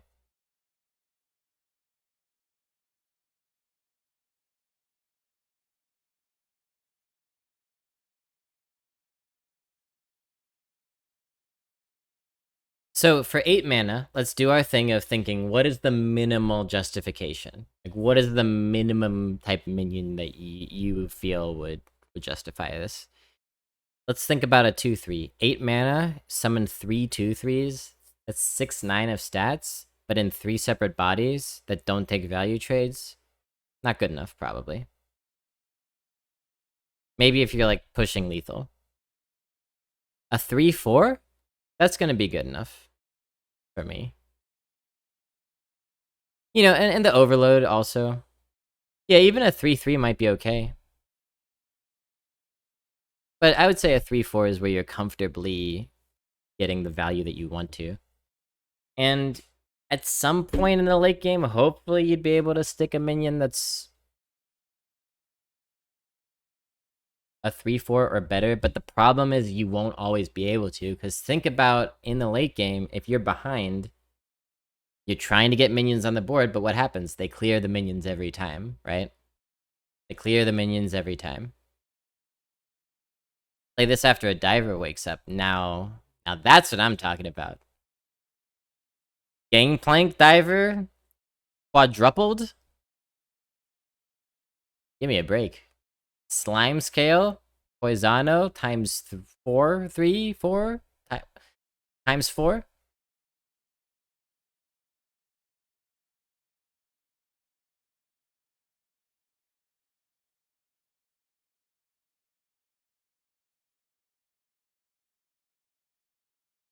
Even the Pelican Diver, if you really need to, like, remove their board, right? If you do this on a Pelican Diver, you have 16 damage that you can send into their minions. 16!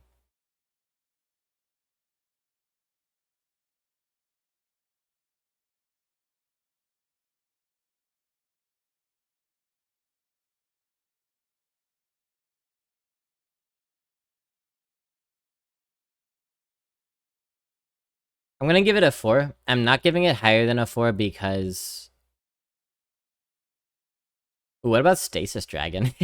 I'm not giving it higher than a 4 because it does require a modicum of setup. And, maybe it should be a 4.5, but we'll stick with 4 for now.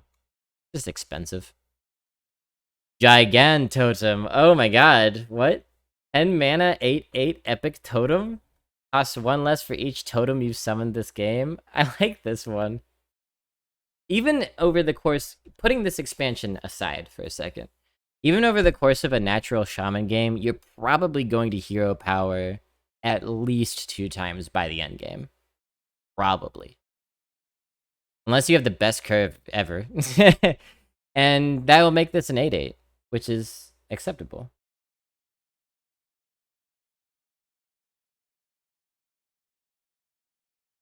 And with all the totem synergies and stuff, and games that go longer, and I think this could be pretty cheap. It is, at the end of the day, though, just an 8/8. Which isn't, it doesn't take you as far as it used to. But it's good. I would say a 3.5 on this one. Alright, I assume that's it for Shaman. Let's evaluate. Some evolution stuff that's pretty fun. I think this card is good.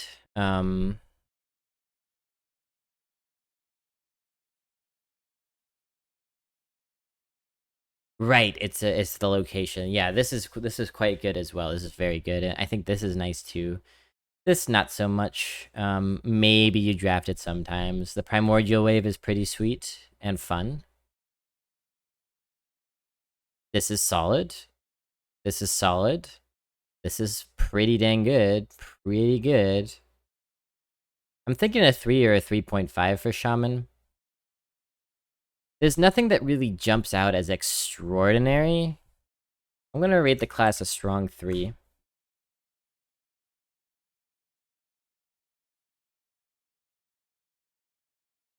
Flat stats. Alright, Warlock. 2 classes left, y'all. Oh yeah. Flustered Librarian. I know a few of those. 1 mana, 1/3 common. Has +1 attack for each imp you control.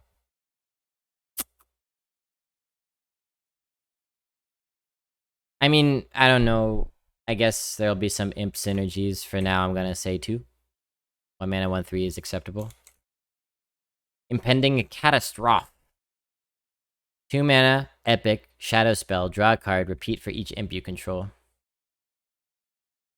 And 2 mana, draw 1 in Warlock. Honestly, I'm gonna 0.5 you, and I'll bump you up to 1 if the imps are amazing. Vile Library. 2 mana, rare location, 2 charges. 1 mana, 1/3 with upside is better than a 2. Nah. I don't think a 1 mana, 1/3 is an average card right now. And I don't think this upside is enough to bump it up 0.5. So I stick by 2. I would rate a Dire Mole 2. I will rate this also a 2. We'll see, like I said, we'll see about the imp synergies. Which, you know, is kind of a thing that makes it hard to do a review with fresh eyes, because you don't know what some of the synergies are as you're rating things, you know? Give a friendly minion +1/+1, repeat for each imp you control. So essentially, you get 2 charges here of +1/+1 each. Where are the imps at? That's what I want to know. Well, I mean, again, this is terrible if you don't have imps. So that's 2 mana for 2 1/1 buffs.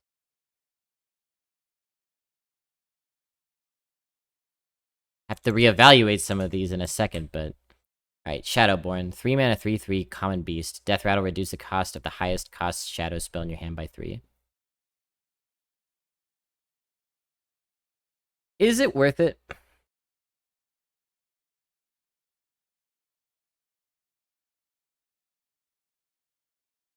Is it worth it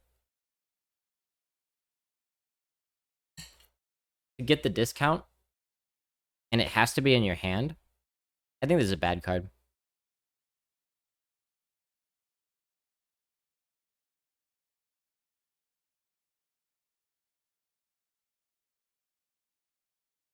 $1.5.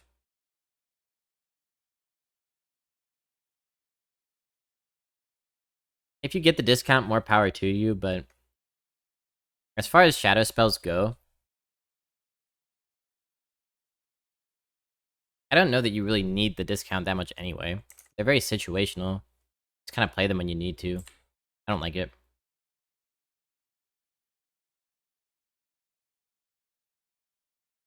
Got some Sam Raimi vibes here.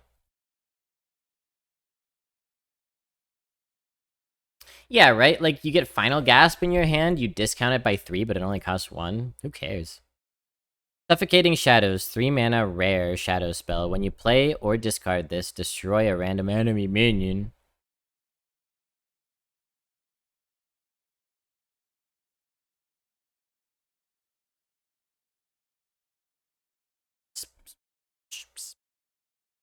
Spawn of Deathwing without the body or the downside? I think this is a great card. It's at least a 4, right? I think it's a 4. Random enemy minion for 3 mana? I think it's a 4. The Deadly Shot. Would I rate Deadly Shot 4? Maybe it's a 3.5? I don't know that the discard matters too much. I mean, it's good with Spawn of Deathwing. Like, you play Spawn of Deathwing and kill 2 minions if you happen to discard this. That's fun, but that's such a fringe case.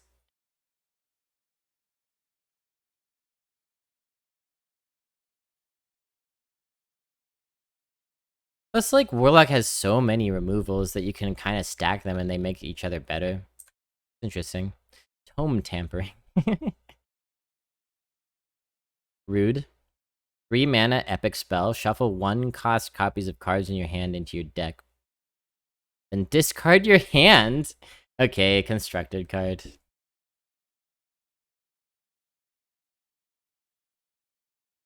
Is it one of those cards that actively makes your deck worse? Mischievous Imp, 4 mana, 3/3 rare demon. Battlecry, summon a copy of this. Infuse 3. Summon 2 copies instead. 4 mana for 2 3/3s. That's strong.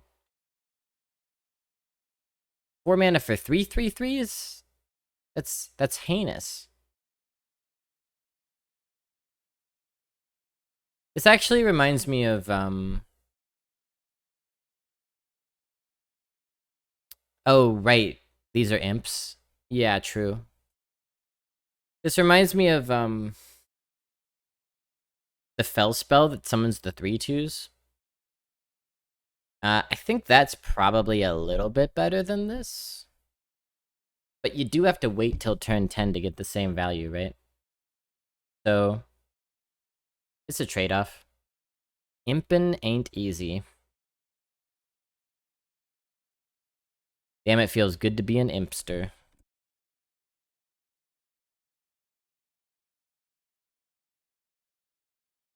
Ladies is imps too.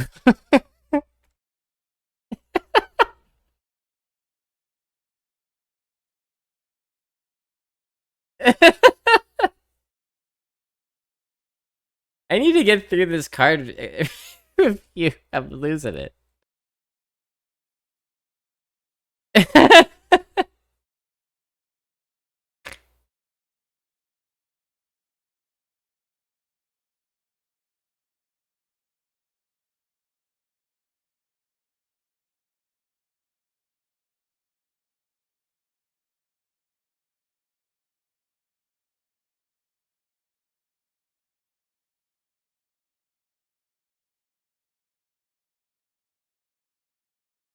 Bye, Mr. Simon. Bye. Finally done sleeping in the chair? You gonna come sleep on the book bag now? Oh, he's so cute.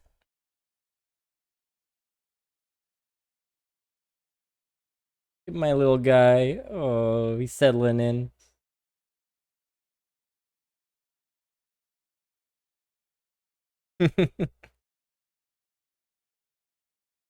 Yeah, it doesn't. That doesn't work for some reason. RoboPop. I don't know. I don't know why. Okay. The imp. We rate the imp.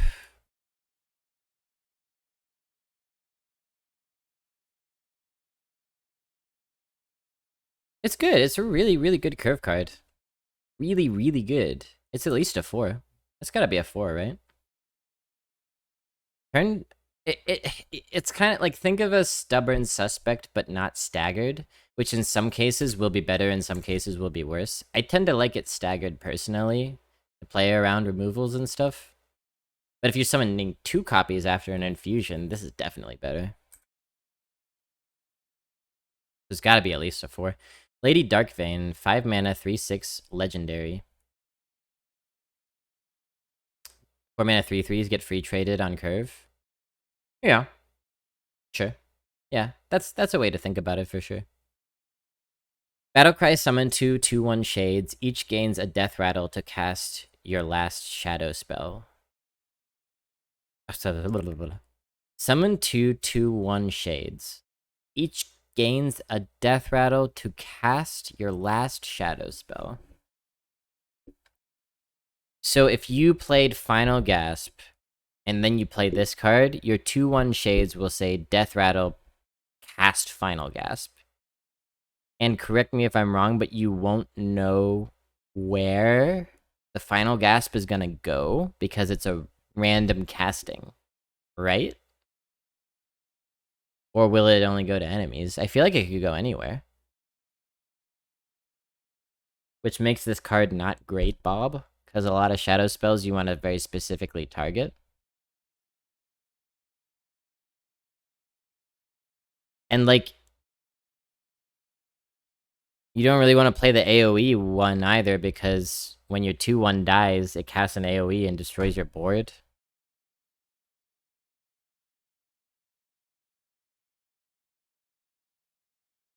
You want to play it after you cast non-targetable spells.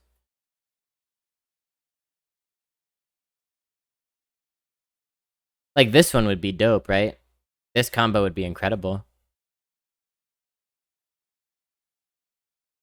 Yeah, true. At least it's the last one you cast. True. I'm skeptical. The stats are the same as an active Onyxian Warder, which is good. They don't have Rush. Bull, I'm skeptical. I'm gonna call it right down the middle, and we'll see what happens. I honestly think this is a good card to play if you haven't played a Shadow spell. 3 bodies? Shadow Waltz. Why is this card art so good?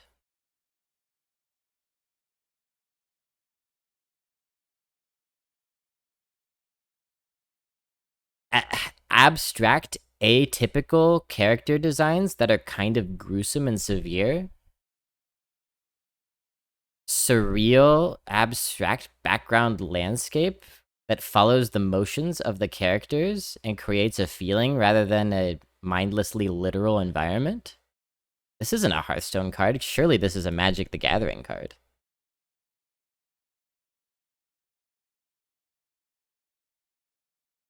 Dave Greco. I'll tell you what, after seeing this card, I'm planning to save 15% or more on my car insurance by switching to Greco.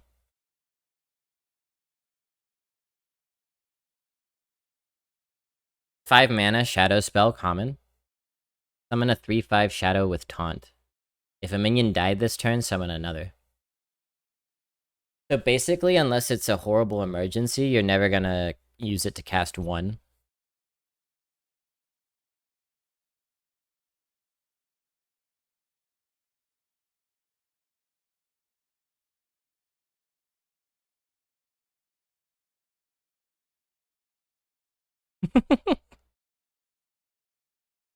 I think this is dope. 5 mana, 6/10 of Taunt stats. Now, what's the comparison point?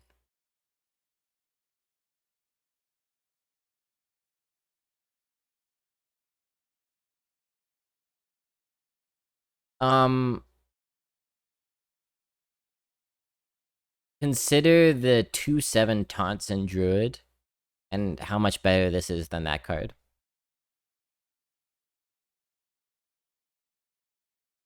Yeah, and it's also a shadow spell, so it definitely goes with the Dark Vein, for sure. That's like a game-winning combination.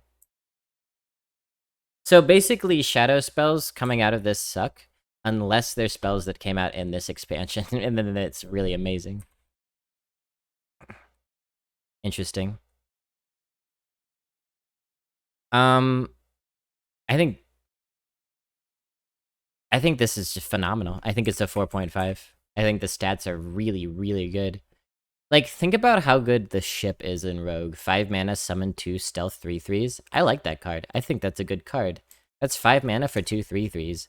This is 5 mana for a 3/5 and a 3/5. With taunt. Damn good. Imp King Rafam, 6 mana, 6/6 legendary. You love taunts as Warlock? True. Battlecry, resurrect 4 friendly imps. Infuse 5, give your imps +2/+2. Well, the stats are fine on this. So if you even have 1 imp, it's worth it. I'm gonna call this what is imps? What's imps? Is it just any card that says imp on it, right? So this is imp, and And nothing else in this set. So, like, I still don't really know how prominent imps are gonna be, and it probably just is always gonna depend on what sets are in. I just want to fly. You need to be ahead, you need to kill something off, it can be clunky. To be sure. To be sure. Let's call this one down the middle and say you're probably not drafting it unless you have decent imp support. And if you have decent imp support, you don't mind playing with this card. We're getting imps mostly from older spells. Yeah, it's weird, right? I mean, they might just be opening development space up for future expansions. Make more imps. Alright, Warlock. Yeah, and I stand by my 2 score for this, now that I know that there's not, like, plentiful imps here.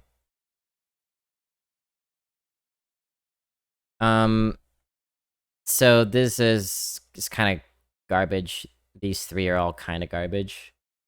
These 4 are all kind of garbage. This is useless. But we get into some good stuff here. This is really strong. This is really strong. This can be strong. Any neutral imps? I mean, isn't there a 0 mana 1/1? Flame imp. Implosion. Centrist imps. This is great. So, Warlock is maybe the first really split expansion that we've seen, where half of the cards are bad and half of them are amazing.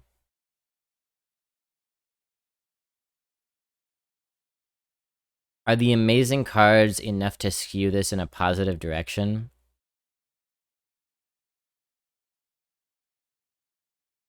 I don't know. I'm gonna call it a 2.5 for the class. I think that they balance out, like, the scales of justice. There are lots of imps over the course of history. The terror of impstery. Desk imp, blood imp, draconic imp, fiend, flame imp, imp, imp, imp, imp, imp, imp, imp, imp caster, imp, risen, homunculus. Does that count?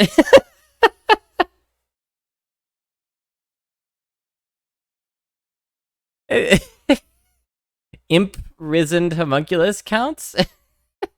Malchazar's imp, Witchwood, worthless, bloodbound, devious, fiery, scrap imp, tiny knight of evil. Yeah, there are a lot of imps. But not necessarily a ton that you'd be happy to draft.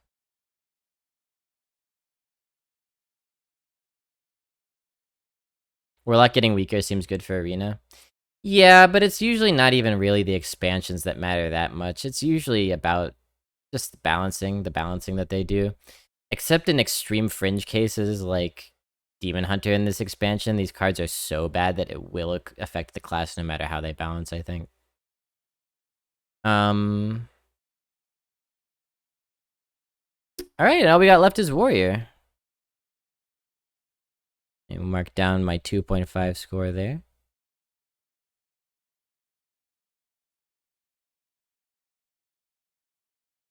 Fiendish Circle. Yeah, I was thinking about Fiendish Circle. Sanguine Depth. 1 mana location card, rare, 3 charges, deal 1 damage to a minion and give it +1 attack.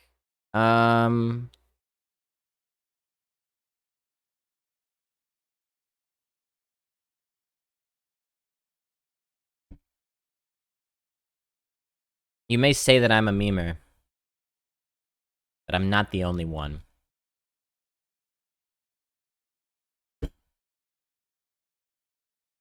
So this is, wow, I can't remember the name of any cards today. 2 mana, 2/2 warrior card.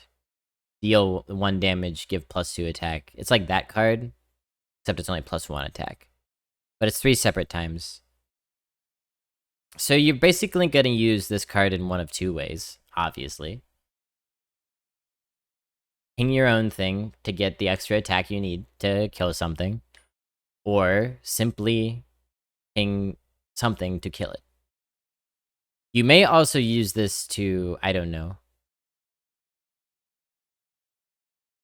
You could ping something for execute. That'd be pretty good, right? You can ping something to raise its attack and then kill it with Big Game Hunter. Sure. Roll Taskmaster, that's the one.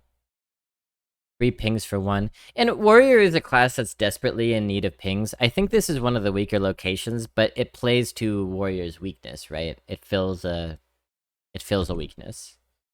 So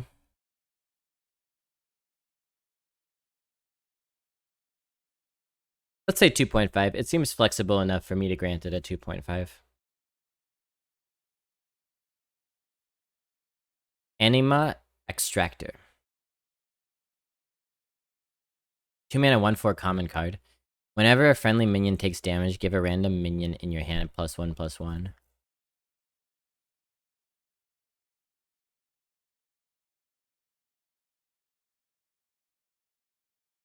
When a friendly minion, so you play this card with a board presence already, or you play it on turn 2 and assume that it's gonna be taking some sort of value hit.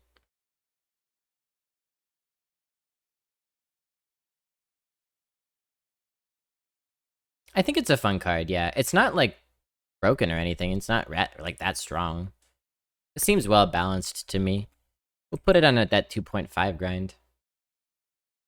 Maybe even is a little bit better than that. Yeah, it's like a better Armor Smith in a way. Conqueror's Banner. 2... Conqueror's Bad for a Day. The 2 mana rare spell. Reveal a card from each player's deck 3 times. Draw any of yours that cost more.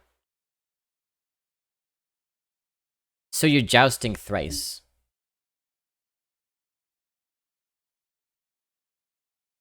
Reasonable to assume that you will win at least 1.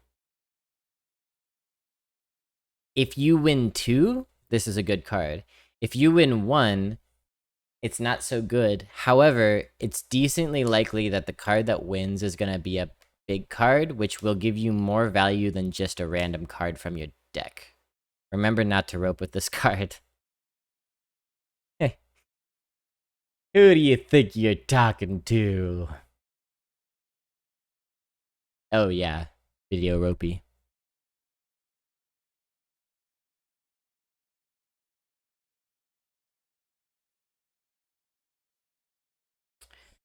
Card draw can be a little bit hard to come across in Warrior, so I'll give this a 2. I think this is not a good card, and I think 2 is even a little bit generous.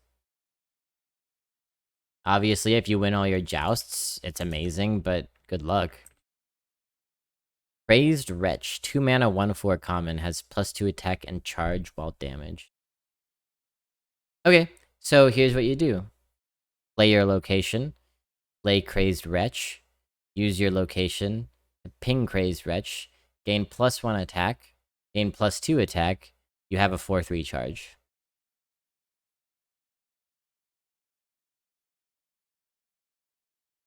Big whoop. That's a 2-card combination, though. This is fine. 2 mana, 1/4 is not an impressive stat line, but if you can manage to take a value trade, the card gets a lot better. I'll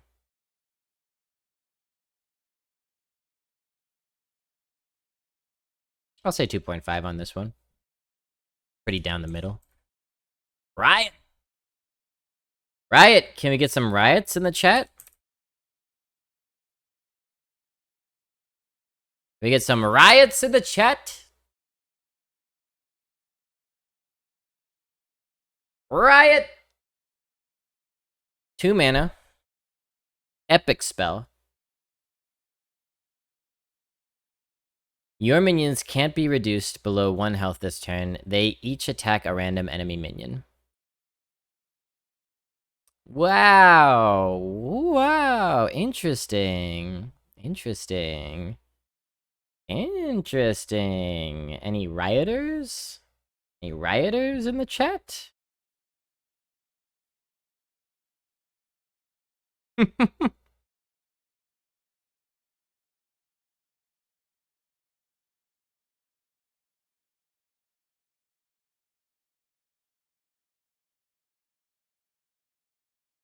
This is amazing.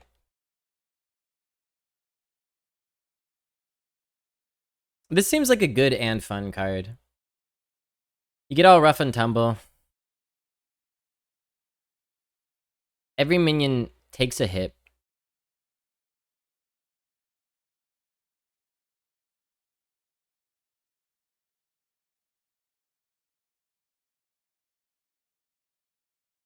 Reminds me of Commanding Shout. True, true.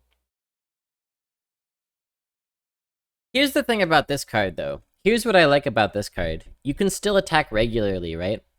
And that's the difference between this and Commanding Shout. So, like, you can use your minions to value trade with some stuff.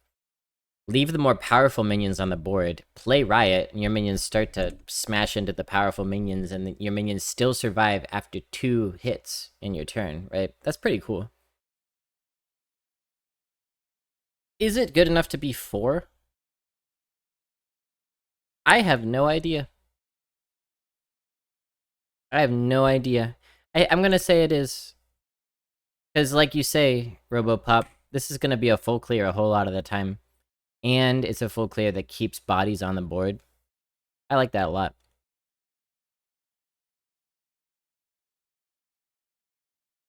Imbued Axe. 3 mana, 2/3 common weapon.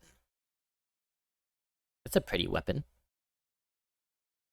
I wish that, like, everything kind of, like, it's kind of muddy in the art, right? Like, too much red.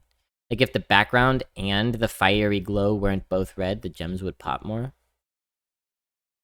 But hey, I'm not a visual artist. What do I know? After your hero attacks, give your damaged minions +1/+1. Infuse 3 +2/+2 instead. This is a pretty interesting one. So it's the inverted stats of a fiery war axe, 2/3 rather than 3/2. You could argue about which is better, but the point is that this has additional upside. Anytime you attack, it's not even a single damage minion, actually, it's all of them. Which, if you're playing it after, like, a riot, that could be amazing. Or you use, like, World Combatant or something to do, like, a whirlwind effect. Then you swing your axe and all your minions get buffed up. And if you have Infused 3, which is not that hard, it's +2/+2 for 3 swings. I think this is pretty good. This might even be a 4.5. Maybe I'm overrating it a little bit here. But a weapon with really good upside, I don't know. Maybe I should content myself with a 4, because it really is only 2 power. But I don't know, man. Seems good to me. Suspicious Pirate. 3 mana, 3/4 rare pirate. Battlecry, discover a weapon. If your opponent guesses your choice, they get a copy. Okay, we've seen this model before. I think this is a good model for printing cards. I'm glad they did this. It's fun. It's dynamic. It's Hearthstone.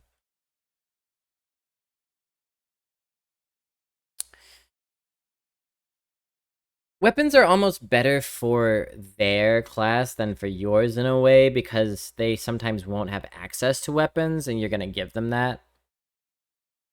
But on the other hand, if you're in the position to be pushing damage, they're not going to want to play a weapon and take hits to take damage, right? So if you use weapons, you play this, you send weapon charges face, you get another weapon, you send more charges face, they're not going to want to use their weapon. So that's something to think about.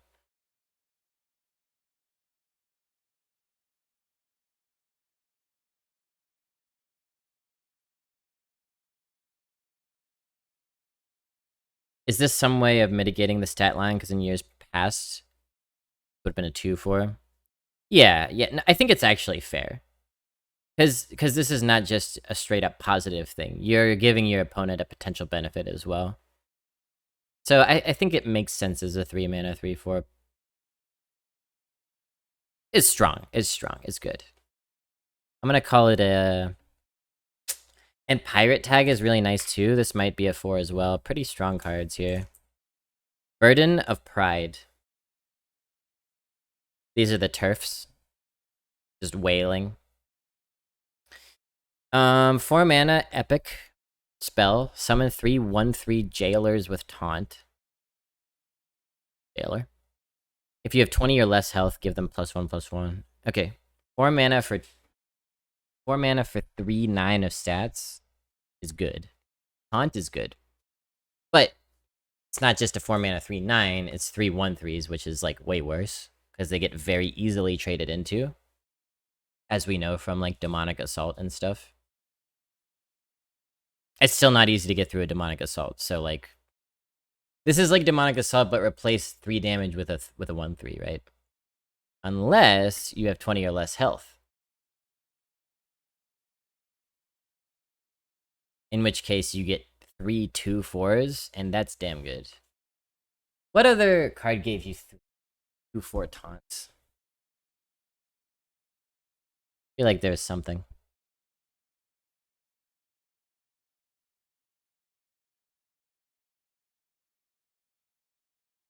Reign of Toads. Spot on, thank you. Reign of Toads. Way more expensive than this. And still a little bit playable. More expensive, and it overloaded.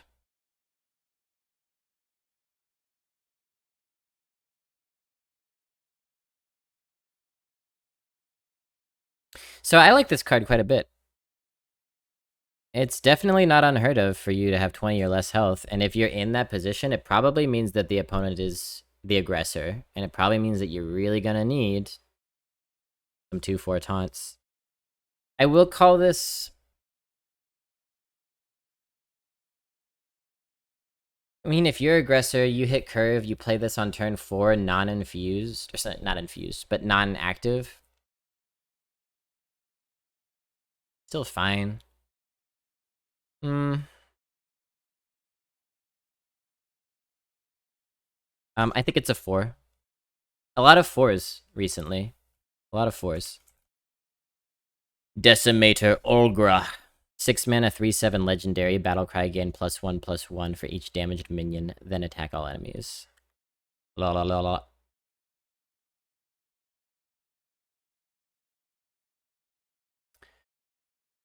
Interesting.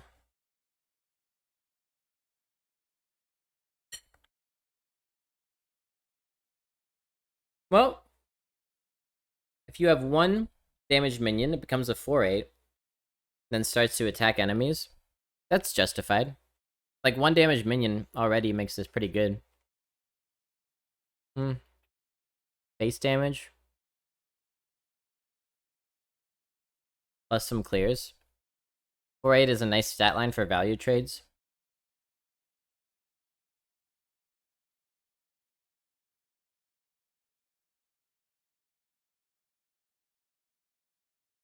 But if you don't have any damage minions, and it's just a 3/7, it's a little bit less nice. You could think of it as a very crappy version of Infestation, maybe? In its ungrown state.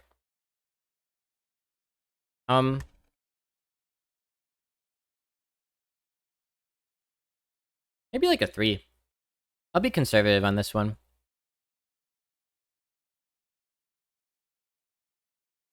Probably a 3.5, to be honest. You can usually get a damaged minion at some point.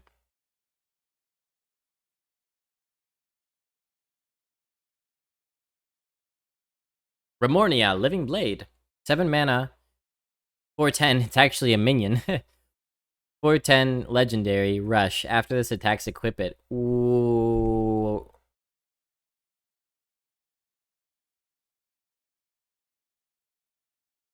And then the blade, after your hero attacks, return this to the battlefield? What? This is crazy. Oh, this is a cool card. I like this card.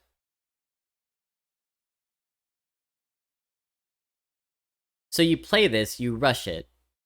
Let's say you take 5 damage. That means you're equipping a 4/5 weapon.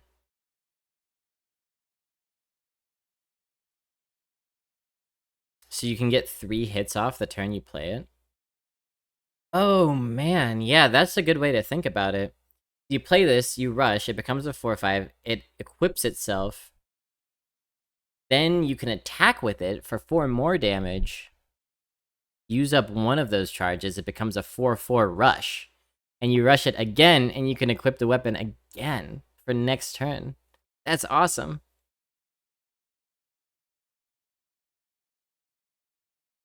Is it, like, amazing for 7 mana?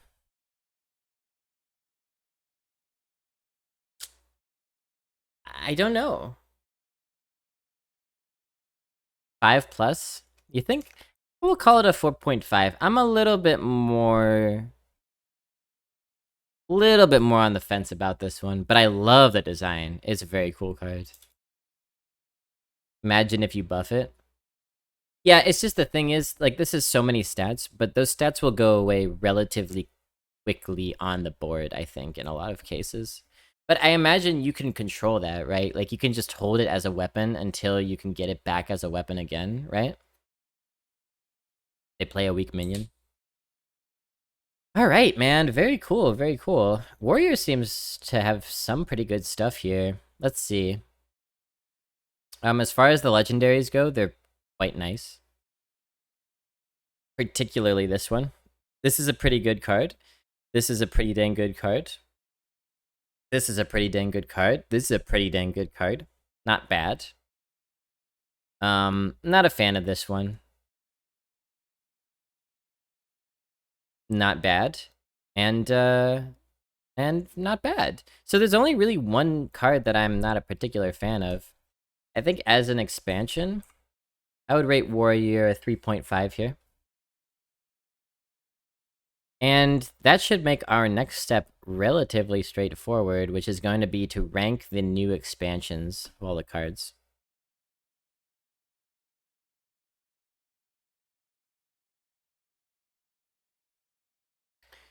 So, let me bring this over here.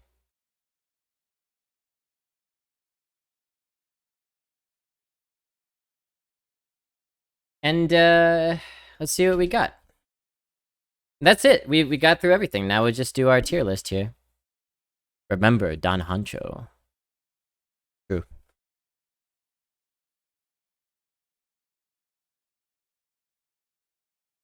You can't attack twice with your hero. Right.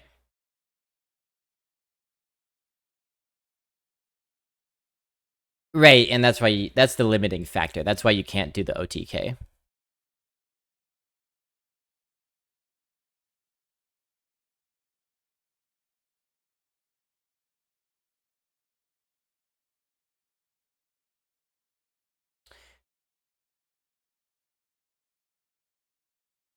+5/+5 to a minion in hand.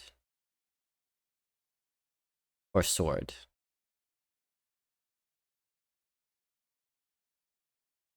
Oh, you mean Don Hancho gives +5/+5, whereas... Oh, you mean in combination they could work. Okay, well anyway, we're doing the tier list now. Demon Hunter. Bomp. You know what? You know what? F. That's how bad Demon Hunter is. I'm gonna invent F. Druid is up here in A tier, I think. We rated that a 4. Hunter we rated a 5. That's the tippy top of S tier. Incredible. Mage 3 down here in B. Haladonger 3.5. I guess that also would be like a B, right? Or maybe, well, let's see, like 2.5 would be C, I suppose. So Mage was a weak 3. I'm actually going to put it at the top of C because it was a weak 3. That's like a C+. Priest, we said, was extremely good as well, just under Hunter. Rogue is 2.5, here behind Mage. Shaman, 3. We stick that... We can stick that in the B-, I think. Warlock was a 2.5. As far as whether it was better or worse than Rogue, we're gonna have to take a peek. Yeah, Warlock was very split between very good cards and meh ones, and like ones that don't really work. Rogue. I think Warlocks are better than Rogues, by and large. Rogue is just a bunch of, like, playable but not that amazing stuff. With Warlock, you just don't pick the bad stuff, so Rogue can go under it. And then Warrior, 3.5, like Paladin, and I think it would be even higher. In fact, I might put it at the bottom of A tier. Alright, this is our definitive tier list ranking as far as the new expansions for all the classes. And mind you, this doesn't indicate at all what classes are going to be good when the expansion comes out, because that's going to be determined by what other sets are in and what Blizzard decides to do for offering rates. But we have some idea of what the new cards are going to do to the classes.